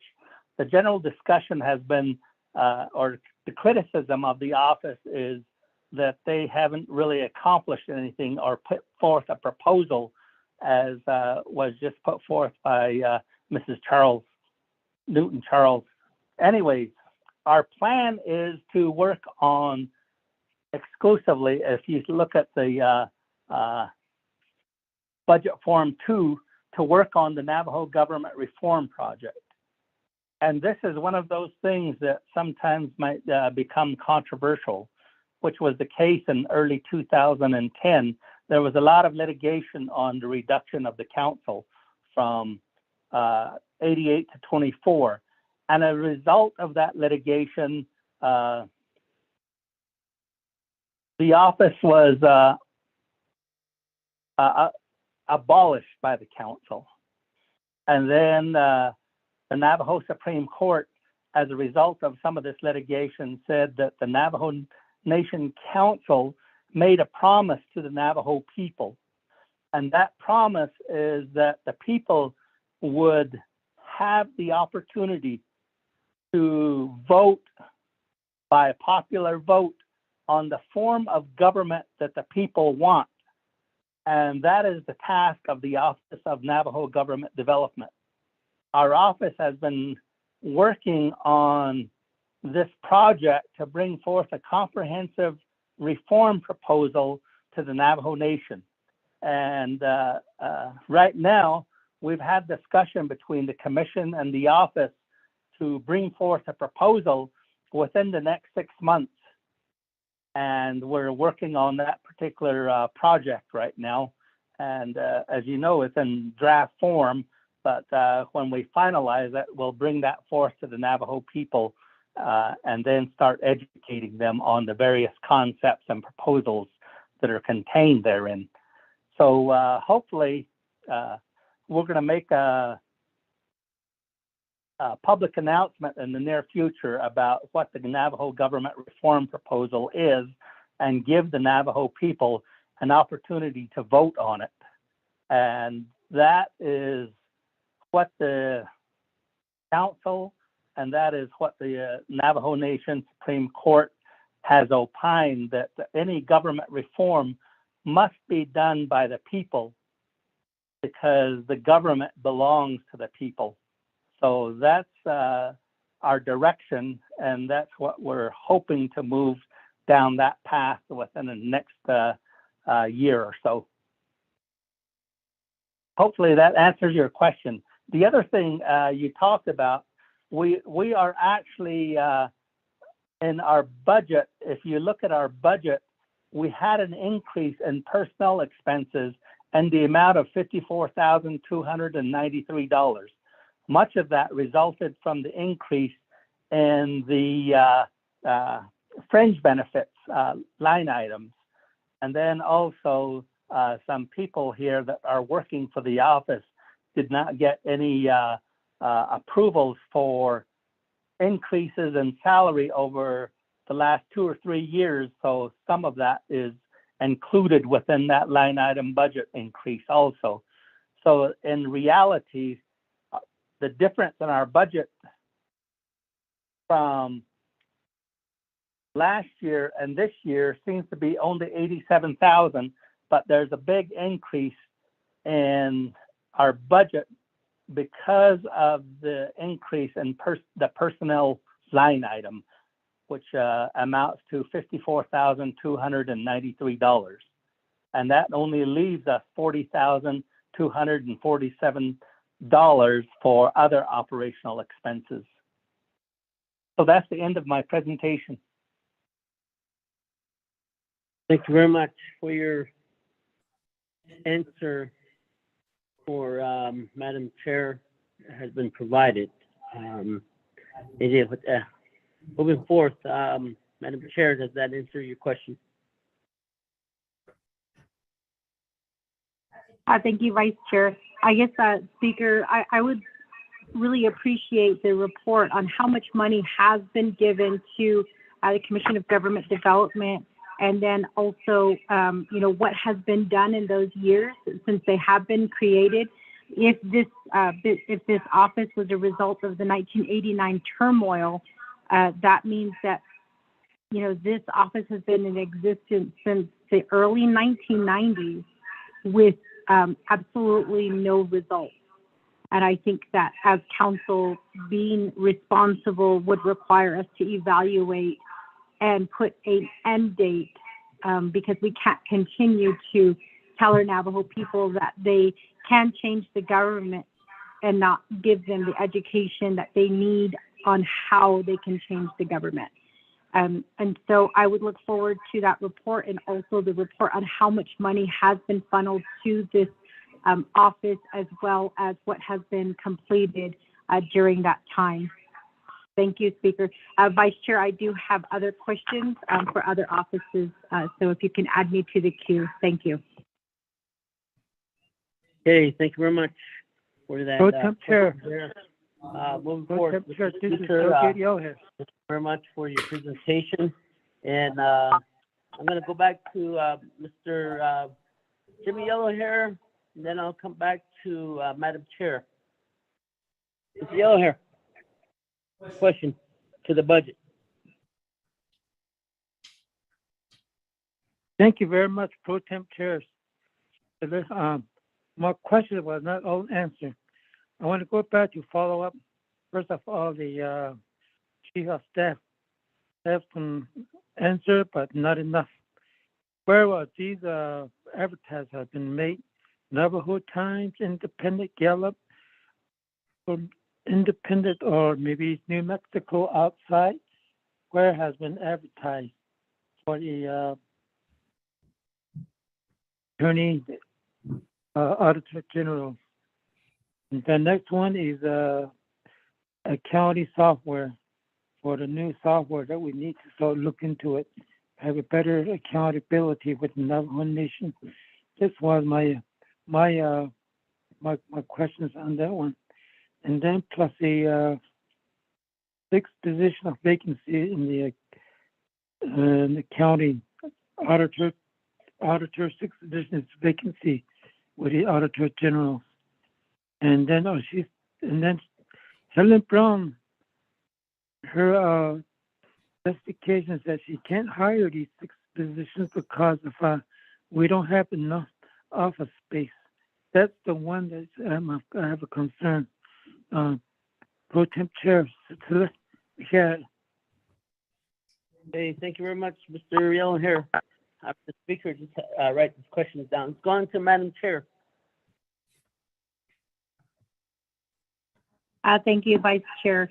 I also had very similar questions that were posed regarding the Auditor General's office as well with all of the vacancies. And I think that the Delegate Yellowhair has asked the first question that I was going to ask, which is the position for the Permanent Auditor General, when that position would be filled. I know that I have been concerned seeing emails regarding chapters and just what have been spent by some of the chapters. I'm very concerned about, chapters and also, during COVID-19 with their closure, how was their funding spent? And I know that there's always questions, and I know that I go to the Auditor General's office and I ask questions, and I know that they always seem to be really scared in answering questions. And I think that a lot of that is because we don't have a permanent Auditor General, and we really need to get this position filled as well as the other auditor position. So what I want to know is, looking at your budget now, there doesn't seem to be anything in here regarding your unmet needs. And I heard the response that was provided to Delegate Yellowhair regarding the office space, but I don't see a request in here for additional office space. I don't know if that's part of the unmet needs or if that is something that may just have been forgotten. And I think that a lot of it, again, a lot of this, the issues that are happening there in the Auditor General's office is because we don't have somebody there who's permanent, Speaker. And I, like Delegate Yellowhair, I want to know when we are going to hire a permanent Auditor General who will be able to provide answers to the questions that we have regarding audits that are being done. I also would like to ask, in terms of the, since we're talking about the Auditor General, I would like to ask questions concerning ethics and rules. I know that when ethics came before Law and Order Committee, I couldn't ask any questions at that time. But what I want to know is, with ethics and rules, there is a rumor, and I think it may be true, that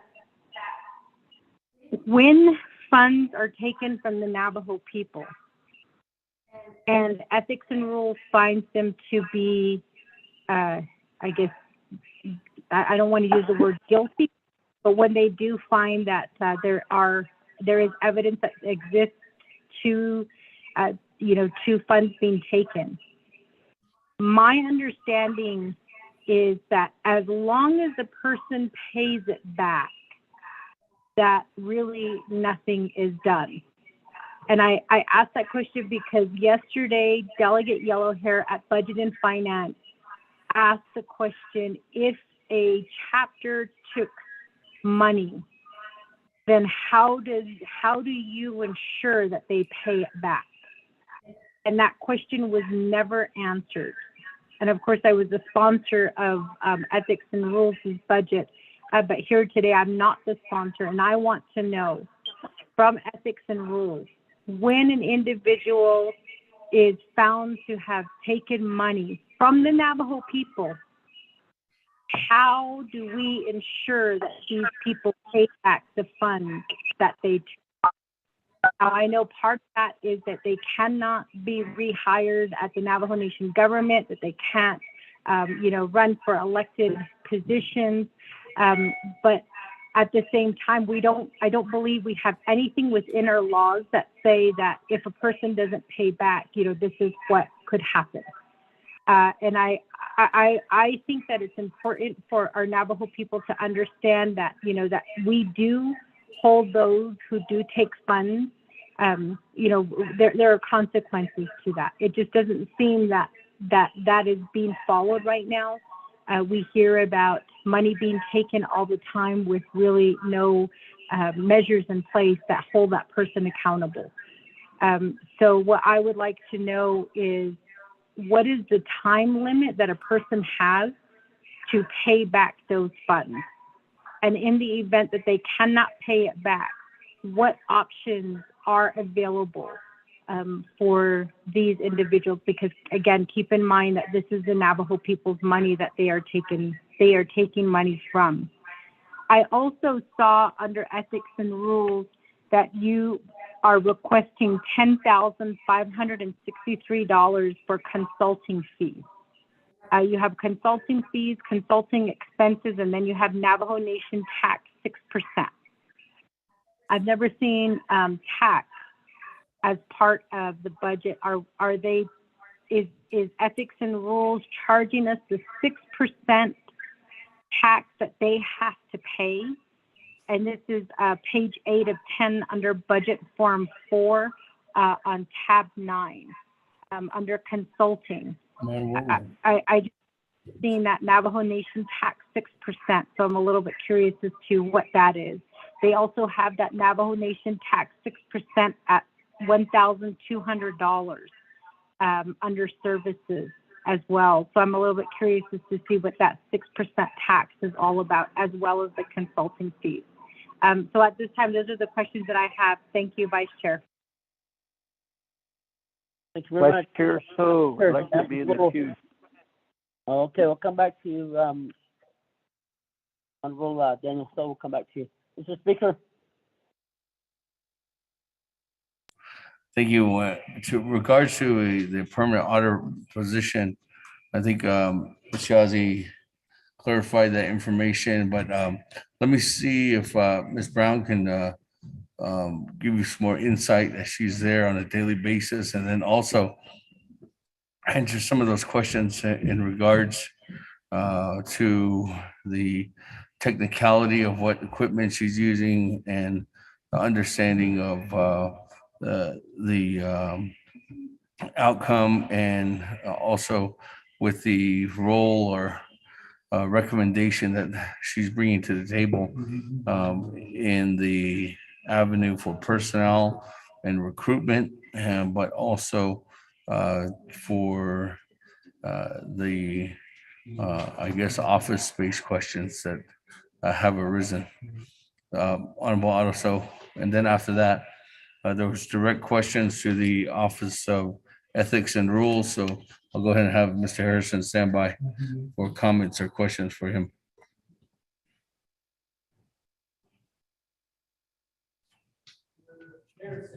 Oh, no, I'd like to go to Ms. Brown first for Office of Auditor General.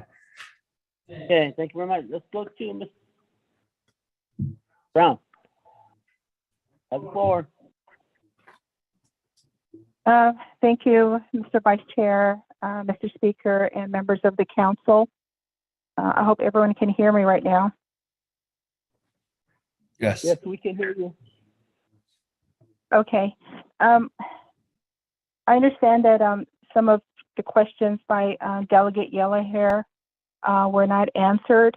So let me speak to first about our vacancies within our office. When I did my budget presentation before BNF, I did report that we have 6 vacancies. One is in of course, the Auditor General, and then there's 5 vacancies for our Associate Auditor position. That's our entry-level position. But since that BNF presentation, we have interviewed some other individuals, and we selected 2 people to come on board with us, and they will be coming on board in the next couple of weeks. So that's going to reduce our vacant associate auditor positions to 3. And we continue to do our own recruitment. I explained to BNF during my budget presentation that we did get authorization from DPM to share some advertisement and recruitment information with the universities and the colleges within New Mexico, Arizona, and Colorado to see if we can garner some interest from new graduates, because again, this is our entry-level positions.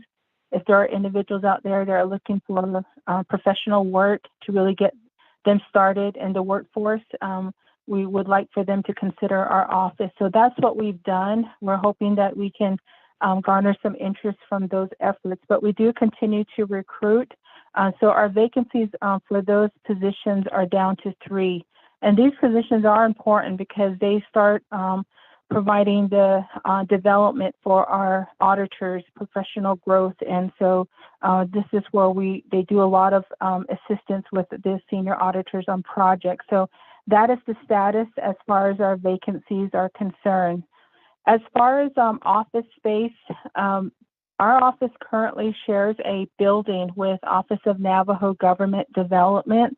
I've explained this in last year's, I think, budget presentation. So we essentially are split down the middle. So Office of Navajo Government occupies one half of the building, and the rest of us occupy the other half.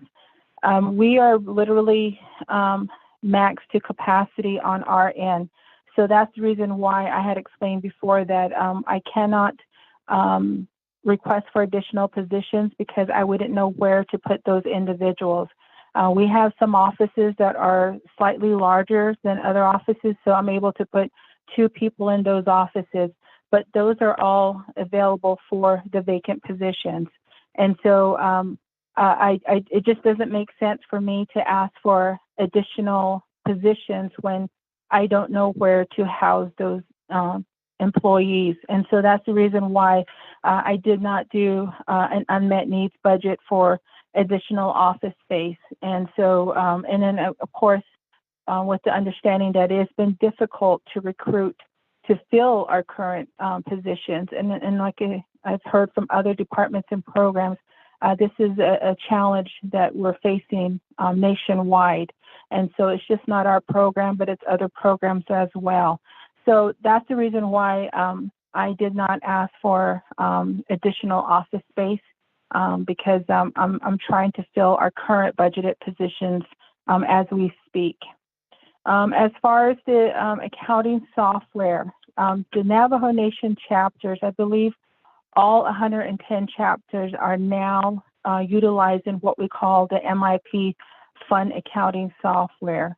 And this is a software that was started many years ago by some chapters, and then just, by word of mouth, other chapters join in.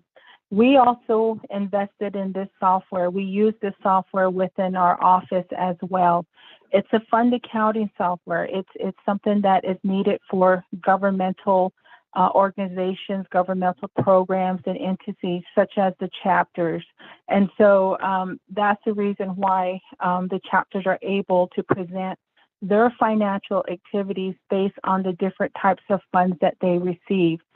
For example, like PEP, housing, their LGA monies, their sales tax money. So when you read their financial reports, they're able to disclose those activities by fund. That's what they mean by fund accounting. And that's typically what governmental entities will use. And so MIP, when it was started, it was tailored for chapters. And so that's how chapters were able to transition from a manual system into an automated system. And it's been really helpful. It has helped these chapters to become more efficient, especially now that chapters are getting more monies. Some of these chapters have, like, on average 15 to 20 different funds. And so it doesn't make it cost feasible for them to maintain manual books to account for all of those different funds. And that's where the MIP software comes into play. I do recognize and understand that there are some chapters that are struggling with their systems, and when they need help, they have to go to the outside consultant, and of course they get charged high fees. And this is the reason why I had recommended to the Division of Community Development for them to create what we call subject matter experts with regards to the MIP system, so that when they can create these experts, then the chapters can go to those people instead of going to outside consultants. So at this time, I'm not aware of any other fund accounting systems on a small scale level that would be feasible for chapters. MIP is all that I'm aware of. We do have that software within our office. So on a quarterly basis, we will ask these chapters to submit their financial backups to us. And then when they do that, then we're able to restore it with our software over here so that we can see their financial activities. We're able to generate various reports that are needed for those chapters and for the audits that we perform. There are times when chapters or other programs such as community development or ASC or even delegates will come in and ask for reports. Delegate Charles Newton, we've met with her a couple of times in the past. She's asked us for some reports, and we were able to share that for her chapter. My staff were accommodating to her requests. We've explained to her how the system works and how the reports are generated. So that is the information that we were able to maintain within our office. So I'm not sure if that answers Delegate Yellowhair's question or his concerns that he has with the MIP software, but I know that all of the 110 chapters are using that. There's a standard chart of accounts that is being used with this system, which makes it very helpful when we obtain the backups over here and we need to restore that and we're able to compile reports. It makes it more efficient for us to be able to compile that information. So that's how we're working with that MIP system. As far as the AG vacant position, it has been vacant for the past 3.5 years. When I became delegated, I didn't anticipate being delegated for this long. In my delegation, when I accepted to do this, I wasn't given limited duties and responsibilities and authority. The former speaker, Lorenzo Bates, just asked me to continue where Ms. Begay had left off, and basically that's what I've been doing. So I've been performing all of the duties of the AG position as outlined in our plan of operation and as well as her job description. But we started out when I first became delegated, we did do advertisement in the newspaper. We are members of some professional organizations. We've asked them to advertise a position for us, but those things cost money, and for us to be doing that on an ongoing basis is going to be very costly. So we've tried to do those advertisements. We can continue to do them again, provided that I have the budget for it. But right now, we just haven't had any interest in the position. But I continue to serve in the delegation, and I continue to carry out what is expected of our office and performing audits of chapters and programs. And then we do address audit requests as they come in. There's a audit request that was done through legislation last year to audit the Veterans Administration, to audit the Office of a Controller. We completed the ones for the veterans, and then the Office of Controller is going to be starting next month. Those will be taken care of. The legislative concern, we will be addressing that going forward. And then any chapter audits that are being requested, we do put them on our schedule. We do work with outside auditing firms to help us meet those performance measures and those requests. We have 3 audits going out right now by an outside firm. We have another one that's completing a chapter audit. And then I have my in-house auditors also working on a chapter audit. We have our first LGA certification review that we've initiated. We haven't done one of those in many years because no chapters had expressed any interest, but we did get a request, and now we prioritize that, and that's going to be hopefully completed by next month so that we can determine whether this chapter can be LGA certified. So we are carrying out those duties and responsibilities.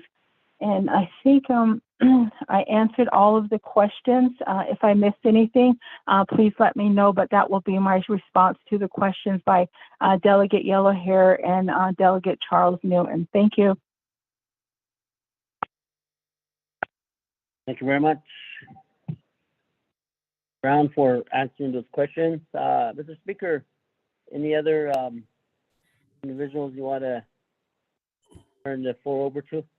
Yeah, thank you, Honorable Otto. I'd like to thank Ms. Brown for her comments. With that, let me go ahead and turn the floor over to Mr. Harrison from the Office of Ethics and Rules.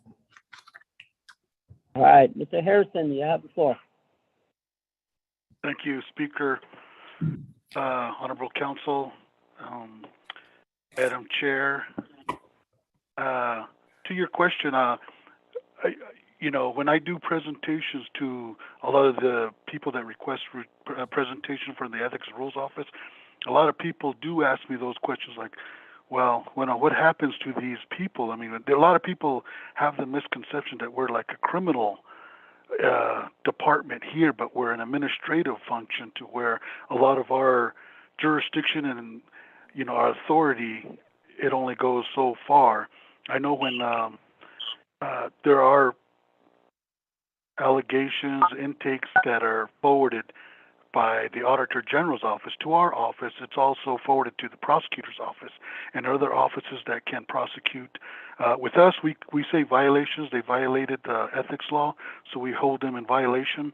So this morning, as an example, as of this quarter, I think we've gone through 27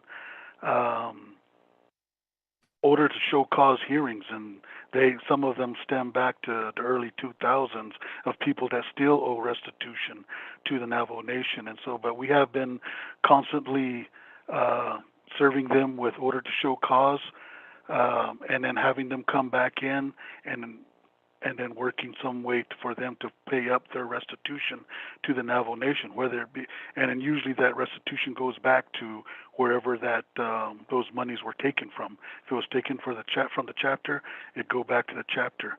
We had one chapter that we confiscated over $50,000 worth of tools that went back to the chapter. So we do everything we can within our authority.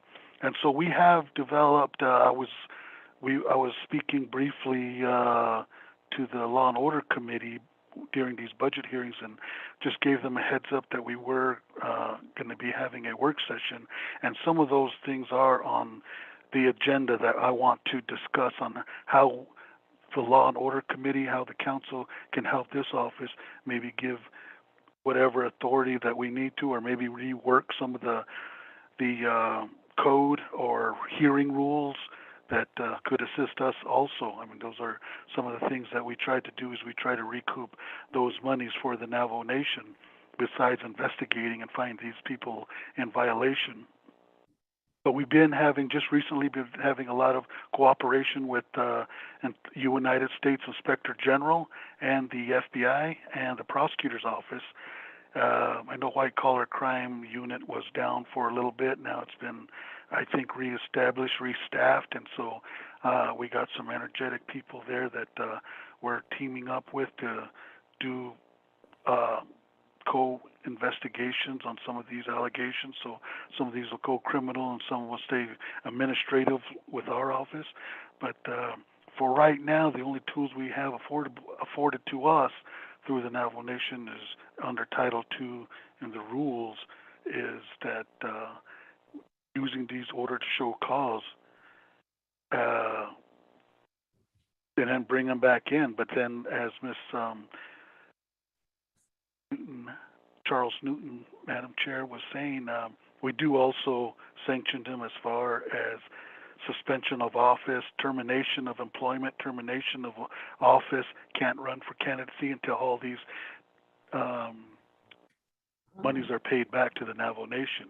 But, they can come back at a later date if someone is willing to hire them and it's something that we can negotiate with them, that they'll be willing to do a voluntary payroll deduction until their violation, the restitution is paid off. We do work with some of these respondents. Also, we haven't had to use the garnishment law yet because we've gone to some of these grant schools, healthcare facilities, and other people that do business on the Navajo Nation and let them know that, your employee had violated the ethics law and they owe restitution to the Navajo Nation. And so these institutions are very cooperative with us, and they will establish a payroll deduction, a voluntary payroll deduction, and then those monies will start going back to the areas that they were taken from.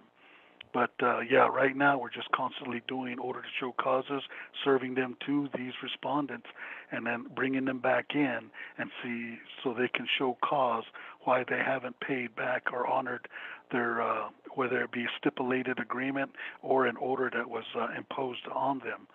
So right now we do all of our hearings through Office of Hearing and Appeals. Before 2010, I believe we had an Ethics and Rules Committee that heard all of these ethics complaints. And so I do anticipate and look forward to inviting the Law and Order Committee to these work sessions. We have material available, and then maybe we can strengthen some of these areas that we need to strengthen, and we can only do it with your help and then the council's help also, and then see how you want to go about strengthening part of the laws that are afforded to us to investigate and find people in violations of these ethics laws.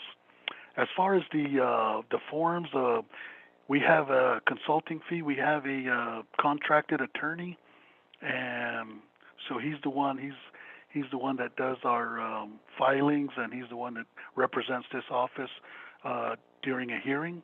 And so we added, from what he's invoiced us, and then he adds his 6% to his invoice, and we just kind of broke it down, and that way you know where that money is going or where it's coming from. And also with services, if we rent our Xerox machines, and so when we rent them, they charge us a certain amount, and with that amount they charge us the 6% Navajo Nation tax also. So I believe those were the questions that were given to me, and if there's any additional questions, I'll be available to answer any of those. Speaker?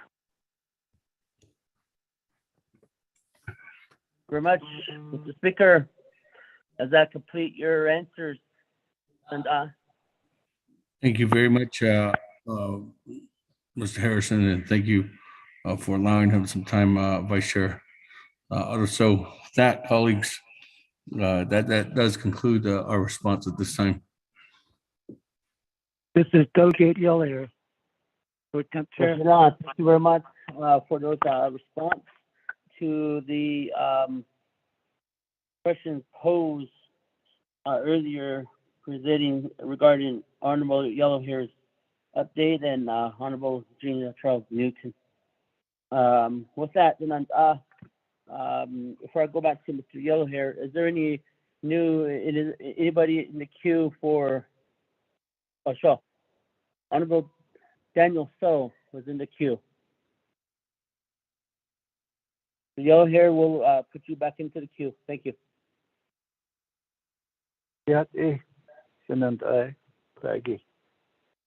Cecilia, presiding chairman.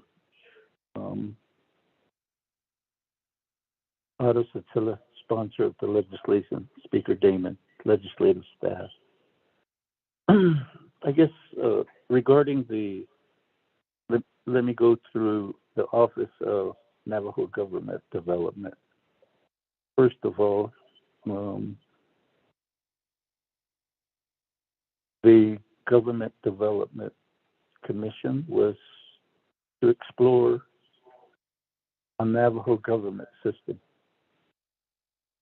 because the original government was established to approve oil and gas leases.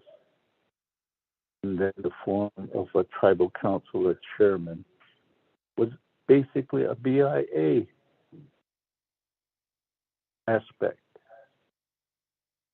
And the formation of the three branch government was based on the 5 civilized tribes of the Northwest United States. And so in that aspect, many options were discussed, making the chapter officers the lower house to establish a bicameral system. However, none of those suggestions were ever pushed forward.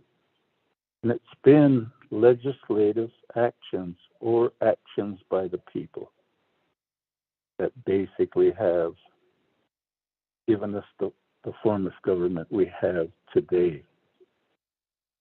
The development of the fundamental law, which basically says the council shall seek advice from the spiritual leaders that have the indigenous knowledge. So in that aspect, how about forming that the 4th branch? And I know right now that the executive director of the commission is on record to say we need a constitution. Well, the original aspects of a constitution was pushed by former Representative Watchman, and that didn't go anywhere. So that's the part that I think that we have to really look at as Government Development Commission and the office really been effective.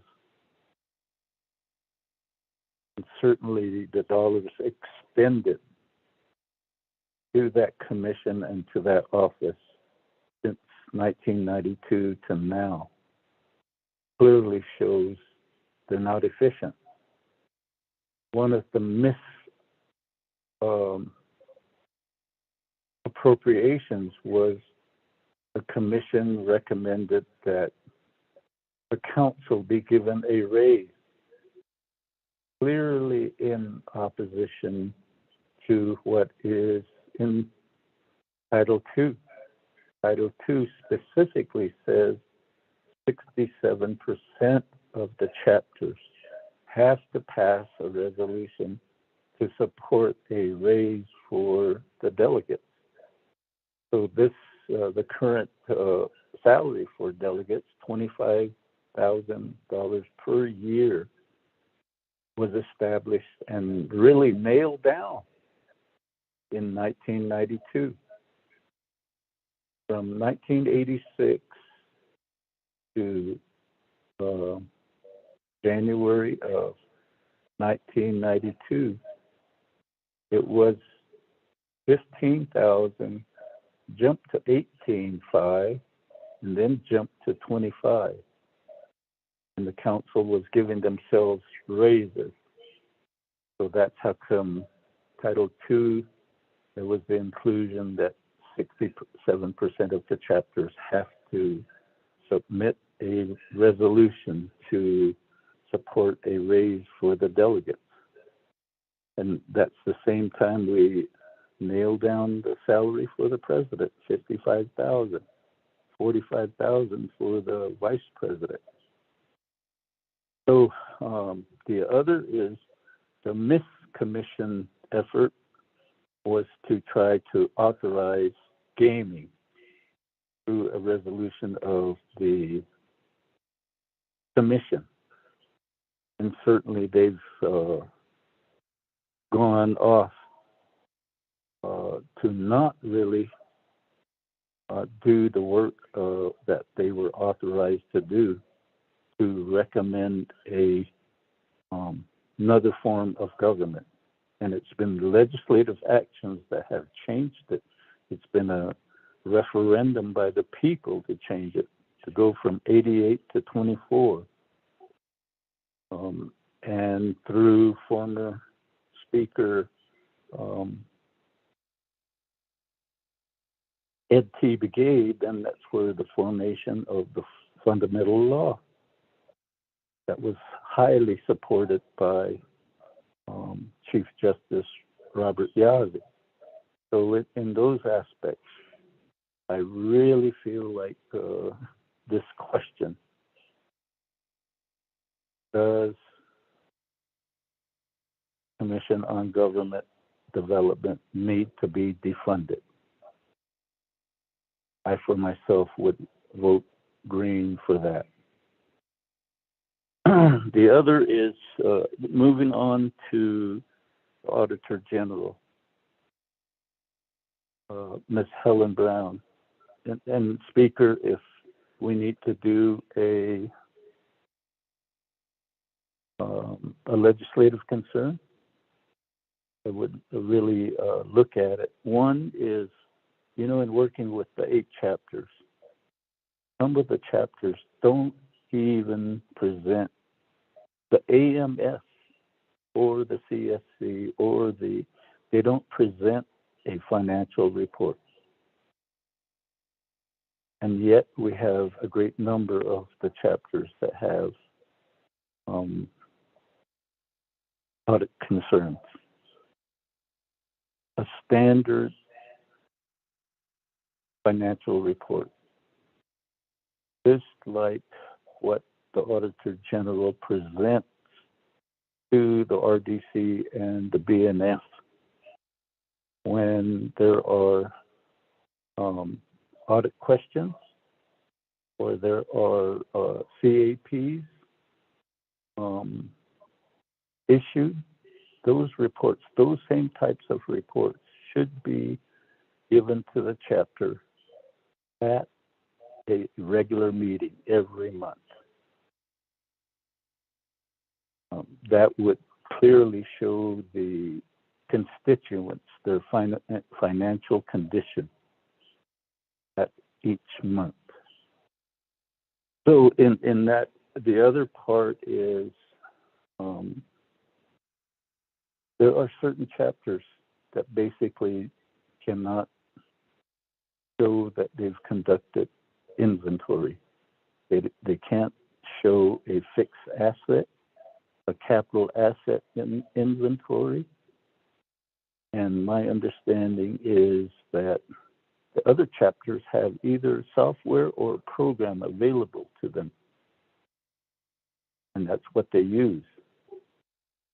How in the world do some of the chapters avoid paying a subscription fee to acquire the software or whatever program is available?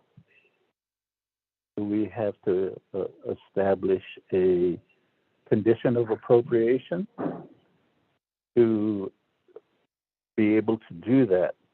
And if it's so, then that condition of appropriation could go to the AG, Attorney General, to the Auditor General, and even to the Division of Community Development.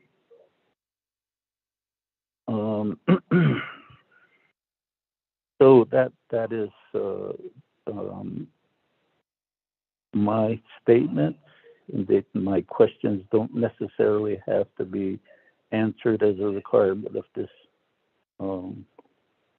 budget hearing, but those are some things that I really feel like needs attention. The office, the Ethics and Rules Office, again, that was established in December of 1986, and it does. And I don't know if we've ever made amendments to it. It's long-standing, and we have a parade of executive directors, and I'm really concerned about the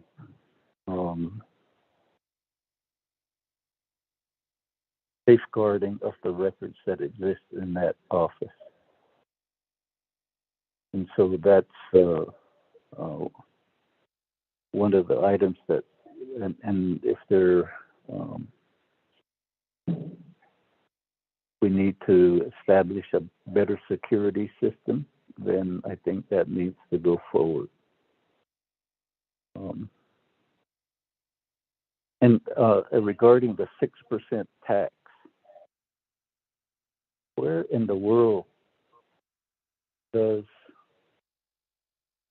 an owner or the one that issues the contract, where in the world does the one that issues the contract pay taxes for a contractor? That shouldn't even be part of an agreement. And the Ethics and Rules Office presides over laws, and we have an office that's doing almost unethical business practices to pay taxes on behalf of a contractor.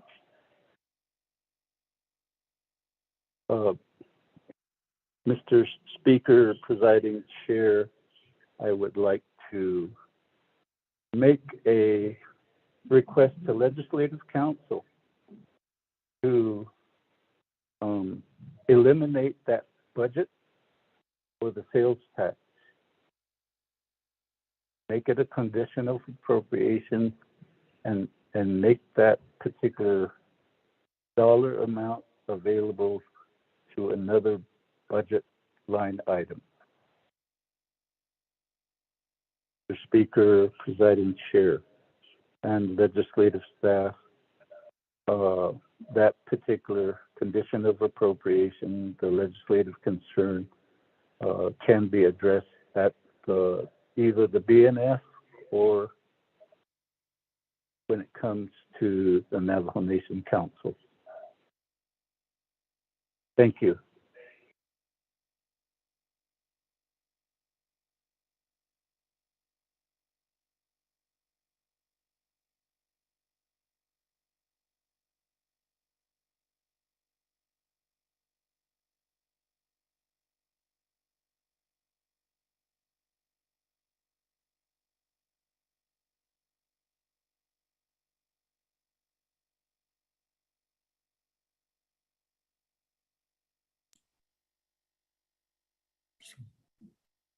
Hey, I was talking to myself over here.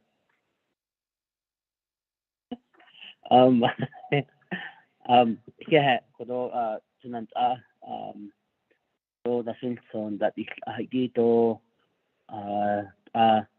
not ani ni klini so what ego pansik histo what ego go sate ni hinni do ni jike con pe ain't do be yin do with that I'm gonna turn the floor over to speaker to provide some response to that at this time.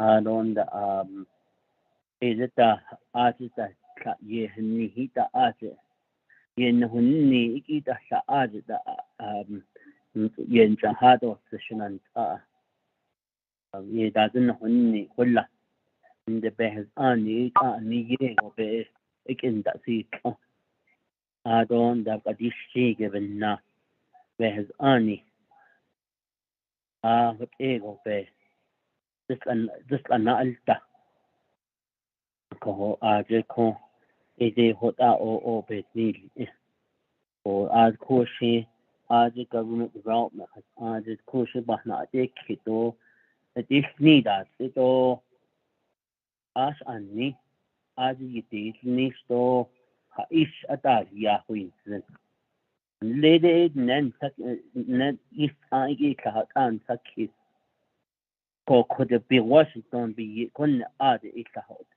in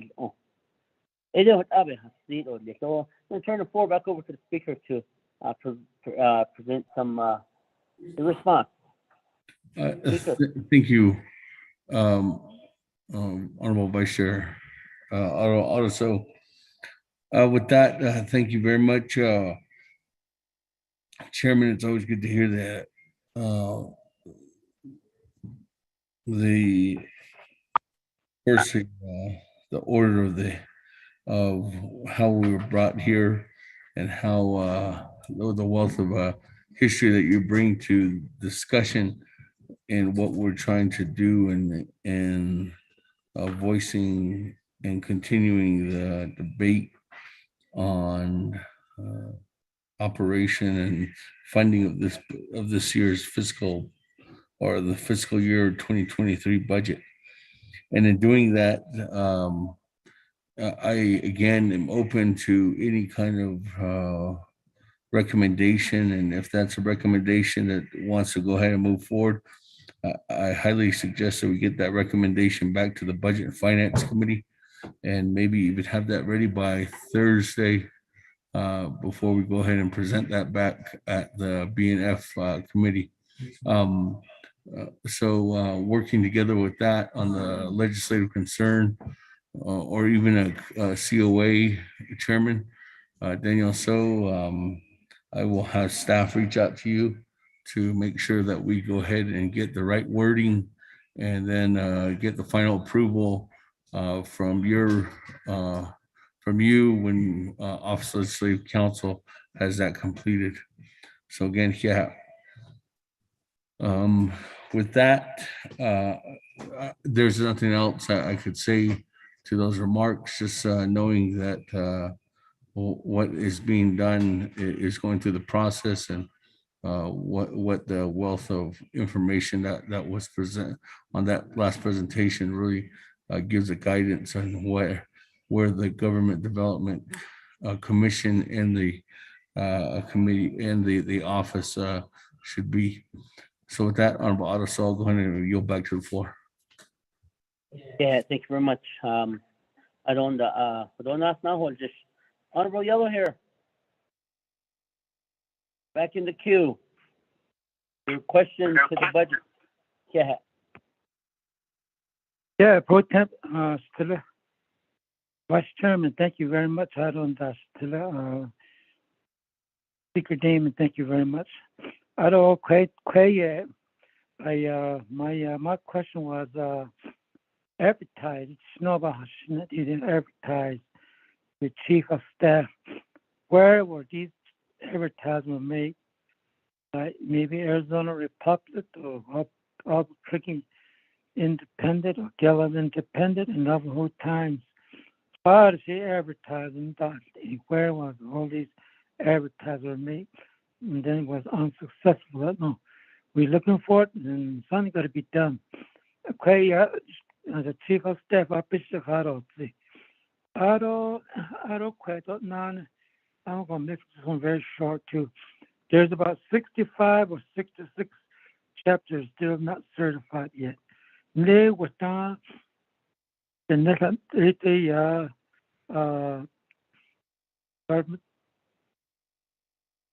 Office Chicago, Mr. Edward D. To do something to process the legislation to. We got to do something to help these 65 chapters to be certified. Since that for my chapter, Black Mesa, it got 20 years. This need to fail not in art. Because relate art or learn some this case.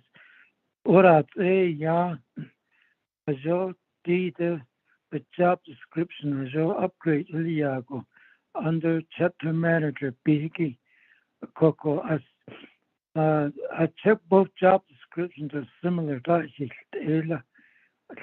the Holiago job description for chapter manager. The Holia Zendo Lekota re-advertise at the Indalia. These are stuck in the we got stuck in the in the Mathanita data, or Adinati. Kodibin the chapter the coordinator. Other Yada, a fail not in the community, the of Yada, a black missa. At a thought on it, no thought either. So maybe I'd like to meet with new Government Development Director, Mr. Harrison Sosi. Sanit Adida, Peter the former attorney, assistant attorney, Yosik Kislet. It has been in Sonia. Quite a out of this. It all out at all this. I want to all this yet. Vice Chairman. Thank you very much. Thank you very much, Mr. Yellow Hair. With that, then go back to Madam Chair. Charles Noon, you have the floor. Thank you, Vice Chair. My first question, looking at the budget, is the Black Mesa Review Board. I was looking at their budget, and my question is, what are they charged to do? It sounds like the Black Mesa Review Board, which is on tab 12, actually was designed to, oh, my booklet fell apart. They were designed to help assist with the coal mine. And with the closure now and then being in reclamation, is that another, I guess, office or commission that we need to look at to see, to ask the question, what are they doing and how are we evaluating them? That's my first question. My second question is in regards to the Office of Legislative Counsel. I know that tab 24 has Navajo Nation Code Enterprise Funds. I had to go in and I had to read that to make sure, I thought it was like maybe something dealing with our enterprises, but it's actually the Navajo Nation Code. And my understanding is with the Navajo Nation Code, this code needs to be updated, Speaker. And I've been asking this for the last 3 years as delegate. This is my 4th year in budget session, but we need to put more money towards this project, Speaker. So I have about this before, but I used to be a former law librarian. A law librarian requires a person to have their Juris Doctorate degree and also a master's. I did database development prior to coming here back to the Navajo Nation. Looking at our code, I know that was one of the tasks that I had, Speaker. I had the opportunity to go to visit the University of Arizona, and they are interested in assisting the Navajo Nation with a project that will help give their law students and then also their library students the opportunity to gain some experience, not only with the Navajo Nation tribal government, but also, having to assist in database development, and then also, as I stated, updating the code. Our code was last updated through print. I believe the last print edition is in 2005. We have had supplemental updates since then, and also pocket parts that have been included in the code. But right now, it seems like what we have to do to make sure we're looking at the most recent law is we have to look at the code, and then we have to make sure that there's, the supplements that are provided are also updating the law. Then we have to go online to look at the website to make sure that we are looking at the most updated law, having to go through all of those different resolutions that have been passed by council. And then we have to verify with the director or verify with Office of Legislative Counsel, all to just make sure that we are abiding by the most updated law, which for the average person is a tedious process, but it's almost impossible for them to do. So, Speaker, what I would like to ask is, number one, why are we only funding the a Navajo Nation Code Enterprise Fund with $1,000. I believe that that should be increased. And I know at one time we did have a contract with Westlaw, and Westlaw used to update the Navajo Nation Code, but we don't have that. We don't have Westlaw anymore. At one time we had a Navajo Nation Law Library, but we don't have a Navajo Nation Law Library right now. And if you walk into Julissa's office, you know, she has all of the resolutions, which I do have to compliment her, is very, very organized. But, you know, having to update the law for the average Navajo person who doesn't have access to like Julissa's office is impossible to do, Speaker. So I think that, you know, before the end of this 24th Navajo Nation Council, we need to allocate at least a minimum, Speaker, of $25,000 to this project and possibly create that bridge with the University of Arizona to hire students there to update our Navajo Nation Code. I know that I was working with Dana on this project and it kind of fizzled away because of COVID, but I'm slowly picking it back up. And so, you know, part of this building this bridge with the University of Arizona, Speaker, is, you know, to maybe provide grant money or scholarship money to some of our Navajo students who may be interested in assisting and updating the code. But the bottom line is we need this printed code book out there so that the Navajo people have access to it, to this code book. I know that Didak College has a copy of it. Navajo Technical University has a copy of it. I myself have requested a copy through council, and it's never been approved. I would like my own set of code books here at my desk so that I can refer to some of the laws. But you know, the bottom line is it needs to be updated, Speaker, and $1,000 is not going to cut it.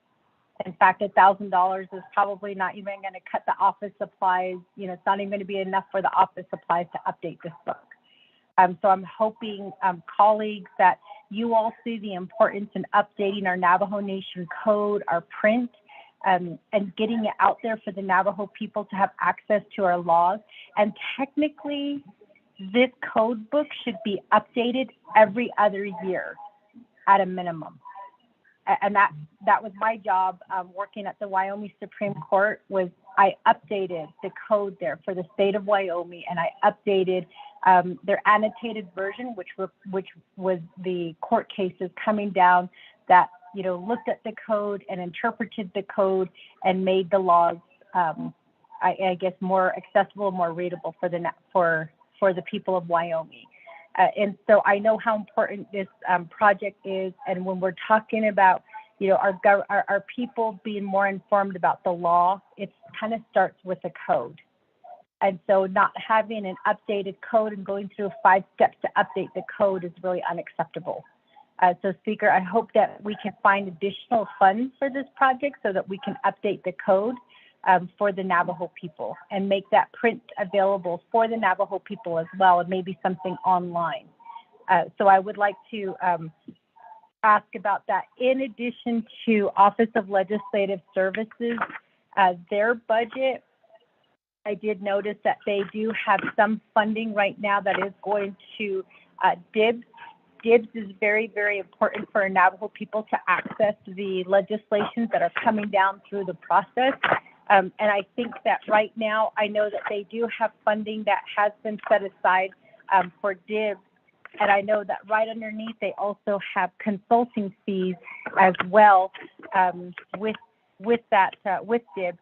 So what I want to know is how much is it going to cost to completely upgrade so that DIBS, just like you see at the federal level with GovTrack, you know, where we have documents that are readily available for our Navajo people to access.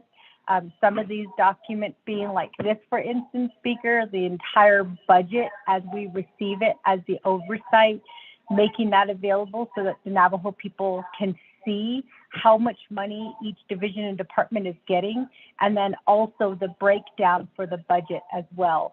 I think that may be something. I know Tom Platero at one point, we did have a discussion on that, about how we could improve DIBS. But is that something that we're looking at? And I know that Manuel would probably be the person to ask, but I do have my master's in database development, Speaker. So this for me is very, very important, and I would be happy to help, as I said with Tom. We started the process with Tom Platero to look at different databases that would be available out there so that we could track all of these documents. And then we as council would be able to access those documents as well as the Navajo people. But DIBS is not getting as much funding as I was hoping. So I'm hoping that maybe Manuel can explain how much it would cost or what he has done in improving DIBS so that people can have access to the legislations that are coming down through the pipeline, Speaker. And all of this, again, Speaker, is really, talking about government reform. It's about educating our Navajo people, making these documents readily available to them and also to the press as well. I know that Navajo Times, usually when they are requesting documents, they will CC council delegates so that we're aware that they're asking for these documents. And right now, it's kind of a long process to get documents to the press regarding what we're talking about here at council. And DIBS is one way that we can make that readily available for all people. So, Speaker, I would like to get a little bit more information on how we can increase funding for DIBS and then also to update the Navajo Nation Code. Thank you, Speaker. Very much, Madam Chair. With that, I'm going to turn the floor back over to the presenter, Speaker. You have the floor. Thank you very much. Just to answer those questions, which one is Black Mesa? 12. Just if you look under to your first question about Black Mesa Review Board, it's identified in there on the second page, page 2 of 3, under the budget forms, part 2, the plan of operation was approved back in 1989. Black Mesa Review Board was established by the Navajo Nation Council Resolution 2 NNC 904 to 910, titles Chapter 3, subsection 902. The Black Mesa Review Board is authorized by the Navajo Nation Council to advocate and make recommendations for families affected by coal mining and related options, including reclamation plans, relocations, loss, and harm to customary grazing areas, hardship, and inconvenience, and the use of the employment of real property. We did have asked Black Mesa Review Board individuals to be on the line today, Madam Chair Charles Newton. I'm not too sure if there's anybody on there, but Madam Chair, just to give a history since I've been here, it's really hard to get some information from the Black Mesa Review Board themselves, including this plan to complete the plan of operation. We tried to work with them as best as we possibly can moving forward.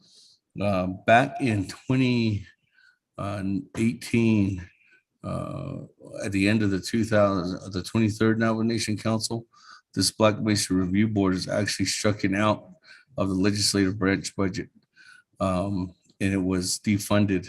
But there was a lot of individuals who came out from the community in this area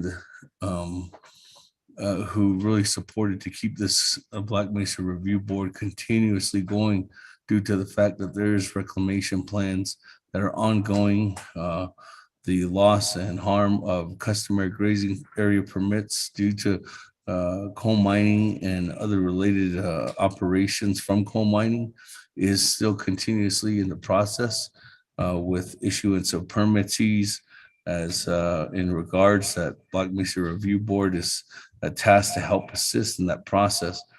To our knowledge, they continuously work to get that completed and get that done.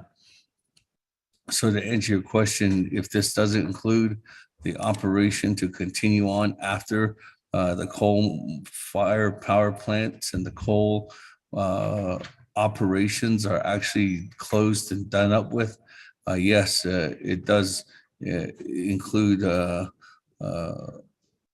original documents in the plan of operation to make sure that this is concluded through the reclamation process.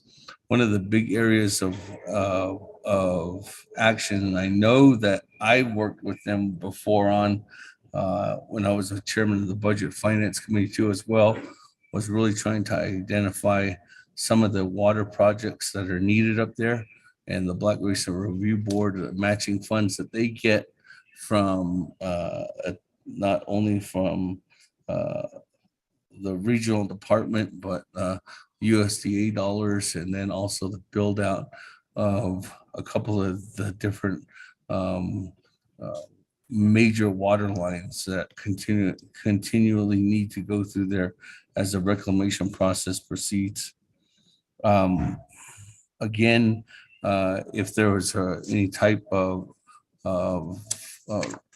goal to get some kind of presentation before the Naabik'íyáti committee, I have no problem to bring the Black Mesa Review Board before the Navajo Nation Naabik'íyáti committee so that they can present their actions and what they continuously do to make sure that they're trying to stay involved with all the action involving some of the former activity that has taken place there, but still has repercussions on the land.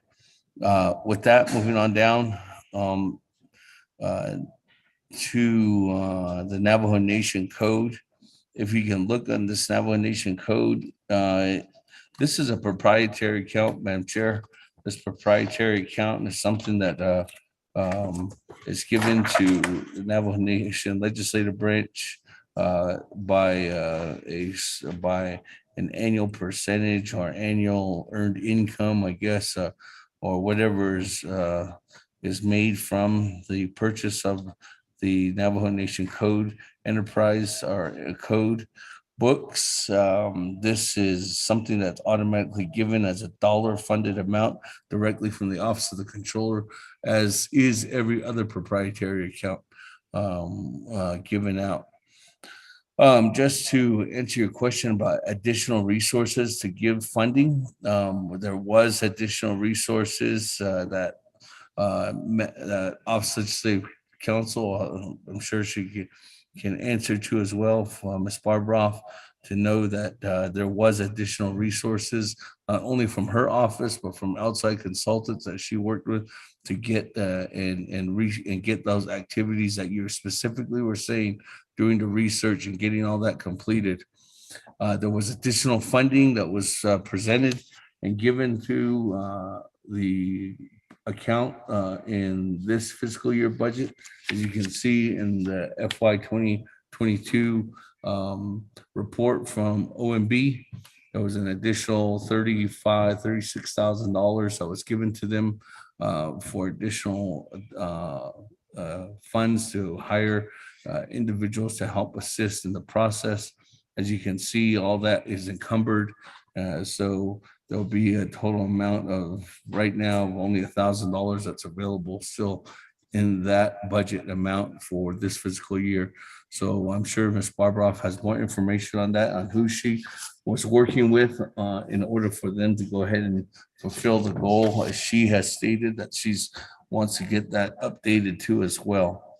Last but not least, before I turn it over to Office of Legislative Services to enter more of the area of what needs to be done in order for the software like DIB to meet the requirements of the national level or today's modern technology level. I think Mr. Rico can give you that update. But let me go to Ms. Barbroff, Ms. Honorable Vice Chair, and to answer further questions, and then I'll go to Mr. Rico to answer for a follow-up. Thank you very much. Office of Legislative Counsel, Ms. Barbara. Thank you, Chair and Vice Chair and Madam Chair. Updating the Navajo Nation Code is most likely the highest priority or non-day-to-day priority. It has not been updated since 2014. That was the last time that a supplement came out. We call it in legal world, we call it a pocket fart. We have taken efforts over the past year to pull all the legislation that have amended the code since 2014. Our next step is to start implementing those legislations, inserting those legislations into the code. I think that, fingers crossed, we will be bringing a paralegal type on who's had much experience working with outside courts on doing something fairly similar. And we're hoping to have them on by the end of August. We've been delayed with the background checks, which are right now taking, at least as far as people in our office, 10 weeks to get processed. But so the next step is to get, actually do the implementation of the statutory amendments. The next step is to make a decision as to whether we are going to continue with Westlaw, and that has some, of course, some advantages, but also some disadvantages. We've also been looking at one company which does actually, it's called Municode, and they work with a number of states and also other tribes and update their code almost in real time. Not completely, but it is almost real time, and that is accessible by the internet. So that last option is something that we're looking really highly at to provide everybody access. As far as additional funds, somewhere between 50 to 75,000 should cover it. One of the biggest steps is to have attorneys do the final review. And so I may need to bring in some outside counsel to do that. Although, as Chairwoman Charles Newton mentioned, we have had, she and I had discussions about working with the library program at the University of Arizona Law School. Unfortunately, all of that fell apart. We were talking about it right before the pandemic. So all those efforts fell apart, but her and I can touch base. There are a number of law students right now at the University of Arizona, Navajo law students, who it would be great to get them involved. We also have a next step, and this is probably too much information, but I do think it would be a good law student project, and that is to go back and annotate the code. What that means is we have to go back through all of the court opinions and see if the court has said anything, made any rulings, any interpretation on the code provisions. So that's the next step. So we're making progress. We're not there yet. If everything fell into place as I have it planned, we would have the updates completed in 6 to to 8 months, probably closer to 6 months, but, so that's the update, and, thank you for the question. And I would like to just, take the opportunity to, one, thank you for all your support during my illness, and two, to apologize, if I sound like I'm slurring my words. My, speaking abilities haven't returned completely, but thank you very much. Back to you, Speaker. Thank you very much, Dana. Speaker, turn the floor back over to you. You, let me turn the floor over to Mr. Manuel Rico. Thank you, Speaker, Vice Chair Otto, and members of the Naabik'íyáti Committee. In regards to Madam Chair Charles Newton's comments on DIB and the consulting amount, we currently have a contract to include enhancements to DIB. That those enhancements include adding an archive to it, and part of that archive, what our plan is to do is to start from, before the 23rd, so the 22nd is to work our way down to start including those resolutions, Navajo Nation Council resolutions. The current contract that we have is somewhere around the amount of, I think, $500,000. And it's a contract that is on a funds availability basis. And as of today, I think we have about, I want to say 150,000 available for that. And that, so if you include this 120, we'd have close to $300,000 available for that contract. We got this contract in regards to the archive back in late part of 2020. So we haven't really had a chance to, work on the archiving. The other part of this project is just getting the resolutions. We have a good amount of resolutions. I think Jalissa has pretty much everything that records management has. We've also been in contact with Ray Ed City, who's also working on updating. He's working on a resolution project as well. So we are going to schedule a meeting with him to see what we both can put together. And once we get all the council resolutions completed, our goal next is to start including all these other resolutions.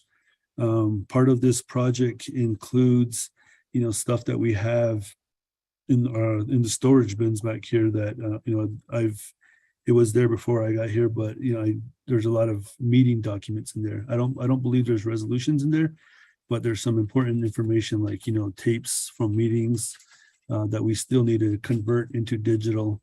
All this will be based around DIB. So our contract, is on a funds availability basis.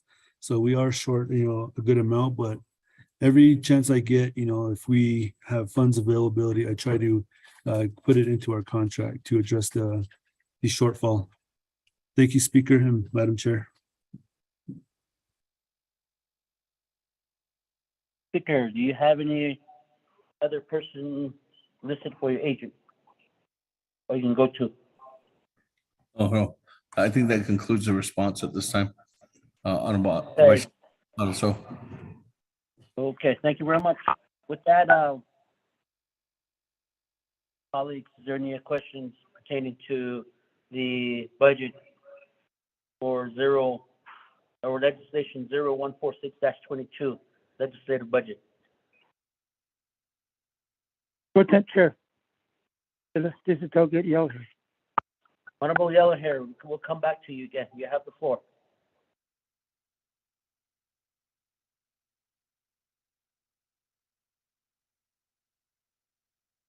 Honorable Yellowhair, going once. Okay, thank you very much. Honorable Yellowhair, going twice. You have the floor. Okay. Yeah, so let's thank you, Lieutenant.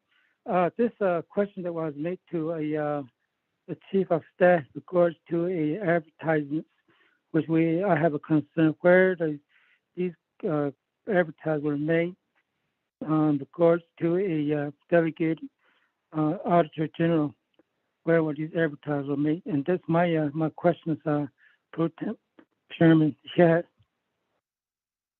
Thank you very much. I think that's probably a Auditor General. Ms. Brown, are you still on the line?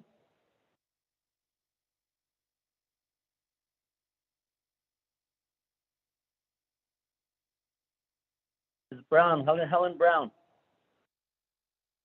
Yes, Mr. Vice Chair, I'm here. This is Ms. Brown. Thank you very much. I think you're going to have to answer this question again. I know you did answer it.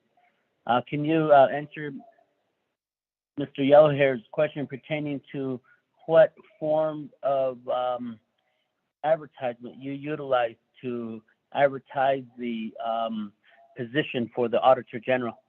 Ideya, thank you. You have the floor. Okay, thank you, Mr. Vice Chair and members of the council and Delegate Yellowhair, your question. If I recall correctly, I believe we advertised in the Gallup Independent as well as the Navajo Times. I'm not sure if we had done anything with other newspaper publications.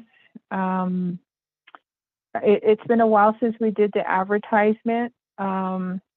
We also, I believe, may have submitted our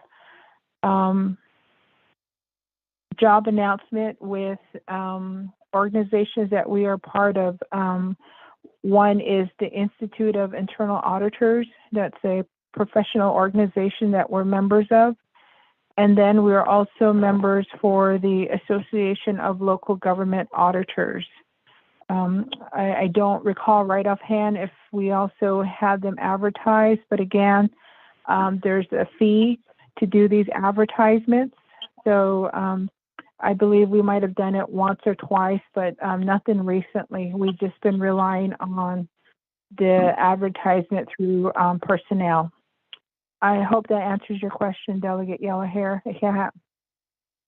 Thank you very much for answering the question to the area and where you advertise the position for the office of, or the Auditor General position. Thank you very much. Does that answer your question, Honorable Yellowhair? Another Eugene So here. Eugene So going once or correction? Thank you. Does that answer your question? That was excellent this time. No, Okay. Thank you, Helen Brown. Yeah. Moving down the line, Honorable Eugene So. There's another. Yeah. So, a few months, I reckon, ago, I have asked a director in regards to some language within the code that hinders or in the way of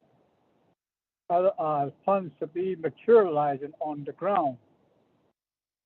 We're requesting for an auditor, all those offices that being audited, funds we allocate for reasons sometimes it don't materialize for what it should be used on the ground out there for our people. So I was wondering if the speaker has made the draft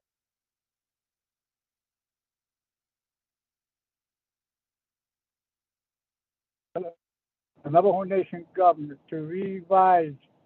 Hold on. Honorable Eugene So.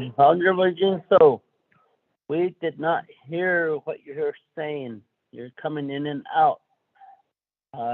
Maybe crawl up one more tree branch and we can hear you, but your signal coming in choppy. Restate your question. I should know. I'm in a plane.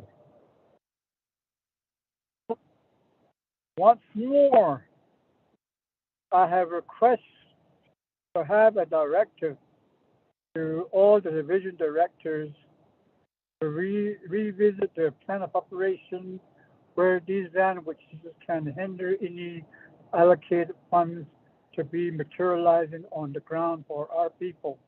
That would be in the way.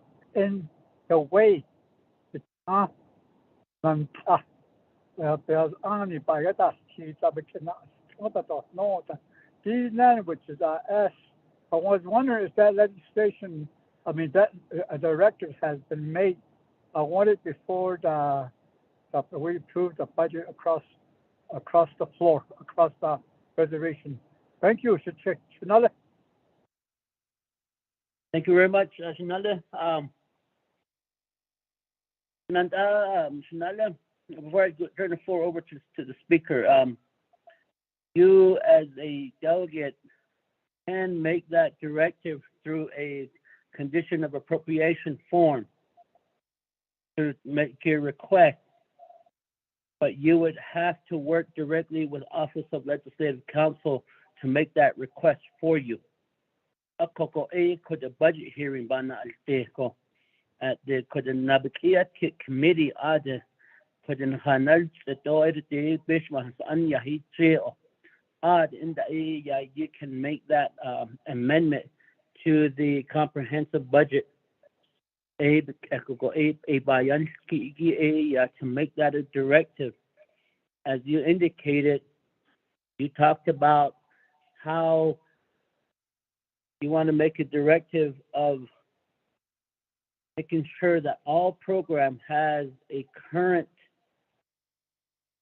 plan of operation in place and so forth. A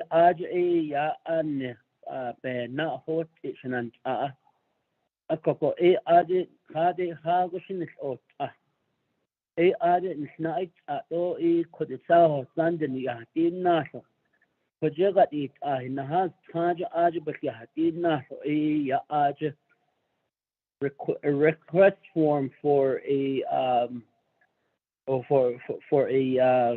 legislation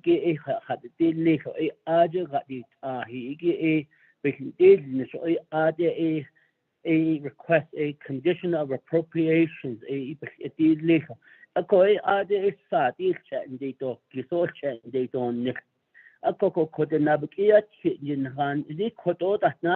the budget and finance committee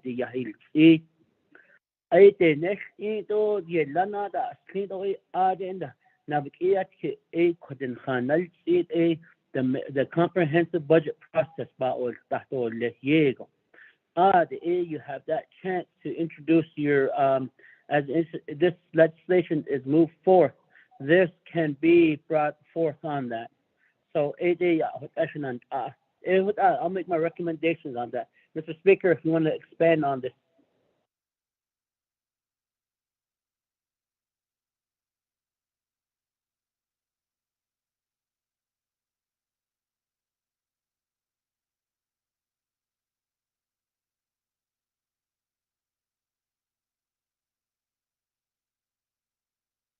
Thank you very much with that. Honorable Araso, thank you for that guidance there. Honorable Eugene, so we will have Mr. Donovan Hanley reach out to you, and Mr. Hanley will go ahead and work together with you and Office of Legislative Counsel to solidify a correct either a condition of appropriation or legislative concern for that to on the, I guess, an update in all of the plan of operations under the legislative branch that is applicable to the request. So Mr. Donovan Hanley will be working to reach it out to you to get that done. Thank you. You're back to the floor. Oh, yeah.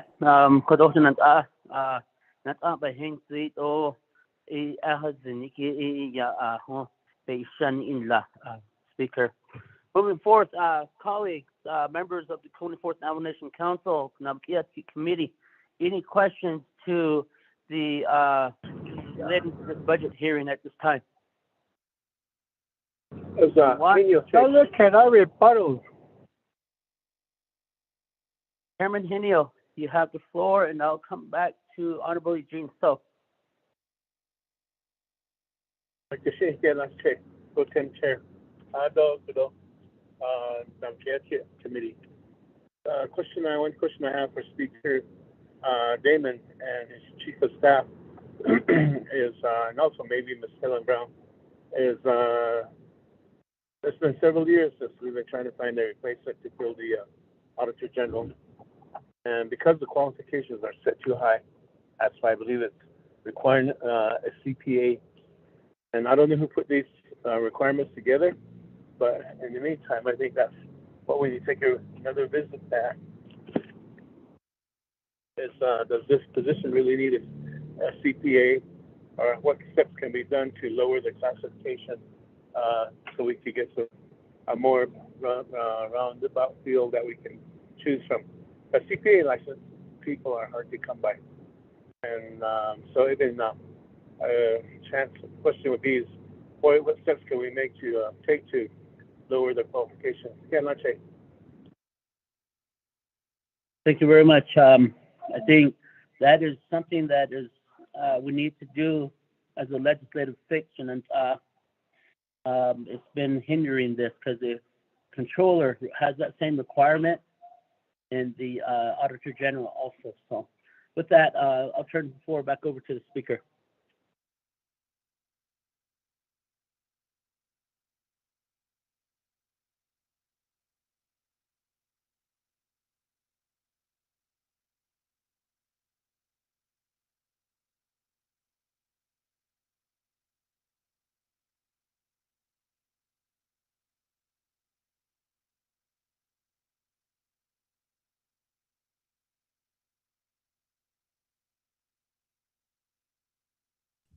Okay, thank you.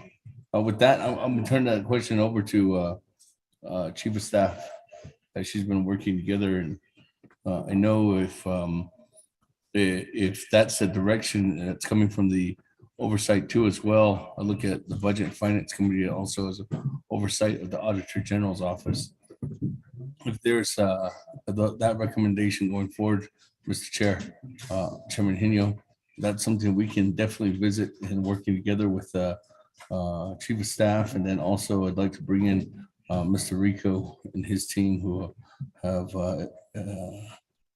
knowledge and requesting for those documents and working together with the Department of Personnel Management to get it done.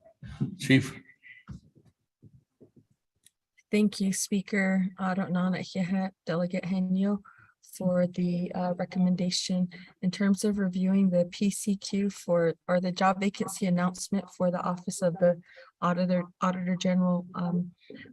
I will go ahead and work with DPM along with Mr. Rico, as well as the Office of the Auditor General, and looking at how we can review and assess the PCQ, ensure that we can make it friendly for anyone who is willing to apply for this position, and work to identify what duties and responsibilities, as well as the qualifications and special requirements, possibly including on the job training, and working to ensure that we have a vacancy announcement that has duties and responsibilities, but more importantly, the requirements that are open to individuals who are willing to come on board to learn and work accordingly with Navajo Nation requirements, and to work with DPM to see how we can bring interested individuals on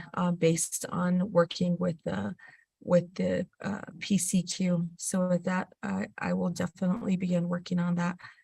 Excuse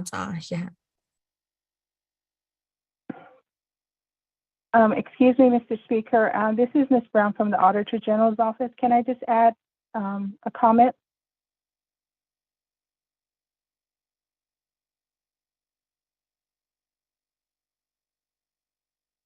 Ms. Brown, you have the floor.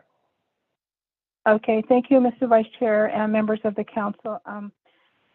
And Delegate Henio's comments about the requirements for the Auditor General position. He is correct that one of the requirements is if the person has a certification, either as a certified public accountant, but they can also be other certifications, such as a certified internal auditor, a certified fraud examiner, a certified information systems auditor. There's different certifications out there, but those are all ones that can be considered. It's just not limited to a CPA.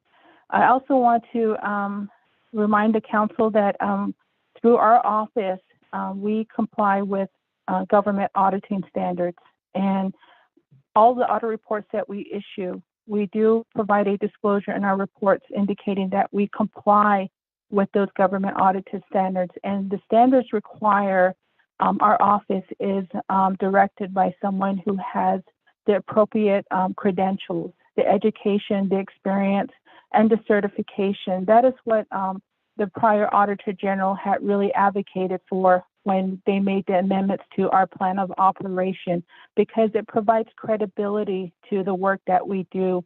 It provides assurance that even though we're the internal audit department for the Navajo Nation, we are objective and we remain independent as much as possible, so that the work that we do for the Navajo Nation has credibility and there's transparency there. So for me, I would still insist on the Auditor General to have some type of professional certification. It's important to us. I also encourage our staff to seek professional certification. Right now, I do have 4 individuals, including myself, that are certified. I myself am a certified fraud examiner. I have 2 senior auditors that are certified fraud examiners, and I have 1 individual that is a certified government audit professional. And so we do encourage that through our office, working with our staff. But it's important to the work that we do here. So I can't speak for the controller's office, but I also would say that having a CPA in that high position adds credibility, not only for the Navajo Nation, but all the stakeholders and the people that we work with outside the Navajo Nation. That's why it's important. But I also understand it can be very challenging finding somebody with those appropriate credentials. Also, as the Auditor General, we do require the individual have some prior work experience being an audit director. It's important that they understand how an audit shop works and how they've directed this program. So that's also important as well. So I just wanted to share that with the council in terms of what is required for the position. But I will work with the Office of the Speaker in addressing these concerns that are brought up before regarding this position. So thank you very much. That will be my response. Thank you very much, Brown, for your response there. And Mr. Speaker, does that complete your answering for the questions posed? Yes, Honorable Vice Chair. Thank you. Okay, thank you very much. Let's go back to Honorable Eugene So for some rebuttal. Eugene So, you have the floor. Initial, I used to have a real good auditor in my case. He used to give me $1 and he'll tell me how I would have to use it, or else he's not going to give me another $1. Or he'll keep an eye on my $1. Those days, you have $1, you're a millionaire. Instead of soda for 15 cents and a chip for 10 cents, candy bar for 5 cents. Man, those were the times when money was really good already. Gas was only 28 cents or 25 cents a gallon. So Grandpa would always keep an eye on my $1, make sure I use it right. And if I don't use it right, he'll give me, turn me down the next time until the following 2 more weeks when he gets paid again. So that's how I feel about the auditor. That's why I feel that there needs to be legislation. I'm pretty sure these, for example, the contract that comes, we have 6 to 8 contracts, 38 contract that has a lot of stipulation on it, how to use it. Otherwise, you can't get it no more, or you're a breach of contract. So some of these contracts, The Navajo Nation can't say anything about it because it's between the department and the government. Like I always say, when the government wants to give you money for a cold night in December to buy a jacket, and they'll tell you have to wear it in July or August. So if you can't wear it, if you're wearing it in December or January, they'll take it away from you, and you have to pay them back. I think that's how the money goes, regards to federal funds. Because that's the reason why I feel that we need, in a way where we can read just our language was in the plan of operation, where these funds are coming from, how we can use it, and really help the people on the ground out there. So I did have requested on speaker, and he did ask we're going to draft it, but now I'm not really worried because I had one before, and the president vetoed that. So now I'm going to redo another one, and I'm pretty sure Dana's going to help me. And so I'll come see her in that regard for my reconsidering another COA or directive to what the president does to it again. So it is what so she has another say or just dollars Maggie. Oh, yeah. Very much for your highlight on your question pertaining to what you answered or what you requested earlier. Shanala do ani the condition of appropriation a kote a baseman an a in the card not nish a coco a ya koden haneti aho a ya a base of chit coco de a ya ta inni so he di ta inni shiki kwa di de so di betkhana na di to ni kha betha ni het kha ta de ni na ta bi to se beta ni ho e be ka go ta e be so chon e chu de do kha chu de do e beta ni a ko e ko variant ki e a ni ta shnan ta do shnala a ko le de na nen za e ya that a bayan ki la bayan ki gadit ahin handa nishiki ajin sa bisi na so aj a higit sa digi na skete do lishnan ako an ni kwadna na khade e bishwa an e bana hat do bazati hala yatan ne binski ako what alpha mahasi dole with that my colleague, members of the 24th Navajo Nation Council here at Naabik'íyáti budget hearing. It's 4:09 p.m. and we are on legislation 0146-22 pertaining to the legislative branch budget. Do we have any more questions from the floor pertaining to the budget?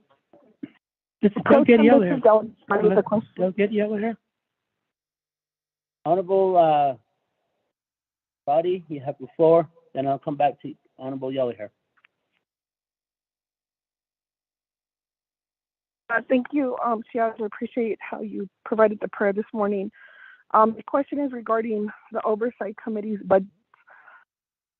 A concern is I need to understand how the committee's budget, as we're 4 oversight committees, 5 including Naabik'íyáti, how these budgets are analyzed. I was requesting a public hearing for this fiscal year budget, and have enough funding to do a public hearing. And we wanted to go back, or at least I wanted to go back and share how the budget was being formulated and get some insight. And so I would need to ask Speaker and his staff, when developing these budgets, what are you using? What methodology are you using? And especially if ARPA is coming up and there's so much changes that need to take place with the oversight, it doesn't look like the fiscal year budget will cover those expenses and cover those public hearings that should be taking place. Thank you, Pro Tem. Thank you very much. Just write that down, Mr. Speaker. Let me go back to Honorable Yellow Hair. Mr. Yellow Hair, what's your question? Have it.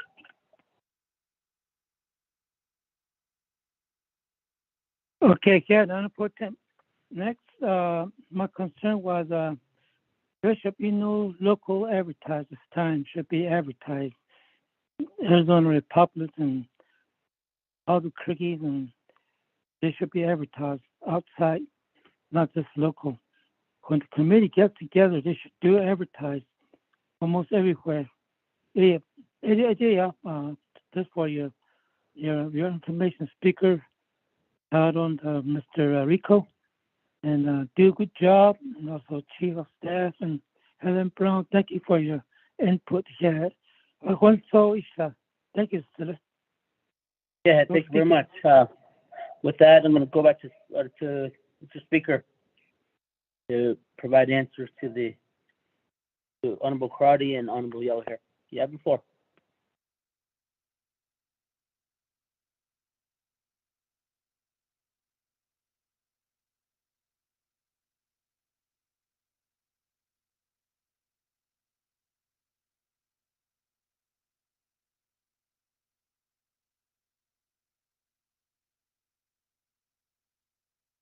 So this is Kellen, put me in the queue.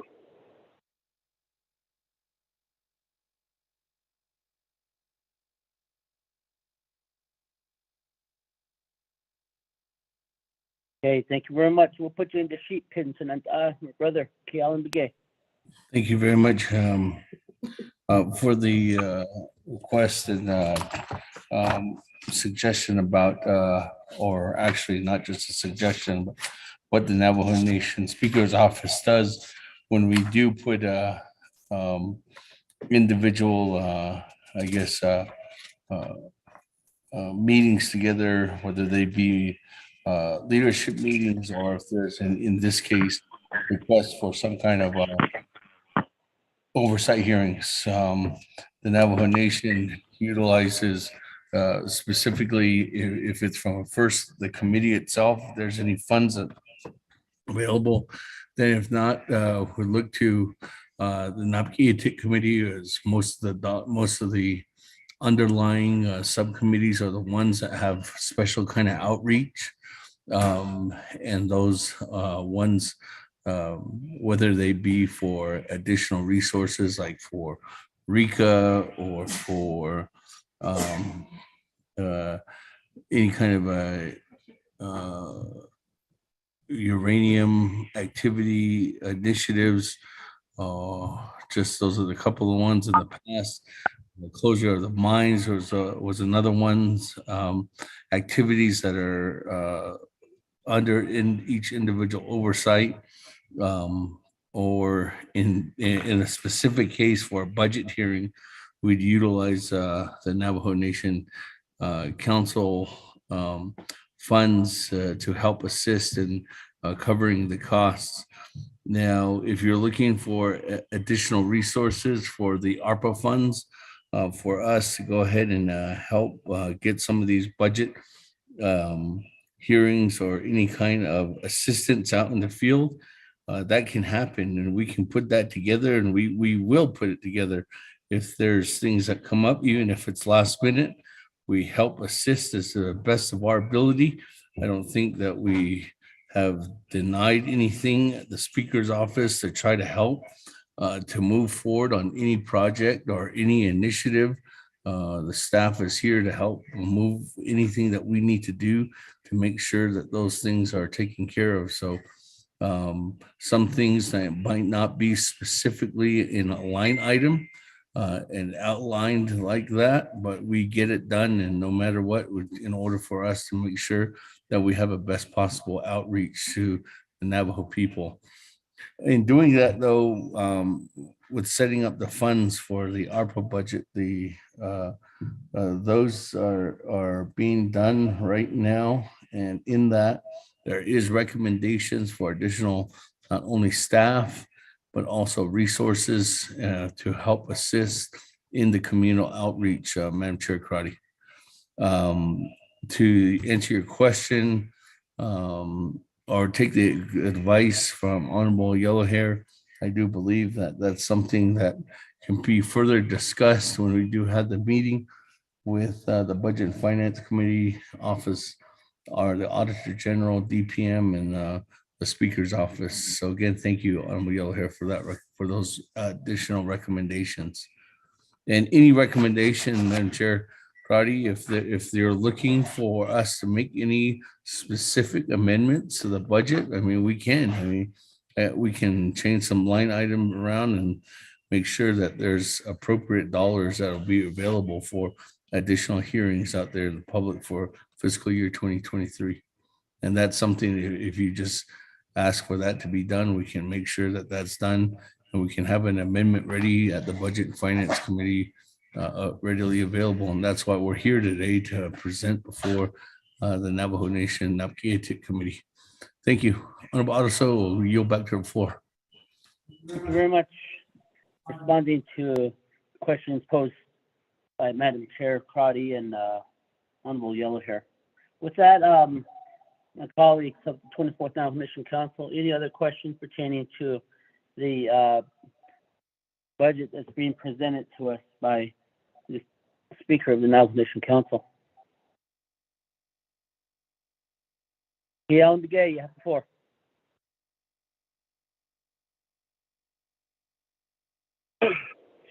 Oh, yeah, Sila.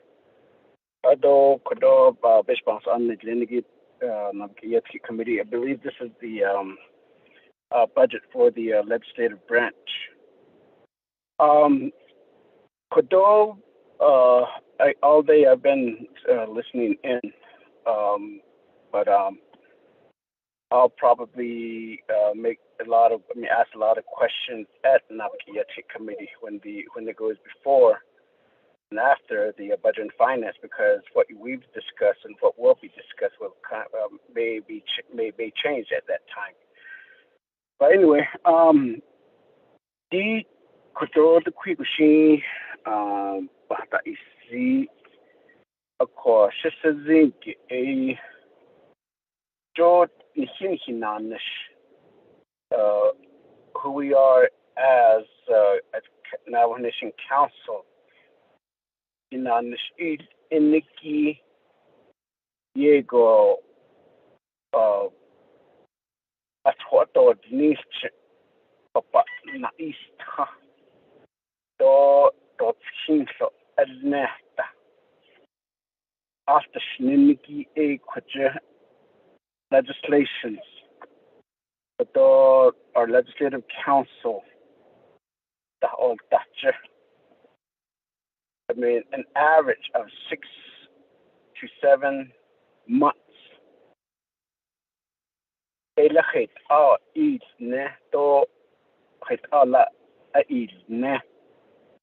believe there's an individual's last day was yesterday that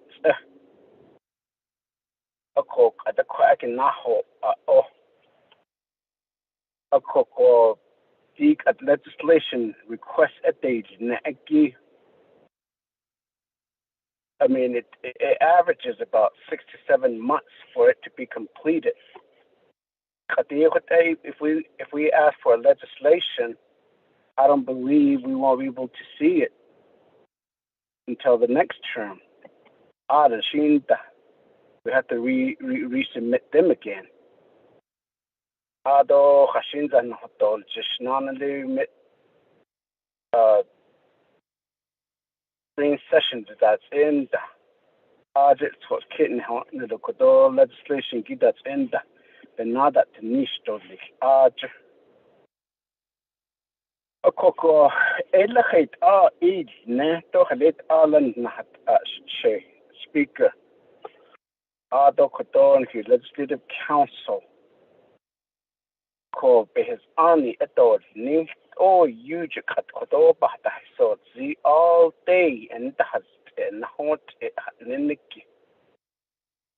and what it will take for for us to solve some of these issues or problems is when we legislate these policies.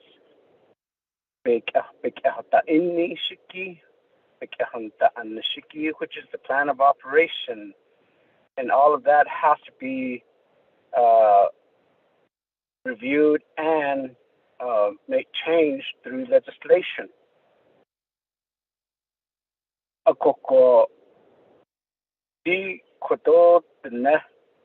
Even at the chapter level, resolutions at the agency level, then resolutions that don't request I mean, Obaba, Nane Dastats, oh, yeah. A coco elahit, isna, just and no Nikki. Though I've been hearing Nikki as well. Our legislative council also at the same time has to be in the court as well to address a lot of these issues that are being dealt against the legislative councils or any of the program. And it takes time away from them in developing these legislations. Of course, I see quite then there's 4 committees. And then there's oversight programs.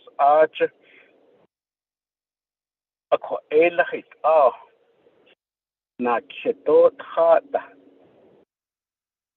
Yedelni shosh bohnetza. Biga hash. I think that's what we really need to focus on, son. Lay at the tail end, that could be resolved while we've really put the policy up to date.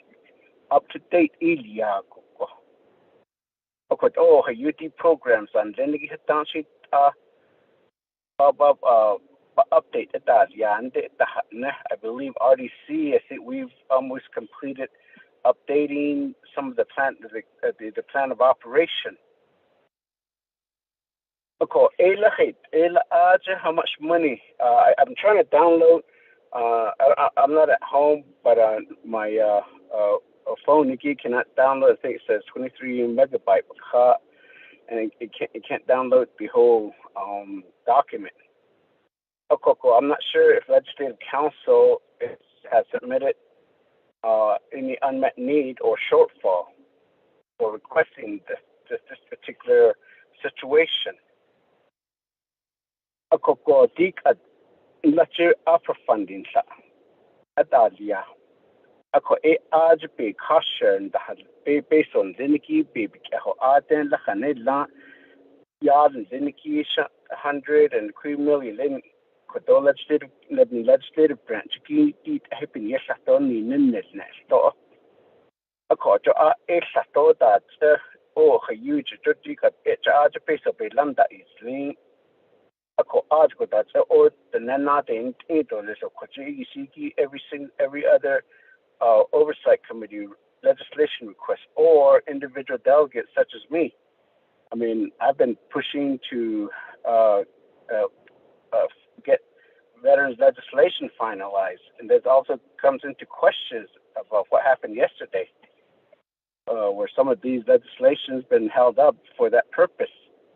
Because I've been trying. I mean, I managed to present 3 legislations at the same time. The 4th one never been realized. Ako edit even na this kid is been not to what's not the dog is been not to have the neta, which is the snort adults nahon neta to arch. Ako what that agent sinking on the shiki as a delegate. Ako aki a lapa sister he cock or oquate ashi in nick at page at bench yet a lad or few or say the door. and the has taken all what the hot. Transit that Niniship and not. Ashin, now what I'm Niship and Naniki Jikote. Because only that Hakito policy that Hakito plan of operation that Hakit asked what I did all what the hot. So it out that update each nesta. So it out the Sato Bobke. John Anna Ignata Ajabeta initial Liki. Other ticket these are requirements that know that. Although some of my colleagues, when I first started as a delegate, you only needed a high school diploma to be a district court judge and a college degree to be a associate justice. But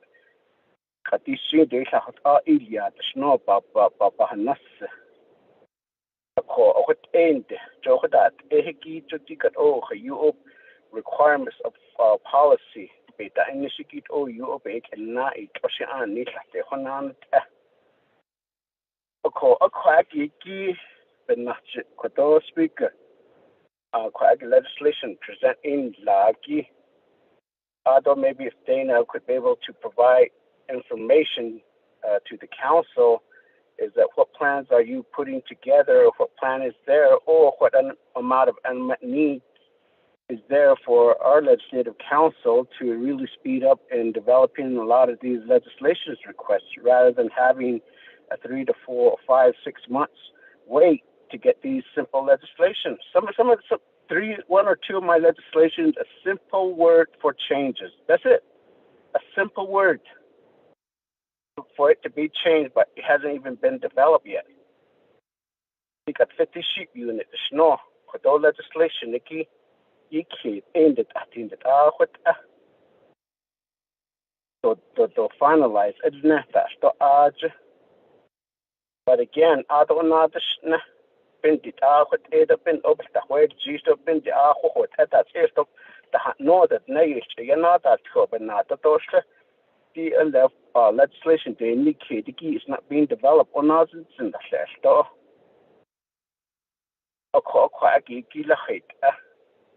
I mean, I know people work from home. I'm sure they have all the time to a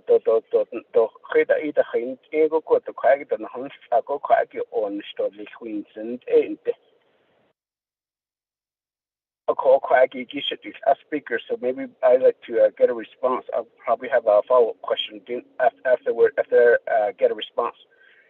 Chairman, Chair Kudota,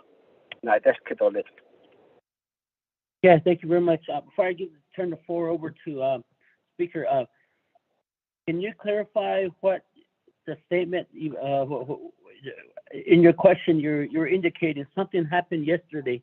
Can you clarify what happened yesterday so that the office can answer your question, pertaining to answer your question correctly? Honorable Kiaumge.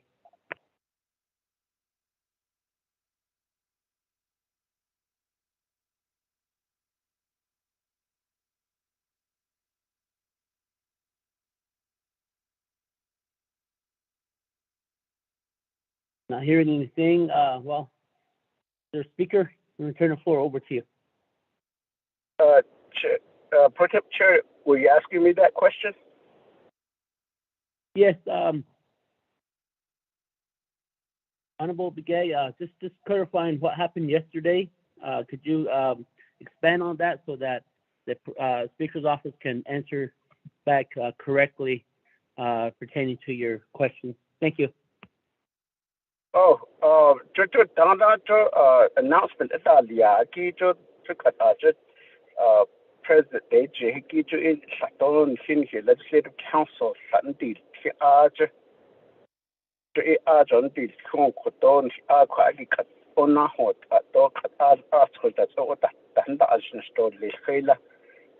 who's going to continue with those legislation requests, because I know the individuals that were selected other veterans, I mean, the individuals have been providing me information that this is another way. I mean, this is what why we need to continue to do before we finalize it.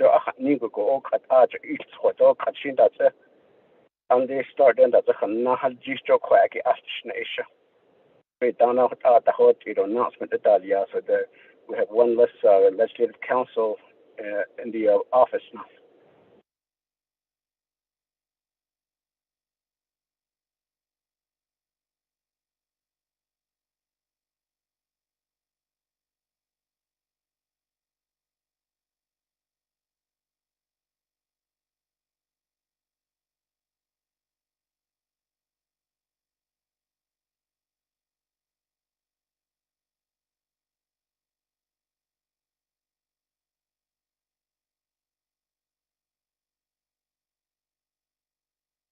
Okay, Mr. Speaker, I turn the floor back over to you. My phone somehow just turned off, so you have the floor.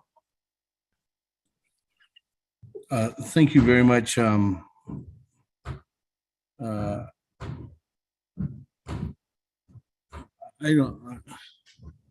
guess the response is that the Speaker's office is here to work for everybody. I don't know. I don't think that we've ever pushed anybody aside. We continuously work together to make sure that we achieve everybody's requests in a timely manner as best as we possibly can. And I've never put any kind of, or never have asked any of the staff to hold anything back just because for any kind of political gain or reason to have any kind of justification to intentionally bring some kind of resistance or stopping a legislation from advocating it or being developed before it could be dropped. We've never done that. I don't think that anybody in the Speaker's office has done that. We continuously work together with each member of the Naabik'íyáti committee, with the council, Office of Legislative Services, with the Legislative Council to make sure that we try to work as to the best customer service that we honestly can. So to hear that if there's any kind of complaint from any member of the Naabik'íyáti committee to say that there's some thing that one of the staff members is doing to help stop move something forward, that's never been brought to my attention. So I strongly 100% back the staff and hope to know that each and every one of the staff members gives their 100% to this 24th Navajo Nation Council. So, and that does include the Office of Legislative Council too as well. I don't know. I know Ms. Barbroff has been out of the office, but I know she does to the best of her ability that anyone can do. And I stand behind her and her work. And I hope to know that if there's any complaints about any one of the staff, please put it in writing. I haven't seen anything like that. And hope to know that we can work together to continuously finish out the rest of the 24th Navajo Nation Council. But again, it's disheartening to know that there's some kind of belief that staff is trying to work against members of the Naabik'íyáti committee. So I don't believe that that's here. I can turn the floor over, Honorable Adoso, to Ms. Barbroff, but I stand 100% behind the staff. Thank you very much, Madam, thank you very much, Speaker, and Ms. Barba. You have the floor. Good afternoon again. This is Dana Vodroff, Chief Legislative Counsel. I think that everything that Delegate Kiala Magay brought up relating to his frustration is absolutely frustration that I myself share, that I worry about constantly. Every morning when I wake up, I know that there are most likely somewhere between 125 to 150 outstanding legislation requests that we most likely have at least 2 or 3 committee meetings or leadership meetings or work sessions that we have to cover. We do, as you're aware, Legislative Counsel's Office provides legal services not only to the committees, to council, to the delegates, but we also provide legal services to every budget, every program that you are reviewing a budget for. We have to have a full-time attorney working with the Labor Commission. We also handle the election appeals, and those election appeals are coming in rapidly right now. We also advise the election board and Office of Legislative Counsel. Right now, aside from myself, we have 3 attorneys and then 1 attorney whose status is somewhat in question, but we are working to resolve that. Our office manager did early retirement, and we have been working almost a year to get a replacement. Once we finally got it posted, adjusted, and such, and selected somebody after interviews, we found out that background checks were taking 2 to 3 months. So that's what we're waiting on now. We think that having a ASO office manager will hopefully make things operate more quickly. As far as how to help Legislative Counsel, the biggest issue we have is being able to hire attorneys, to get them to apply.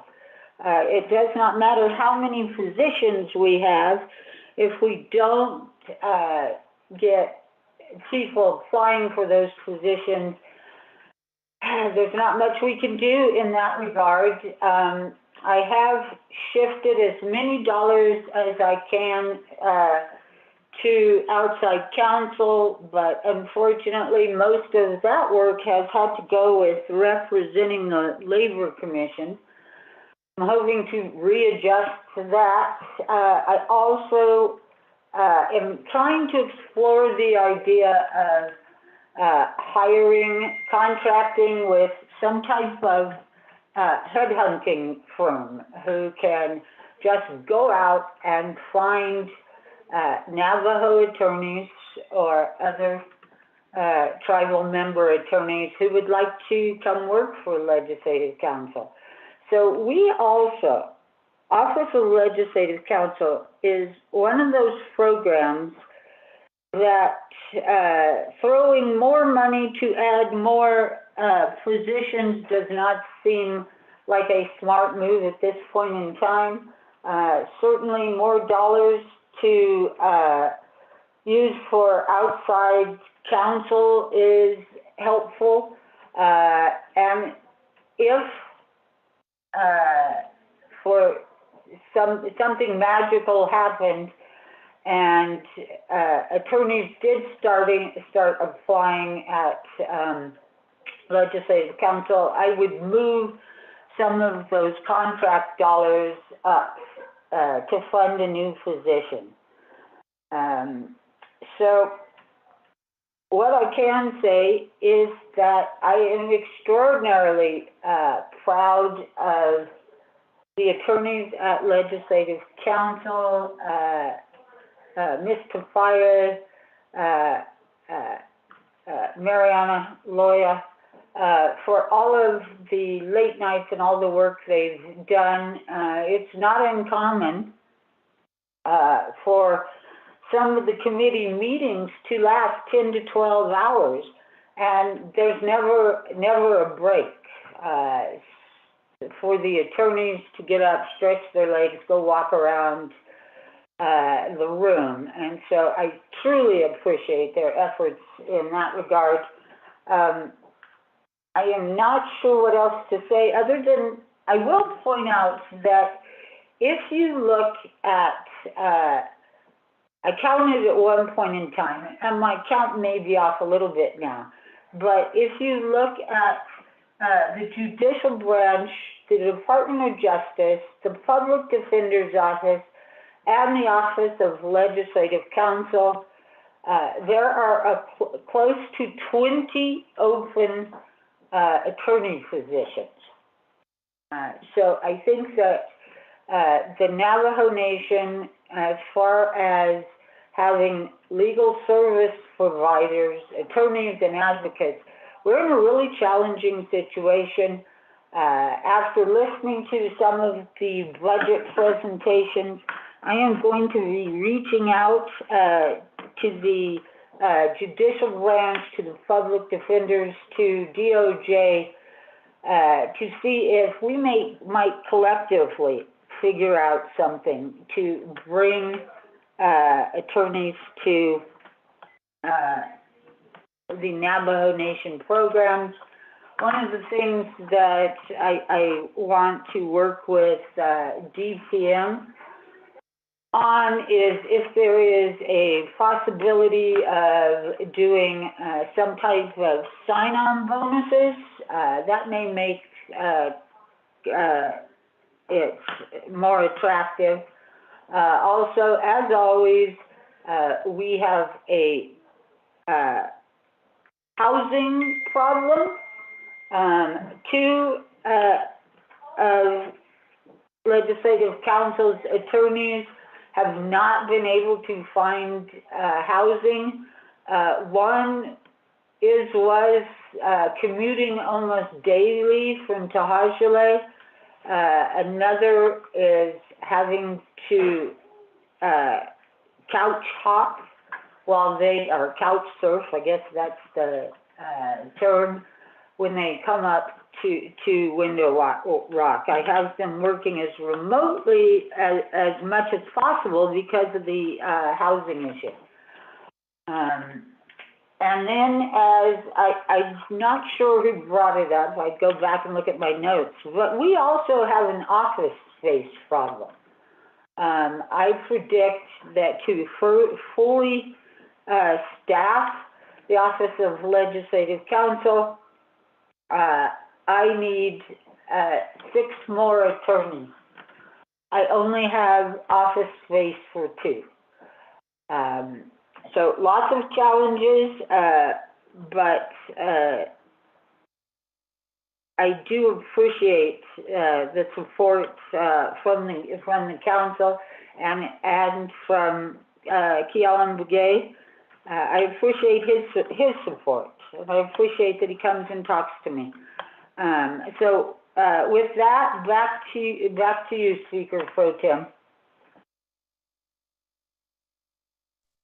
Okay, thank you very much for your response there.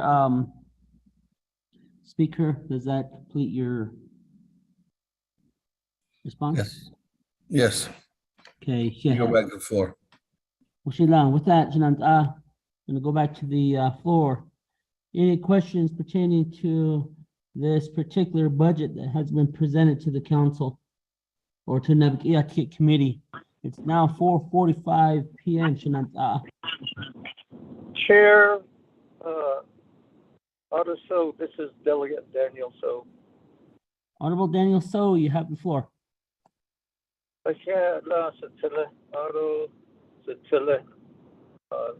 Speaker Davis, as a sponsor of this legislation, and to colleagues on the call. I think we've heard from Attorney General Doreen McCall. We've heard from Chief Justice Joanne Jane that whoever they've selected, it's taken them months. Now we're hearing it from our legislative council. Whoever they select for attorney positions, Office of Personnel Management, basically taken too long. And to basically help in getting attorneys hired. In addition to hiring bonuses or hiring incentives, I think that's what we basically really need to look at, because they are skilled and certainly they have the schooling and the license. So that's where I think we really need to focus in on. And if I may, Chair, as Che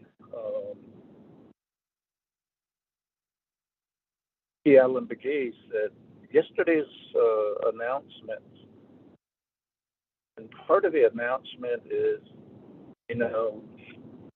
this particular president supposedly is the first one to ever issue a statement about "come back, my children, work for the Navajo Nation." This has been a continual refrain of speeches from past presidents, past administrations, past councils. So it's nothing new. So it's not like, okay, let's shoot off fireworks that had occurred. Well, it's been occurring for the longest time in that aspect. So let's keep it within the heart that we do have a personnel system that is very convoluted. And how do we basically spread out? We depend on Department of Justice to basically help in the plans of operations. So far, we called for the changes. We called for the necessary policy changes, but it doesn't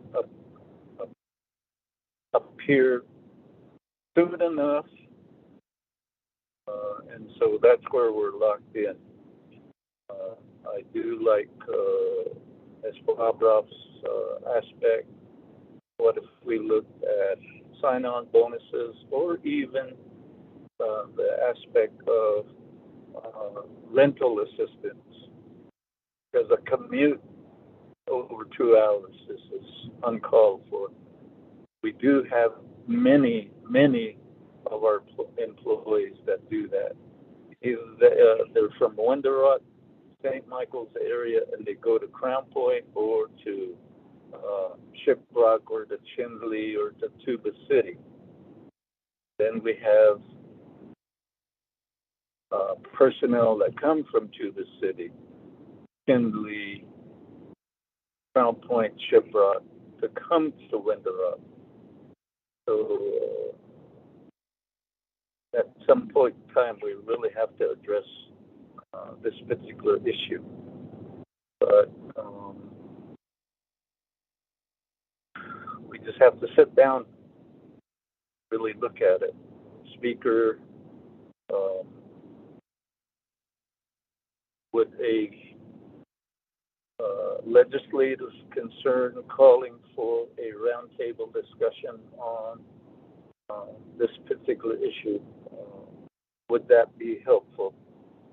That would be the question I placed before the committee. Thank you. Thank you very much, Chairman Daniel So, for your questions there. So with that, I'm going to turn the floor over to the speaker this time. You have the floor, Speaker. I just thank Chairman Daniel So for his comments and then the recommendation too as well. We're open to the discussion at Chairman. Just let me know, reaching out on certain issues. You know that we'll be having a couple of discussions, but on some other areas, the collective, collaborative discussion, not only with different departments from the executive branch that need to be on board again to help make sure that there's that consistency of collaboration to making sure that this isn't just a one-sided thing from the legislative branch. You know, we're dealing with issues at DPM, executive branch involved. We're dealing with issues with personnel issues or codes that need to be changed or policies. That's something that we need both sides of the aisle to be involved in. So again, I thank Chairman Daniel So for those recommendations. Vice Chair Arasa. Okay, thank you very much for your response, Shananta. And with that, members of the 24th Navajo Nation Council, any questions pertaining to the budget hearing today? Additional questions, if there's any. When what? Chairman, I did ask for a follow-up question. Callan. Honorable Callan McGay, your follow-up questions. Have the floor. Yeah, nonetheless, thank you. Yeah, nonetheless, I'm not sure how to ask a question without being, I guess, defensive on the response. Yes, all I'm saying is that this is our job, but it's a matter of a delay of doing our job and a lot of legislation that we want to propose and sponsor. The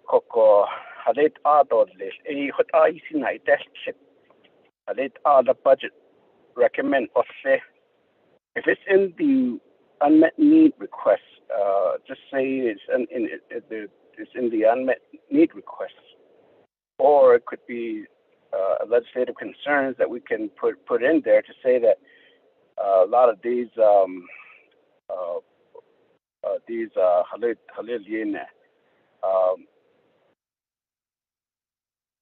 with that funding so that lead don't the ski to skinny so chicken dehki personal lapse fund eight to did I hear Ms. Barbara to say that even if we have additional staffing, everything will still be the same?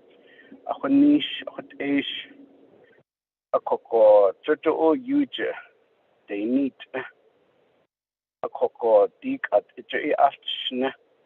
I mean, there could be a staff, legislative council staff, because she indicated that they do a lot of these judicial representation for other programs. And I'm not saying that they shouldn't. My only question is how are we managing and organizing that everything continue to smoothly be that we move forward of running our job or doing our job as legislatures. Akwajo kwakis halit ne chotshne isiki akoko what happened did what edo pesa pa then do pesa pa then ashin o hot edo lecho hata do lishin sto.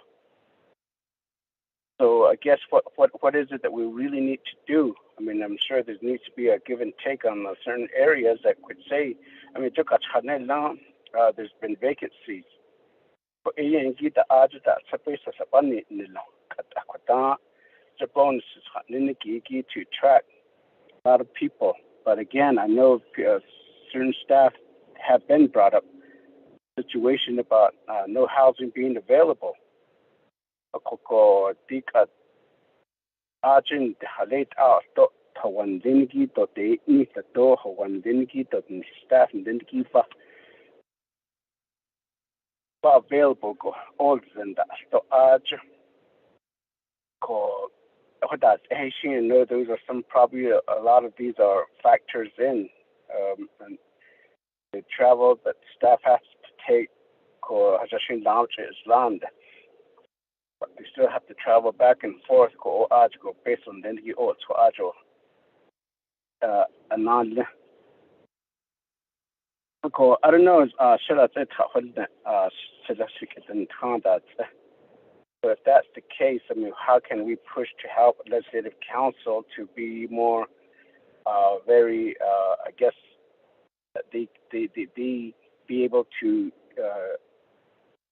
help us move a lot of these policies that needs changes, needs to be reviewed, needs to be hello Ecuador has on in Dinki Linso Chanad Nisiki Demi Diki Diki Lahit Papa Kaichi Pakaichi to Lisla Said or now Nido or Quinson 18 Nida Ibahasi what the initiate or Dinida. It a lapa Banyachis to a latch a lach nego or the Quinson Nisha Jot Ibahasi Disa, then give a what on Nenel. A call Quinson Nasi that's it or that's no a inish or Nasi Quinson Kalabana, the Shinigate Dukat. Some of my legislation requests are going on 4 or 5 months now. They've been Queenston Nasi or Dini to give. I don't know if that's being interpreted that this is alleging things are happening at the office or at the legislative branch office.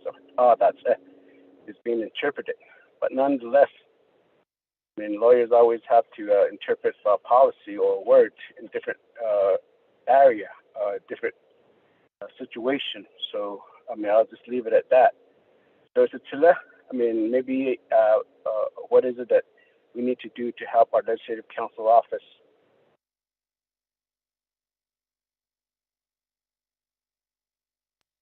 Okay, thank you very much. Honorable Kealan gave for those questions for the speaker, but pertaining to how we could try to shed more light to this as a committee from Naabik'íyáti committee is that I think a internal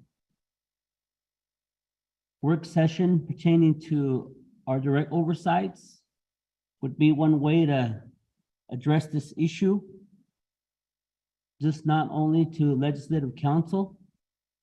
You have other services, other programs that are under the oversight of Naabik'íyáti committee. And we're in a budget hearing process at this time pertaining to the proposed budget for the legislative branch. Earlier, we passed the Office of the President's budget.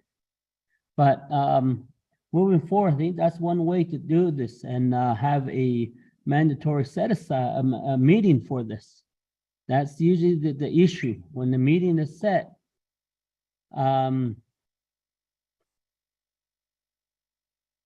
Donehekata. Adonda, I believe there's issues pertaining to policy, personnel policy, to allow legislative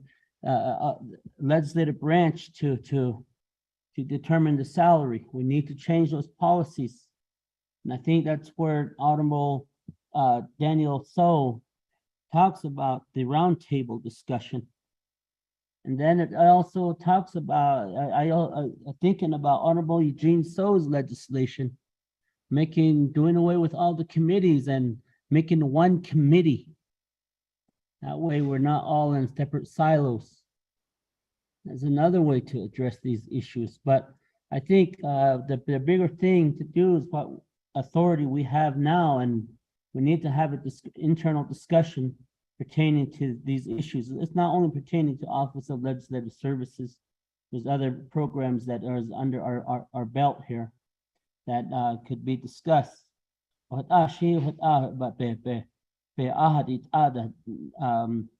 we could try to have that, and staff maybe just note that down and let's try to plan something, because there's a lot of issues pertaining to this. And I myself hear Office of Legislative Counsel telling us, I need more attorneys, I need more attorneys. But we're all delegates, we're submitting legislations and pressing more and more work on them.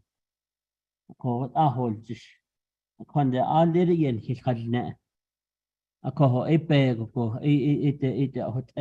sure, they have to make the legislation legally sufficient.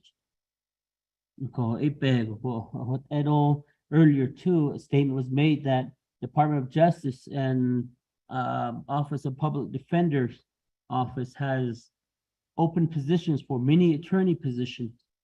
And we are falling short. We are in the need of additional attorneys. Funds are there. Basically,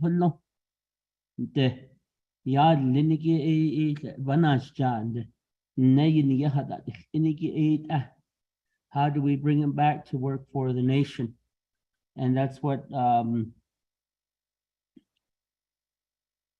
Madam Chief Legislative Counsel indicated, that maybe a sign-on bonus incentive could be sufficient to attract attorneys to sign on to apply for these positions, or even housing allowance. That way they can acquire rent like in Gala or somewhere where rent is available. There's ways that could be done, but we need to have that discussion. Staff, just write that down, and maybe let's have a mandatory meeting and have all the delegates come in here to the chambers and have this discussion here. I think that we could address. But moving forth, Mr. Speaker, you have the floor to answer Honorable Kealan Begay's question. Thank you. As indicated earlier with the recommendation from Office of Legislative Counsel, the most important thing I think that taking from Ms. Barbara's response earlier was that she needs more attorneys. And at this time, since we're not getting any attorneys that are applying, one of the things that we've sat down and talked about was giving more dollars for additional outside attorneys that she can hire. And that's where the Office of Legislative, or that's where the Speaker's office has helped Ms. Barbara off with additional funding to have her outside contract attorneys come on board to help assist. And she has brought a couple of them on this past year that helped the staff to really get down and working on some of the additional legislations that she has tied up and needing outside additional assistance that she's working with right now. So when we did put the budget together, we did ask Ms. Barbara if there was additional needs that she needed, and there was additional requests for additional funds under contract services. So we see under contract services under Ms. Barbara's budget, there's additional funding available again. So I think that's where we continuously help and try to have that dialogue with Madam Chief Barbara in order for her to make sure she's having as many of the resources that she possibly can. I don't know if Ms. Barbara wants to answer again. I know she went over her recommendations before. I don't know if she's asking for any amendments, and if there are amendments, we're here to open up. That's the whole reason why we're having this budget hearing on a while. Also, Okay, thank you very much, Speaker, for your answers to the questions posed to you. With that, moving forth, I don't see anybody in the queue, no text or anything. So moving forth, I'm gonna ask the body if there's any other questions pertaining to the budget hearing held today. Going once, going twice, and 3 times. With that, staff, go ahead and with that, we have a motion in place. And the motion is held by Honorable Raymond Smith, and the second motion by Honorable Madam Chair Raymond Virginia Charles Newton. So with that, I'm going to proceed with roll call vote.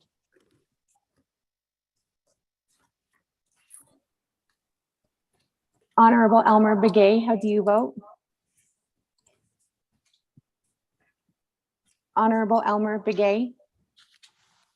I vote green. Honorable Elmer Begay votes green.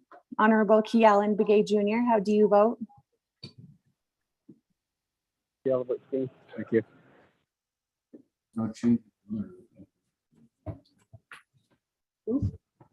Honorable Key Allen Begay Jr., how do you vote?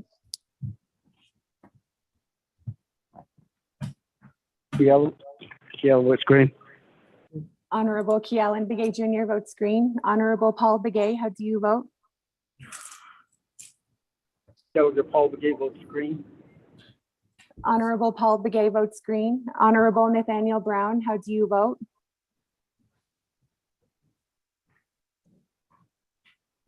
Honorable Nathaniel Brown.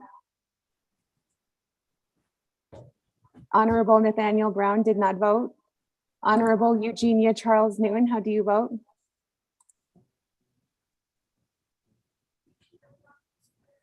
Honorable Eugenia Charles Newton.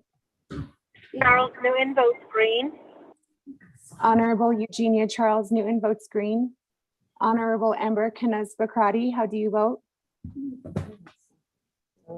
Red. Honorable Amber Kanaz Bakrati votes red via text. Presiding, excuse me, Honorable Speaker Seth Damon, how do you vote?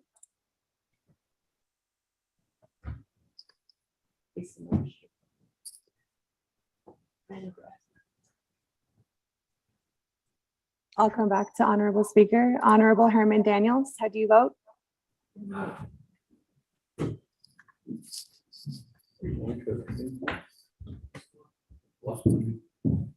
Honorable Herman Daniels. Honorable Herman Daniels did not vote. Honorable Mark Freeland, how do you vote? I vote green. Honorable Mark Freeland votes green. Honorable Pernell Halona, how do you vote? Honorable Pernell Halona. Honorable Pernell Halona did not vote. Excuse me, Honorable Pernell Halona votes green. Honorable Jamie Henio, how do you vote? Honorable Jamie Henio. Honorable Jamie Henio did not vote. Honorable Vince James, how do you vote?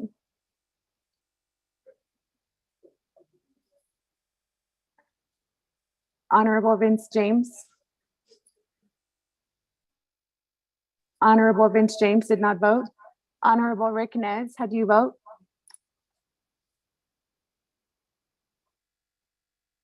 Honorable Rick Nez. Honorable Rick Nez. Votes green. Excuse me, Honorable Rick Nez votes green. Honorable Carl Slater is excused. Honorable Raymond Smith Jr., how do you vote? Green. Honorable Raymond Smith Jr. votes green. Honorable Wilson Stewart Jr., how do you vote? Green. Honorable Wilson Stewart Jr. votes green. Honorable Charlene So, how do you vote? Honorable Charlene So. Honorable Charlene So did not vote. Honorable Daniel So, how do you vote? I vote green. Honorable Daniel So votes green. Honorable Eugene So, how do you vote? Oh, no, it's Honorable Eugene So votes green. Pro Tem Speaker, Honorable Otto So not voting. Honorable Thomas Walker Jr. is excused. Honorable Edison Juanica, how do you vote? Honorable Edison Juanica. Honorable Edison Juanica did not vote. Honorable Edmund Yazi, how do you vote? Honorable Edmund Yazi. Honorable Edmund Yazi did not vote. Honorable Jimmy Yellowhair, how do you vote?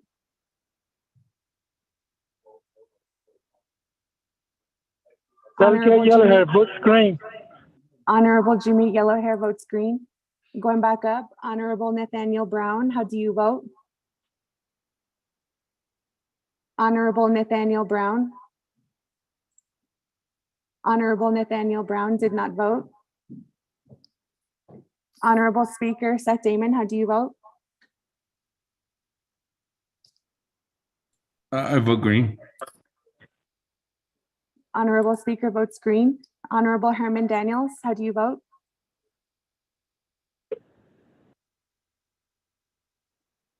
Honorable Herman Daniels. Honorable Herman Daniels did not vote. Honorable Jamie Henio, how do you vote? Honorable Jamie Henio votes green via text. Honorable Vince James, how do you vote? Honorable Vince James. Honorable Vince James did not vote. Honorable Charlene So, how do you vote? Juanica votes green. Honorable Charlene So did not vote. Honorable Edison Juanica votes green. Honorable Edmund Yazi, how do you vote? Honorable Edmund Yazi. Honorable Edmund Yazi did not vote. With that, Honorable Speaker and Pro Tem Speaker, you have 15 delegates who voted in favor, 1 delegate who opposes, with Pro Tem Chair not voting. Okay, thank you very much. Motion carries. 15 in favor, 1 opposed, and pro temp not voting. With that, moving on down to the next item on the agenda. Thank you very much, Mr. Speaker, for presenting the legislation. Give the gavel back to you. Thank you very much, Honorable Otto So, and thank you very much for helping assist in the meeting this afternoon. And thank you, colleagues. With that, we're out at our next item of the business, item number 7, which is what? With this close the meeting and adjournment. Colleagues, before we adjourn, there is continuously going on this Budget and Finance Committee meetings. We will have a Naabik'íyáti committee meeting on Thursday. And I think there'll probably be a revised upcoming schedule that we have reached out to Office of Management and Budget, and working with the Budget and Finance Committee to get that out. So we know collectively when the dates are for not only the comprehensive budget hearings, but also the Naabik'íyáti committee hearing, and then the final council hearings. But before that, remember in the code, we had to approve the audit too as well. So we're gonna have to have a special session sometime before the end of the month. And I think that might be on either Monday or Tuesday of the last week of this month that we're looking at, just to meet in some timely manner of some deadlines. So again, we're working with OMB and Budget and Finance Committee to get that out and notify all members of the council and also the staff. So again, thank you. Madam Chair, Charles Newton. Thank you, Speaker. Can you hear me? Yes. Thank you, Speaker. Very quickly, one question is, has the Veterans Work Session, the meeting, has that been scheduled? That's my first question. My second is more of an announcement. Speaker, I just want to wish former Speaker Lorenzo Bates a happy birthday. Today is my birthday, and he texted me to wish me happy birthday, and then he also said that it's also his birthday. So we share a birthday. So I just wanted to wish him a happy birthday at this time. Thank you, Speaker.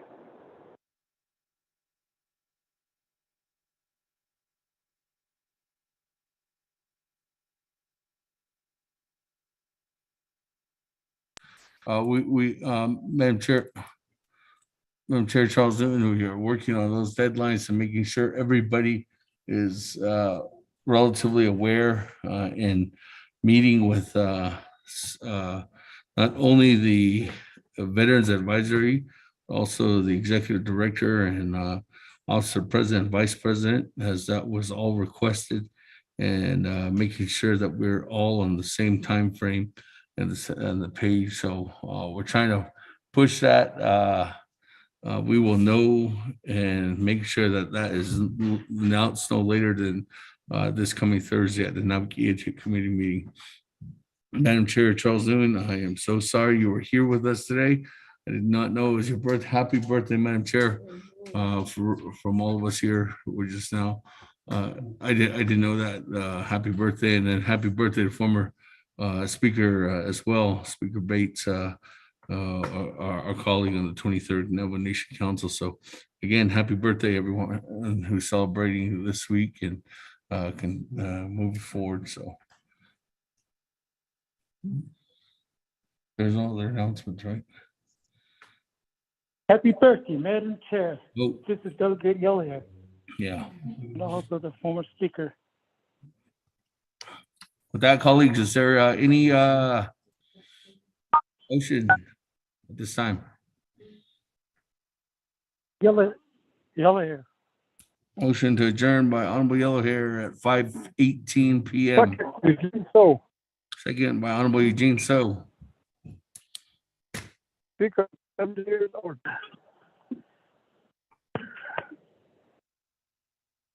Let's go to board.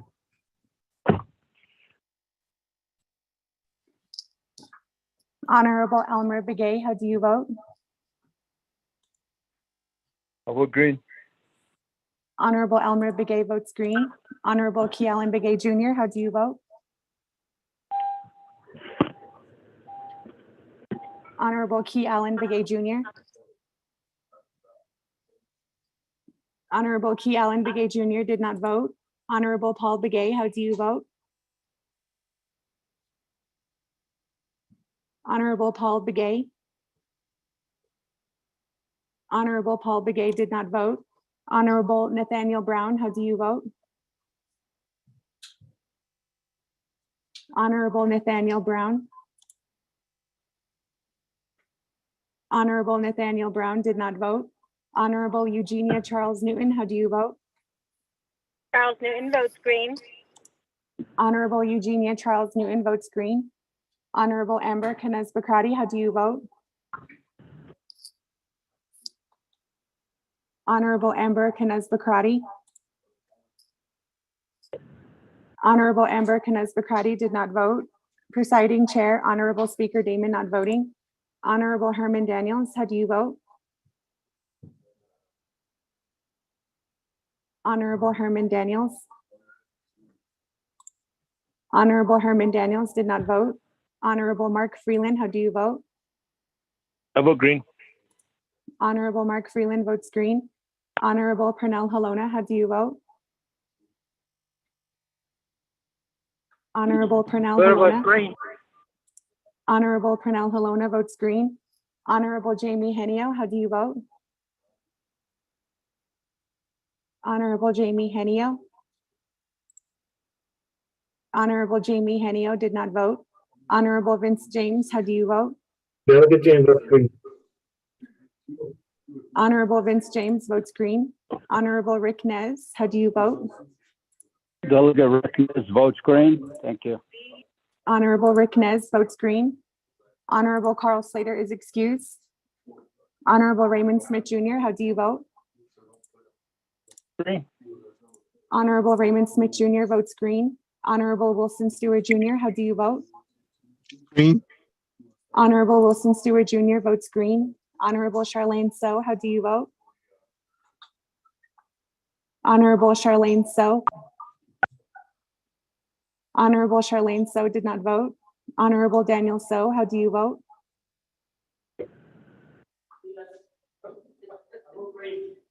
Honorable Daniel So. Honorable Daniel So votes green. Honorable Eugene So, how do you vote?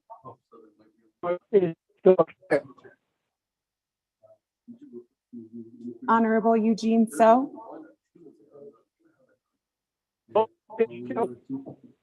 Honorable Eugene So votes green. Honorable Otto So votes green. Honorable Thomas Walker Jr. is excused. Honorable Edison Juanica, how do you vote? Honorable Edison Juanica. Honorable Edison Juanica did not vote. Honorable Edmund Yazdi, how do you vote? Honorable Edmund Yazdi. Honorable Edmund Yazdi did not vote. Honorable Jimmy Yellowhair, how do you vote?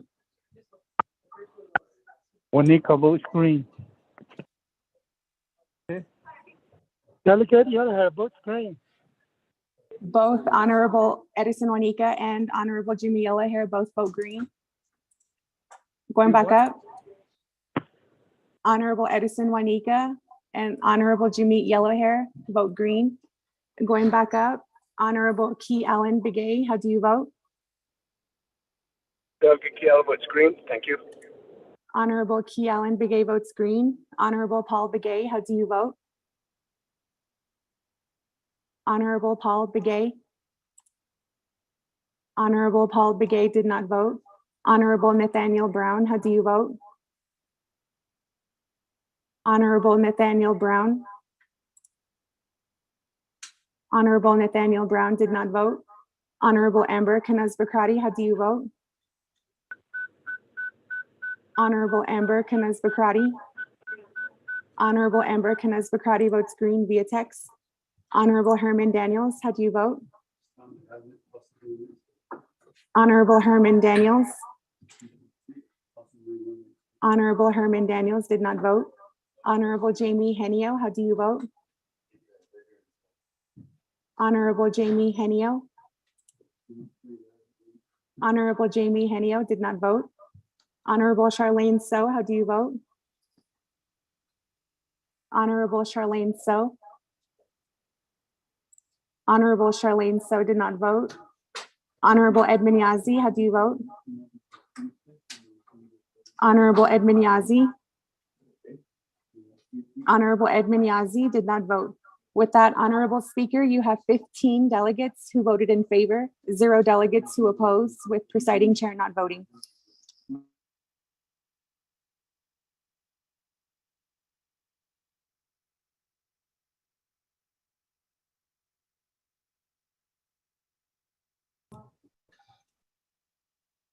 Thank you very much. With that, colleagues, 15 in favor. 0 opposed. Motion carries. We're officially adjourned. Colleagues, colleagues, before you log off, just real quick, we just now went over there's only one legislation that might be ready for NABI this coming Thursday. And there's Oh, there might be no Naabik'íyáti committee meeting. We're trying to check on that. If not, it's not the case. We might have a work session. But for sure, we will have a work session on the 18th. And we'll send out that notice. Thank you, colleagues. As soon as we get the information and we meet.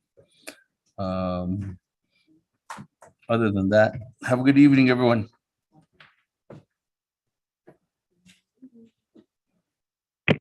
What's Edo late? Everybody take care. Travel safe. Oh, you too. Bonnet.